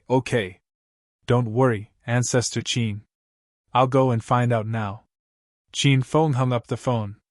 He was not worried that Zhang Hui would betray him unless he wanted to die. The reason why Qin Feng revealed the time of the operation to Xiao 11 Lang was to confirm the relationship between Xiao 11 Lang and the mysterious man in black in Acropolis City. If Zhang Hui found out that the mysterious man in black was going to take action the day after tomorrow, then the two of them must know each other. They might even be the same person. Qin Feng, what's wrong? Why are you so angry? The sound of Qin Feng's phone call woke Lin Bei Bei up. Lin Bei Bei grabbed Qin Feng's arm nervously. Qin Feng patted Lin Bei Bei's head dotingly. His expression was gentle. It's okay. Go back to sleep. Don't worry. Lin Bei Bei smiled slightly, but she couldn't sleep anymore. She climbed up and leaned into Qin Feng's embrace. You didn't sleep at all last night? I couldn't sleep. I can go for a few days without sleeping. Hearing Qin Feng's words, Lin Bei Bei suddenly felt guilty. She thought that Qin Feng couldn't sleep because he didn't have enough fun last night. However, Lin Bei Bei felt like her bones were about to fall apart. She really didn't dare to fight Qin Feng again. Qin Feng's combat ability was too strong. Even Lin Bei Bei was a little afraid of him. Qin Feng suddenly growled. He felt warmth surround his lower body. Lin Bei Bei actually used her mouth to bite it. Bei Bei, what are you doing? Qin Feng hugged Lin Bei Bei and helped her up. Lin Bei Bei's small hands grabbed little Qin Feng and didn't let go. She said shyly, "My body can't take it, so I can only use my mouth. Just put up with it for a while. When my body recovers, I'll accompany you."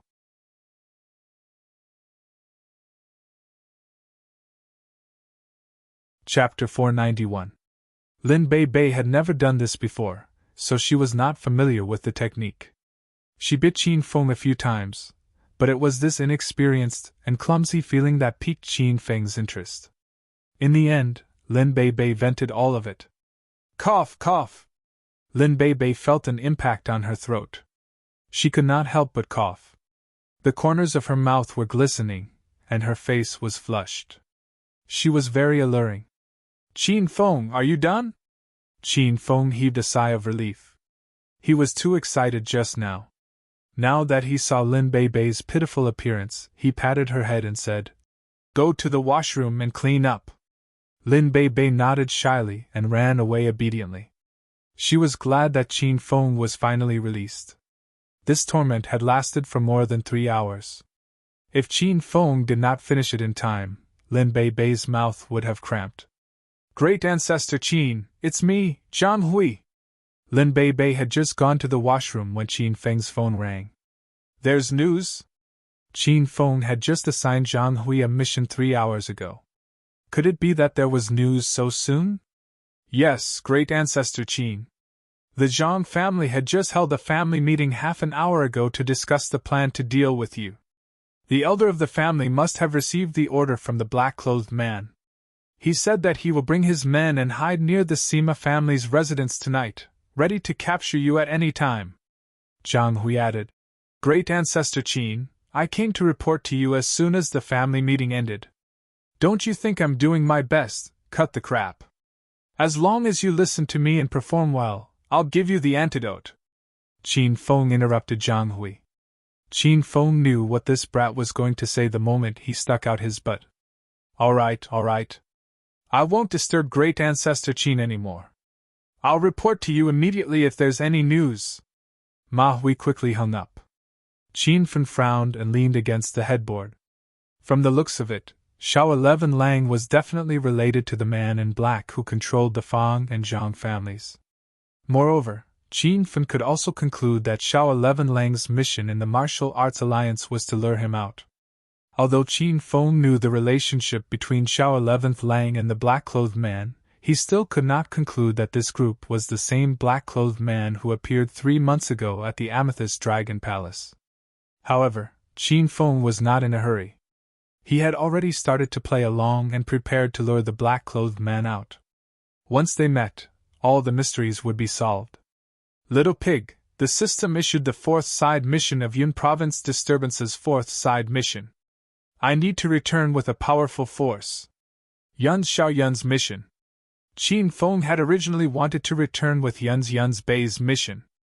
But Feng Yun Hua Qin Yun's Bei's Yun, but Qin Feng of Yen. Feng. After all, many people in the Jianghu thought that Qin Feng was dead. If Qin Feng appeared again, he might attract martial artists to fight over his spiritual weapons and cultivation methods. Then, Qin Feng would be very busy. Master, Green Wolf is still you.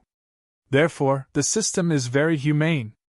If you complete the 4th side mission as Green Wolf, it will still be counted. With Little Pig's words, Qin Feng was relieved. Now, his plan could be carried out smoothly. Qin Feng, do you want to wash your body? Lin Bei Bei's little head popped out from the bathroom. Looking at her smooth shoulders, she was probably naked. Qin Feng had been bitten by Lin Bei Bei for more than 3 hours. His body was sticky with saliva. Qin Feng took off his clothes and went into the bathroom. The two of them hugged each other and took a bath. After a while, they came out of the bathroom. Lin Bei Bei put on her clothes. She felt like she was going to flatten from hunger. Qin Feng, take me to eat something delicious. Lin Bei Bei opened her large, watery eyes and looked pitifully at Qin Feng. Qin Feng held her in his arms and took her to the restaurant on the 3rd floor. Qin Feng didn't look at the menu and ordered all of the breakfast dishes. Soon, their table was piled with all sorts of delicious food. The plates that couldn't fit were placed on the 2 tables next to theirs, forming a small mountain. Wow! Qin Feng, you're crazy. There's only the 2 of us. It's a waste to order so much food. Lin Bei Bei looked at the table full of delicious food in shock. She discovered that more than half of it was food she'd never seen before. Qin Feng pinched Lin Bei Bei's pretty face and said dotingly, Not much, not much. Bei Bei, try every dish. You're my woman, after all, so I want you to live the best life. Lin Bei Bei was instantly moved. Her eyes became slightly red. Okay, then I won't go on a diet today. I'll eat to my heart's content. If I can't finish, I'll take it home and give it to my mom. She definitely hasn't eaten these dishes before. Seeing Lin Bei Bei being so obedient and sensible, Qin Feng liked her very much. Lin Bei Bei didn't need to be reserved in front of Qin Feng and ate to her heart's content. Qin Feng ate halfway when his phone rang. When he saw the caller ID, his expression changed drastically. Bei Bei, I'm going to take a call. Don't run around. Okay. I'll wait for you here. Come back quickly. Qin Feng told Lin Bei Bei and walked to the staircase of the 3rd floor. He looked around to make sure no one was around before answering the call. Dad! Qin Feng had forgotten how long it had been since he last called Qin Huang. Dad! Ever since Qin Feng went to the capital and reported to Qin Huang that he was safe, the 2 of them hadn't contacted each other for more than 3 months. This was Qin Huang's idea, but Qin Feng wasn't sure why. Feng, you went to Acropolis City? Qin Huang's voice was deep and dignified. I just arrived the day before yesterday. Qin Feng answered honestly. There was nothing to hide from his father. Why did you go to Acropolis City all of a sudden? There are some things that I have to understand, Qin Feng said firmly. Qin Huang was silent for a while before he sighed. Since you've made up your mind, I won't say anything more. I'll send Uncle Fu to help you. It's okay, Dad. My strength has increased again. Don't worry, Dad. Qin Feng knew that his father wouldn't have a good time when he returned to the Qin mansion in the capital. Qin Feng could only be at ease with Uncle Fu by Qin Huang's side. Another breakthrough? What's your strength now? Qin Huang raised his voice. He was shocked by his abnormal son. Before this, Qin Feng was a good-for-nothing who couldn't cultivate. In just half a year's time, Qin Feng seemed to have changed into a different person. I can't say for sure. Anyway, I don't care about Stage 6 inner chi martial artists anymore. Qin Feng had the hedonist sovereign system, so his strength couldn't be judged by the standard of the secular world. Qin Feng had already killed people who were stronger than him when he was still a Stage 2 inner chi cultivator. Hiss! Qin Feng could hear his father's gasp through the phone. Stage 6 inner chi? There are only a few people in China who can fight against a Stage 6 inner chi expert at your age. Alright, Uncle Fu won't be going. Be careful. I'll be careful. Qin Feng was about to hang up when Qin Huang suddenly said, There's another important thing I want to tell you. All the properties of the royal group in Acropolis City have returned to your hands. Since you're back, you should reorganize the company and assign a few of your trusted subordinates to watch over the company. What? The royal group has fallen into my hands? Really? Qin Feng was shocked. The news came too suddenly, and he couldn't accept it in a short time. Back then, the Sima family, the Qin family of Jincheng City, and the Li family of Yahai City formed the 3 great financial groups and crazily suppressed the shares of Royal Group. In the end, Han Ying stabbed them in the back and directly destroyed Royal Group. Logically speaking, the shares of Royal Group were now in the hands of these 4 people.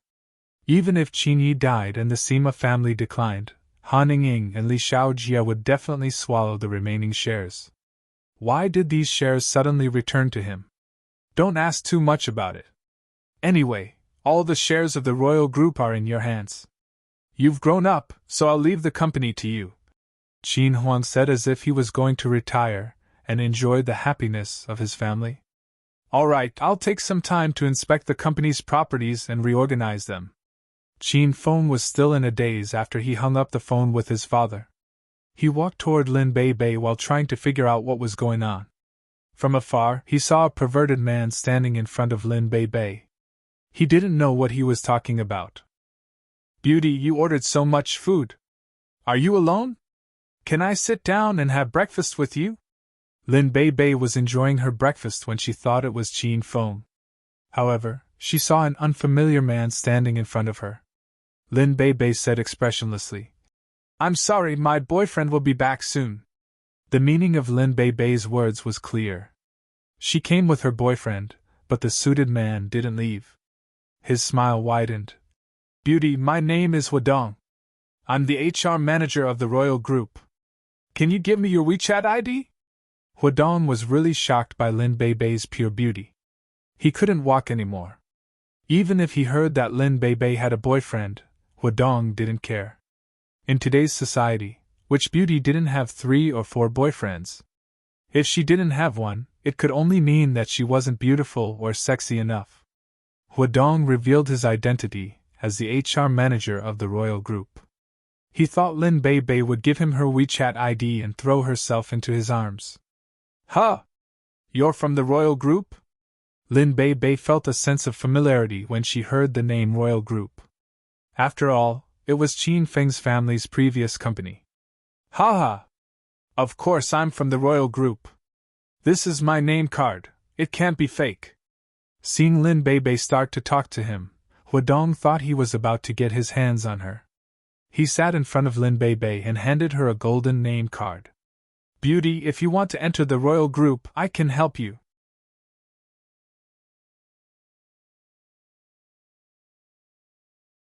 Chapter 492. Not only did Hedonist not leave, he was deeply attracted by how cute Lin Bei Bei looked when she was angry.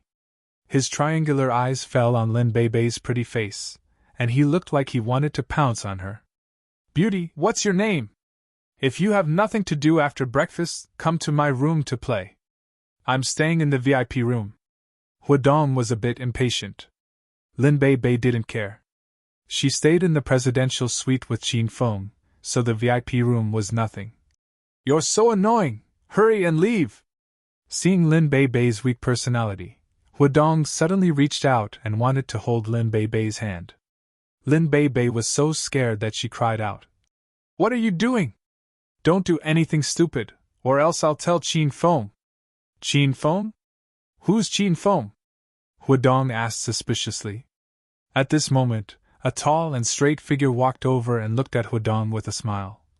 I'm Qin Feng, do you need something from me? Seeing Qin Feng return, Lin Bei Bei's worried heart finally relaxed. She immediately stood up and threw herself into Qin Feng's arms. She hugged Qin Feng tightly and refused to let go. Qin Feng, don't misunderstand, I don't know him. Lin Bei Bei looked at Qin Feng nervously. She was deeply afraid that Qin Feng would think that she betrayed him.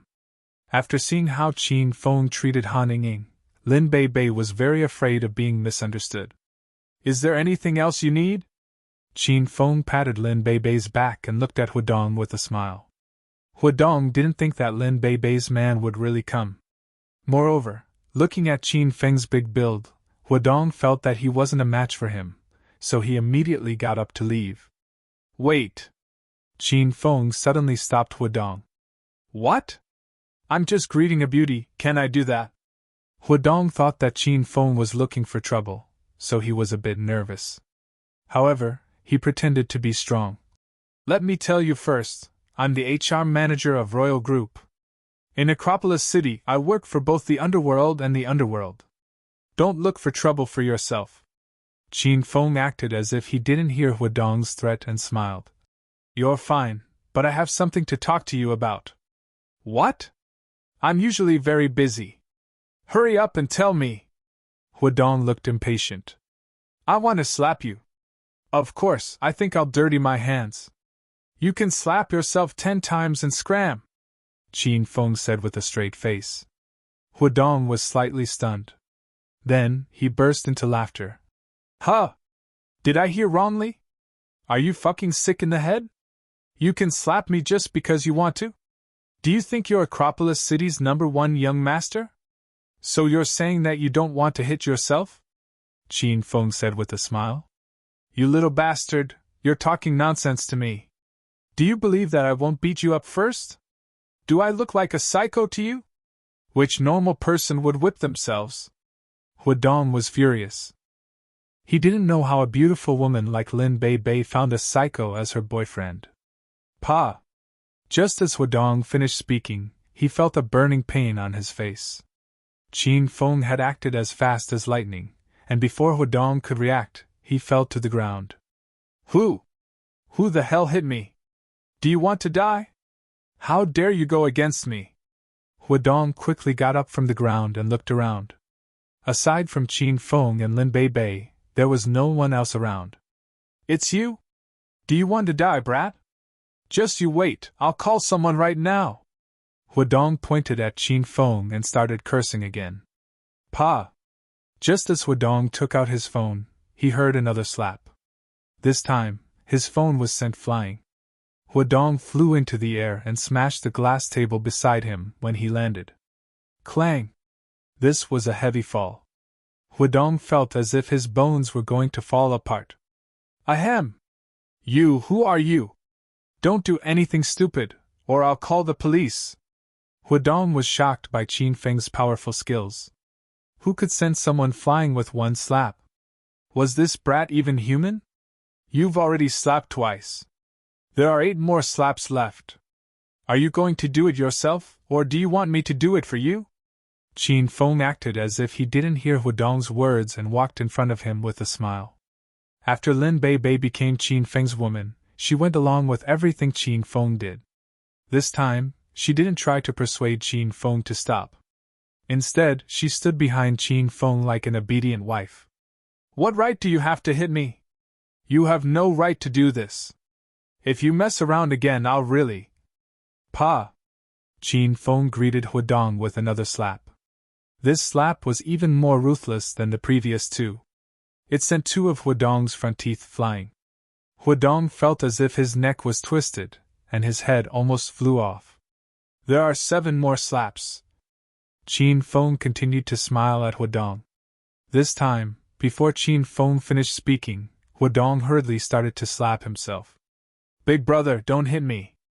I'll do it myself. Hitting me will dirty your hands. Pa! Hedonist slapped when he said he would, and he used all his strength. He didn't dare to fake anything. He was forced by Qin Feng into a corner. He would rather slap himself a few times. At least he could keep his life. If Qin Feng really continued to slap himself, Hedonist felt that he would be slapped to death. Pa! For a moment, the entire 3rd floor of the restaurant was filled with the crisp sound of slapping. Many customers gathered around, and waiters and security guards rushed over. Sir, what's going on here? The 4 security guards surrounded Qin Feng and Hedonist. When they saw Hedonist sitting on the ground and happily slapping himself, the 4 of them were dumbfounded. You guys came just in time. This brat. Hedonist was about to complain about Qin Feng when Qin Feng suddenly raised his hand and waved it at Hedonist. Hedonist was so scared that he immediately shut his mouth. In his excitement, he almost forgot that Qin Feng's skills were amazing. In Hedonist's eyes, even if 4 security guards attacked him together, they wouldn't be a match for Qin Feng. If Qin Feng defeated these security guards, would he have a good time? Sir, did someone threaten you? Did he want to hit you? The security guard pointed at Qin Feng and asked Hedonist. Ahem. No, I'm a masochist. I can't eat without slapping myself a few times before eating every day. This is none of your business. I'll pay for the things I broke, Hedonist said, full of grievances. The 4 security guards looked at each other. They all thought Hedonist was a lunatic. Since that was the case, the security guards and waiters retreated. Oh, by the way, someone come and pack these dishes. Qin Feng called them back before the waiters could go far. Soon, the dishes were packed. Qin Feng hugged Lin Bei Bei and walked down the stairs. He didn't even look at Hedong. Hedong was furious when he saw Qin Feng leave. He wanted to chase after Qin Feng and stop him, but he didn't have the guts. Acropolis City was so big. If Qin Feng left, he definitely wouldn't be able to find him. Hedong was extremely sullen. Qin Feng, that guy seems to be from your royal group, Lin Bei Bei muttered after they left the hotel. I know. That's why I want to teach him a lesson. How could there be such a scum in the royal group? Qin Feng said indifferently. He had just received a call from his father to take over the royal group. So, after he found out Hedong's identity, Qin Feng had a plan. He wanted to suppress Hedong and kill the chicken to warn the monkey. The royal group had been managed by someone else for so long. Who knew how spoiled the employees were? Lin Bei Bei didn't understand Qin Feng's foresight. She thought she only needed to serve Qin Feng well. If Qin Feng was happy, Lin Bei Bei would be happy. At noon, Qin Feng took Lin Bei Bei shopping on the business street and bought a lot of beautiful clothes, bags, and shoes for Lin Bei Bei. Lin Bei Bei was very happy and bounced around Qin Feng like a cheerful little bird. After shopping, Qin Feng sent Lin Bei Bei back to the first hospital to accompany Mother Lin. Then, Qin Feng turned around and rushed to the royal group to adjust the personnel structure. As soon as he arrived at the entrance of the royal group, Wang Jun greeted him with a smile. Young Master Qin, welcome back! Wang Jun knew Qin Feng's identity when Qin Feng came to the royal group as an intern. He was an old employee of the royal group, and Qin Huang sent him to meet Qin Feng. Manager Wang, how have you been? Qin Feng shook hands with Wang Jun. Hee. Ever since Chairman Qin and you left the royal group, I've lost interest in staying here. However, I firmly believe that you two will come back one day to take over the royal group. I've been waiting for this day, Wang Jun said with a smile. In fact, after Han Ying bought the royal group, many old employees resigned. They thought that the Qin family's rival had bought the royal group. If that was the case, how could they live a good life in the royal group? However, as Qin Huang's confidant, Wang Jun had been staying at the royal group. Qin Feng was touched by his action. Let's go, Manager Wang. Let's have a good chat upstairs. Qin Feng and Su Ruoro walked into the royal group. It had been 4 months since Qin Feng last saw the familiar interior of the royal group. Qin Feng sighed with emotion, especially when he walked past the sales department's lobby on the 3rd floor. Their desks were still empty, and there were no signs of anyone using them. Even the decorations around the desks were the same as before. Qin Feng could almost see Su Ruoro sitting in front of the desk and working diligently. Every now and then, he would touch her thighs and pinch her cheeks. Su Ruoro was so cute that she couldn't concentrate on her work. Sigh. Qin Feng sighed. He had returned to reality. He loved and hated Su Ruoro at the same time. He didn't know where she was hiding and whether she was dead or alive. Young Master Qin, this was Chairman Qin's office. It's yours now. Wang Jun led Qin Feng to the CEO's office on the top floor. Qin Feng walked around the room and sat on the sofa. Manager Wang, how's the company doing? Qin Feng asked. Very good. It's doing better than before. Wang Jun's answer surprised Qin Feng. Qin Feng thought that the person who bought the royal group would find a way to destroy the royal group, or split up the royal group's assets, and put them in their own company. Oh? Have you seen the person behind the scenes who bought the royal group? No, they've never appeared. If there's anything important, they just send an email to the higher-ups. We, the higher-ups, just do as they say, Wang Jun said truthfully.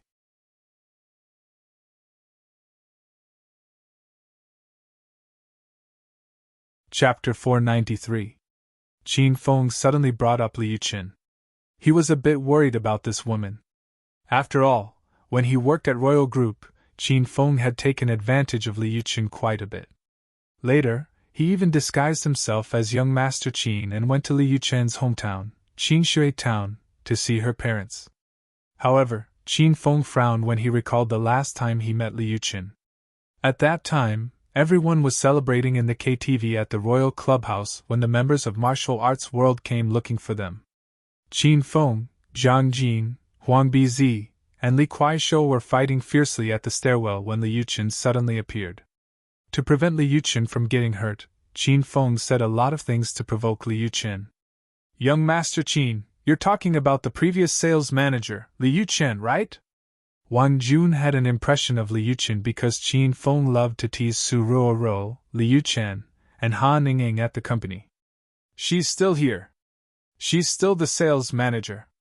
Should I call her over now?" Wang Jun asked for Qin Feng's opinion. Qin Feng nodded and said, "Go!" Wang Jun walked out of the office and returned with Li Yuchen after a while. As soon as they entered the house, Wang Jun and Li Yuchen were shocked. "Qin de!" Wang Jun looked at Qin Feng, who was sitting on the sofa and wearing a wolf's head, and exclaimed. Before Wang Jun could finish speaking, Qin Feng hurriedly cut him off. "Ahem! Manager Wang, you can leave now. I have some business to discuss with General Manager Li." Qin Feng wore the sacred azure battle armor and transformed into a green wolf. He did this because he was afraid that Li Yuchen's misunderstanding towards him hadn't been resolved. If he sat here with Qin Feng's face, what if Li Yuchen turned hostile as soon as she entered the room? Qin Feng couldn't embarrass himself. At first, Wang Jun didn't understand Qin Feng's intentions. How did young Master Qin put on the wolf head armor in the blink of an eye? However, Wang Jun quickly understood.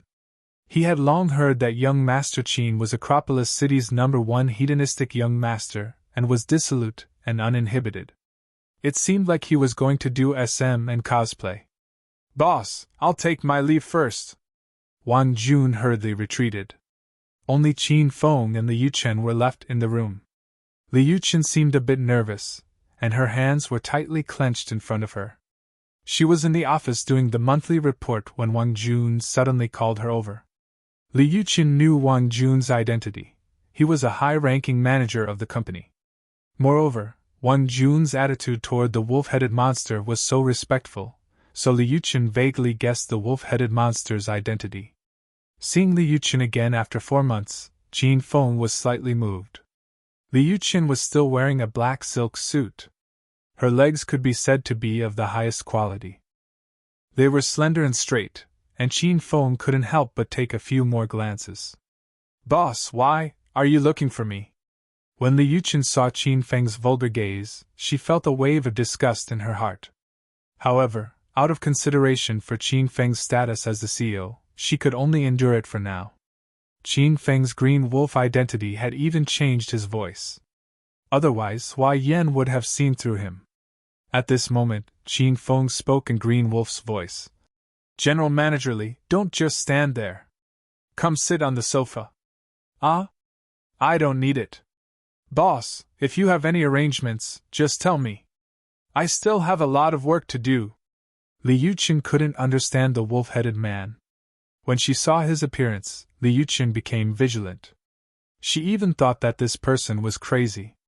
Qin Feng didn't reveal his identity because he wanted to chat with Li Yuchen a bit more to ease the atmosphere. That way, when Qin Feng returned to his original appearance, Li Yuchen probably wouldn't completely fall out with him, right? "Ha! General Manager Li, who are we? Come sit, don't be so polite with me."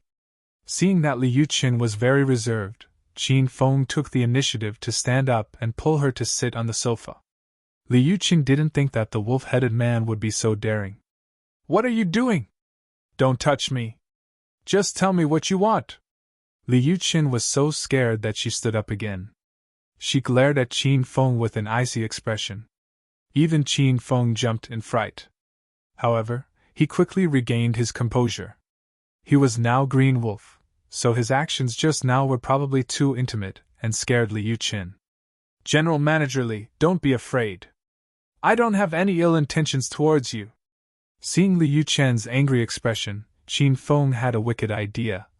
"Actually, I like your appearance and body. How about this? I won't beat around the bush with you. If you're willing to be my woman, I'll give you the position of executive director. What do you think?" Qin Feng looked at Li Yuchen with a smile. Li Yuchen's lungs were about to explode from anger. Boss, although you're the behind-the-scenes CEO of Royal Group, I hope that you can speak with some respect. I'm not the kind of woman you think I am. You should find someone else. Li Yuchen was truly angry. She turned around and walked out. Seeing that Li Yuchen hadn't changed at all and was still as angry as before, Qin Feng immediately went up and pulled her back. What are you doing? Hurry and let me go. I'm going to call for help.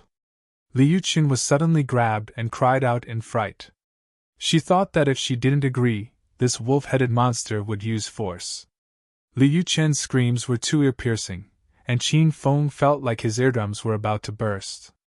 At this time, he immediately covered Li Yuchen's mouth. General Manager Li, don't yell. I didn't do anything to you. What? Li Yuchen struggled with all her might. Her eyes were spitting fire, and she looked like she wanted to bite Qin Feng to death. You want to talk? Then don't yell randomly. I told you to talk, Qin Feng said as he looked at Li Yuchen. Li Yuchen struggled for a while and found that she couldn't break free. Instead, because she twisted her body, she allowed the wolf-headed monster to take advantage of her. She could only stop struggling and nod unhappily. Qin Feng slowly let go, and Li Yuchen immediately yelled. You beast, hurry and let me go. I already let go of your mouth. Qin Feng looked at Li Yuchen with a deadpan expression. Li Yuchen was embarrassed and angry. Why did she feel like this wolf-headed monster was as shameless as Qin Feng? What's the point of letting go of my mouth? Your other hand is still on my chest. Qin Feng reluctantly let go and laughed awkwardly. Haha, I pressed the wrong position. Li Yuchen struggled free and prepared to run out the door. This time, Qin Feng didn't chase after her and yelled. Qinshan, don't run, it's me! Li Yuchen ran to the door when her high heels suddenly stopped. She turned with a swish and stared dumbfoundedly at the handsome and tall man in front of her. You're Qin Feng? Qin Feng returned to his original appearance and looked at Li Yuchen with a chuckle. Of course it's me. You couldn't have forgotten me, right? Where's that wolf-headed monster? Li Yuchen couldn't come to her senses for a while. How did the wolf-headed monster turn into Qin Feng in the blink of an eye?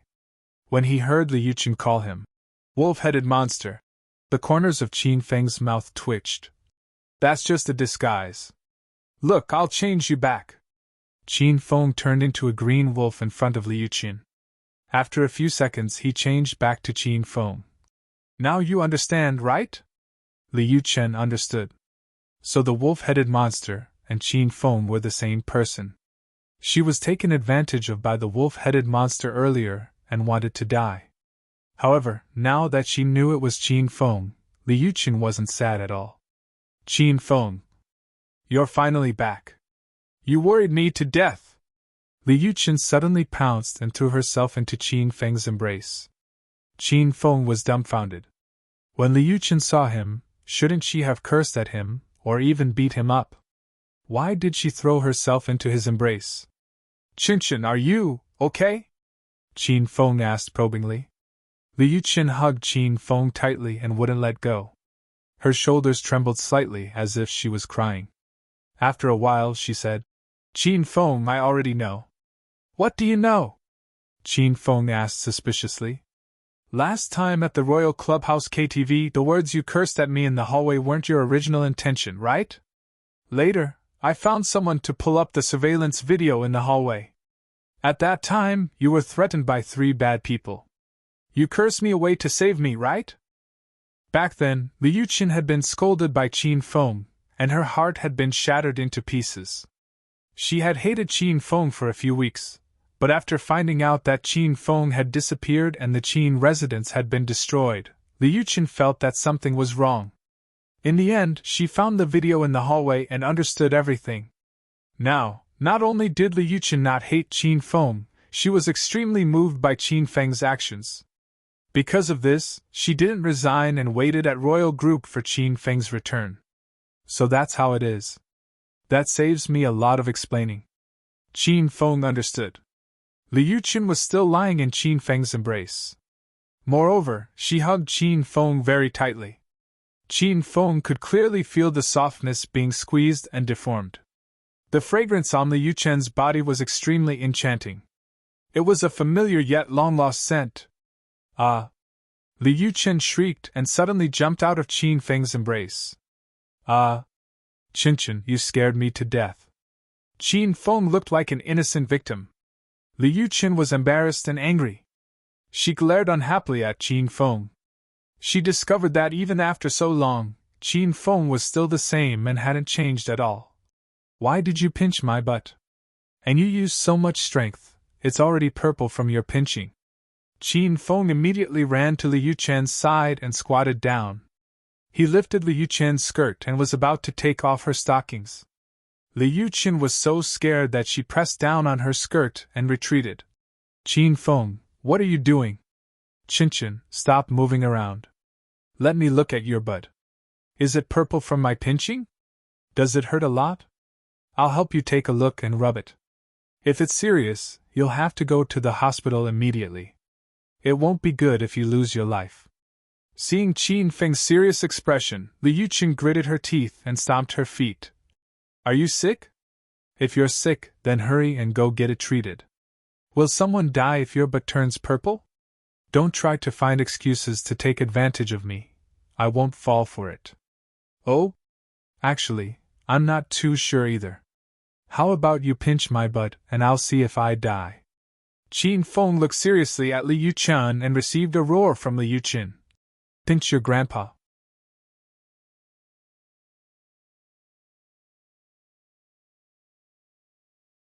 Chapter 494. Li Yuchen was about to cry from anger at Qin Feng.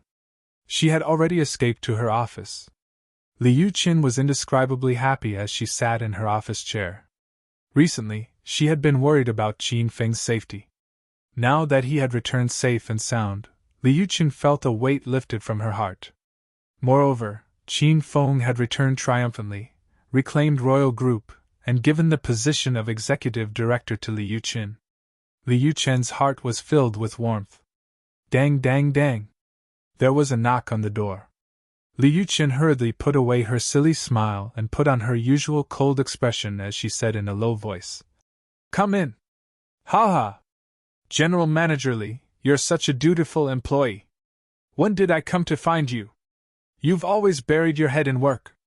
A man with a swollen face chuckled as he walked in. It was as if he had just been beaten. Li Yuchen looked at the man, and a trace of disgust flashed through her eyes. This man was called Hedonist, and he was the HR manager of Royal Group. Ever since he came to the company 4 months ago, he had been chasing after Li Yuchen. He liked to go to Li Yuchen's office whenever he had something to do. After work, he would block the entrance of the company to give Li Yuchen flowers and ask her to watch movies. Li Yuchen naturally refused, but Hedonist didn't give up.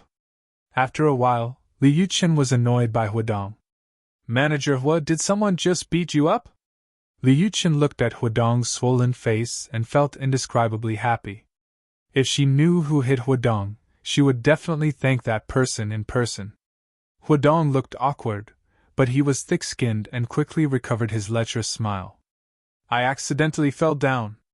Who would dare to hit me in Acropolis City? That's right, General Manager Li, are you free tonight? I'll treat you to a movie.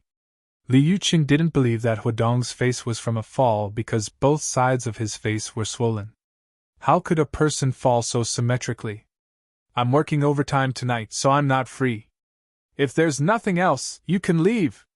Li Yuchen's attitude was cold, but Hedonist seemed to be used to being rejected. He didn't get angry and continued to smile. General Manager Li, don't be in such a hurry to chase me away. Actually, I came here to tell you something big. Hedonist had a mysterious look on his face, and Li Yuchen couldn't be bothered to look at him anymore. If you have something to say, spit it out. I have people in Royal Group. My second uncle is a manager in the company's management. He just told me that the upper management department just had a meeting. Our company has a new CEO, and they're going to transfer personnel this afternoon. This is a golden opportunity. Seeing how hard General Manager Li works, I'll put in a good word for you in the afternoon meeting and try to get you promoted a few ranks. Liu Chen thought that Hedong had some big news and couldn't help but snort coldly. TCH. It seems that manager Hua has a lot of influence. Can he promote anyone he wants? Liu Chen had been appointed as the administrative director by Qin Feng, so she was naturally more concerned about the problems within the company.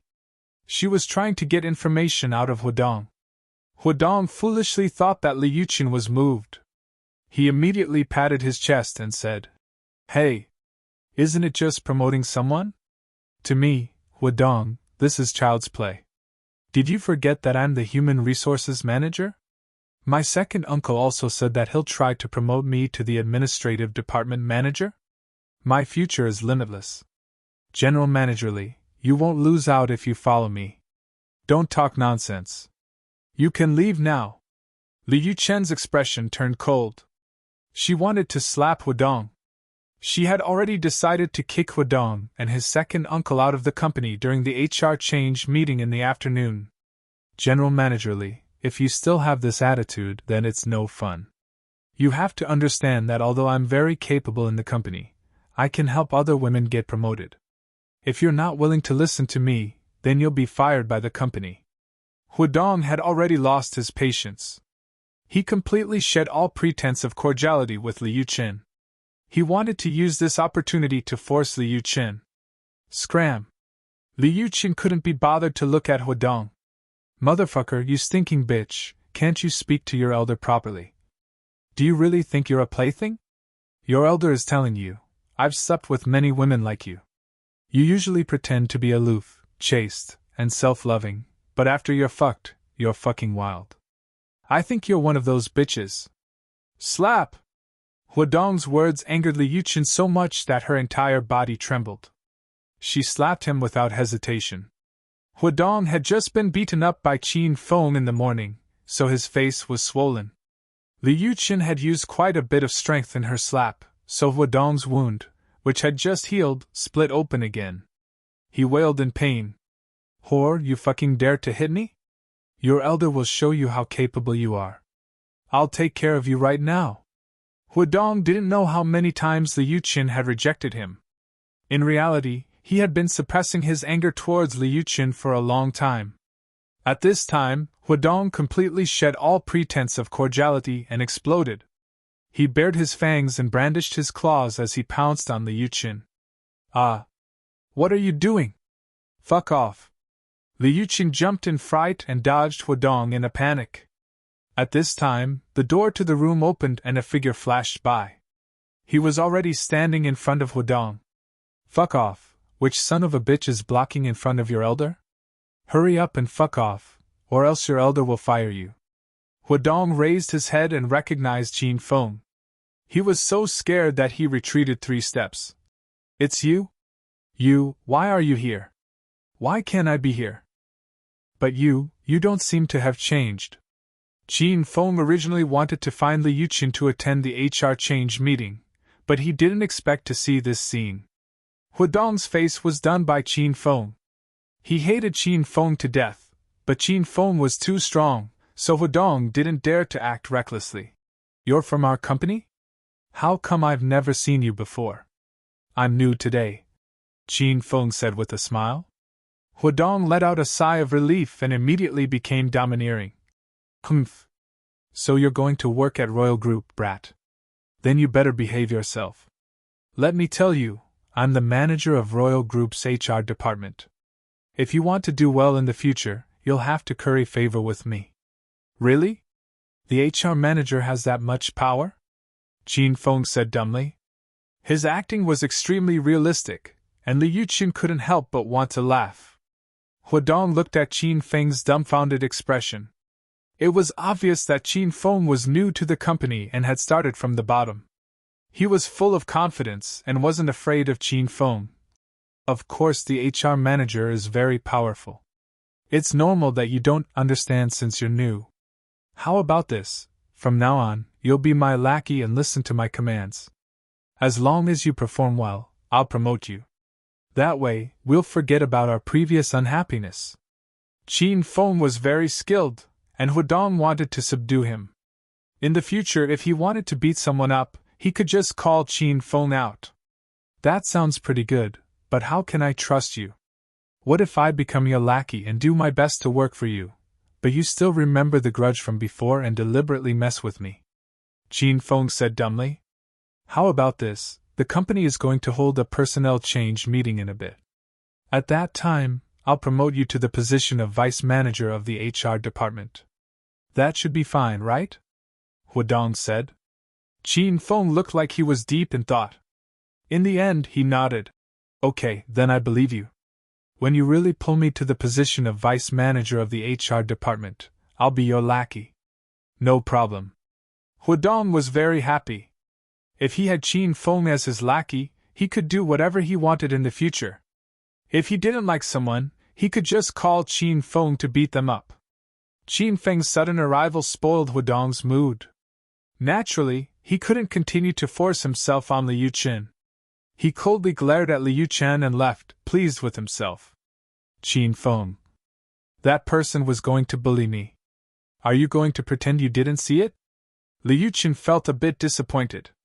She had seen Suruoro being bullied by Wang Chao before. Qin Feng directly beat Wang Chao up in the sales hall.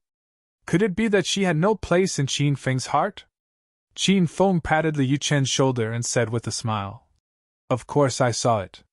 But there's no rush. In a moment, during the HR transfer meeting, I'll help you teach that guy a good lesson. That's what you said? I'll wait and see. Liu Chen glared at Qin Feng and followed him to the top floor. In the conference room on the top floor of the royal group, the oval table was already crowded with people. Almost every department's vice manager and above had come. The seat of honor at the oval table was still empty. It was said that it was the seat of the new CEO. Wang Junjing sat ramrod straight in the seat of honor across from him. He had already received Qin Feng's order to host the HR transfer meeting. After waiting for another 5 minutes, all the seats at the round table were filled except for the seat of the new CEO. Qin Feng and Liu Chen were also sitting below. Haha. Sorry, I'm late. Hedonist suddenly ran in from outside the door. He looked breathless. As soon as he entered the room, he cried out in surprise. Huh? Where's my seat? Why are all the seats full? There were a total of 43 people invited to the HR transfer meeting. They were all people in charge of various departments, so the prepared seats were exactly 43. Of course, the seats of honor for Wang Junjing and the new CEO were not included. Hey! Who's sitting in my seat? Hurry up and stand up. This is a HR transfer meeting. Not just anyone can sneak in. Hedonist suddenly became angry and yelled at the crowd. Hedonist was the HR manager in the company. He had the support of his second uncle, who was in the upper management department. Even if everyone was unhappy with his performance, no one dared to stand up and criticize him. You're tuning in to the Phoenix Knights YouTube channel. Don't forget to subscribe and join us on this journey to catch the most captivating stories.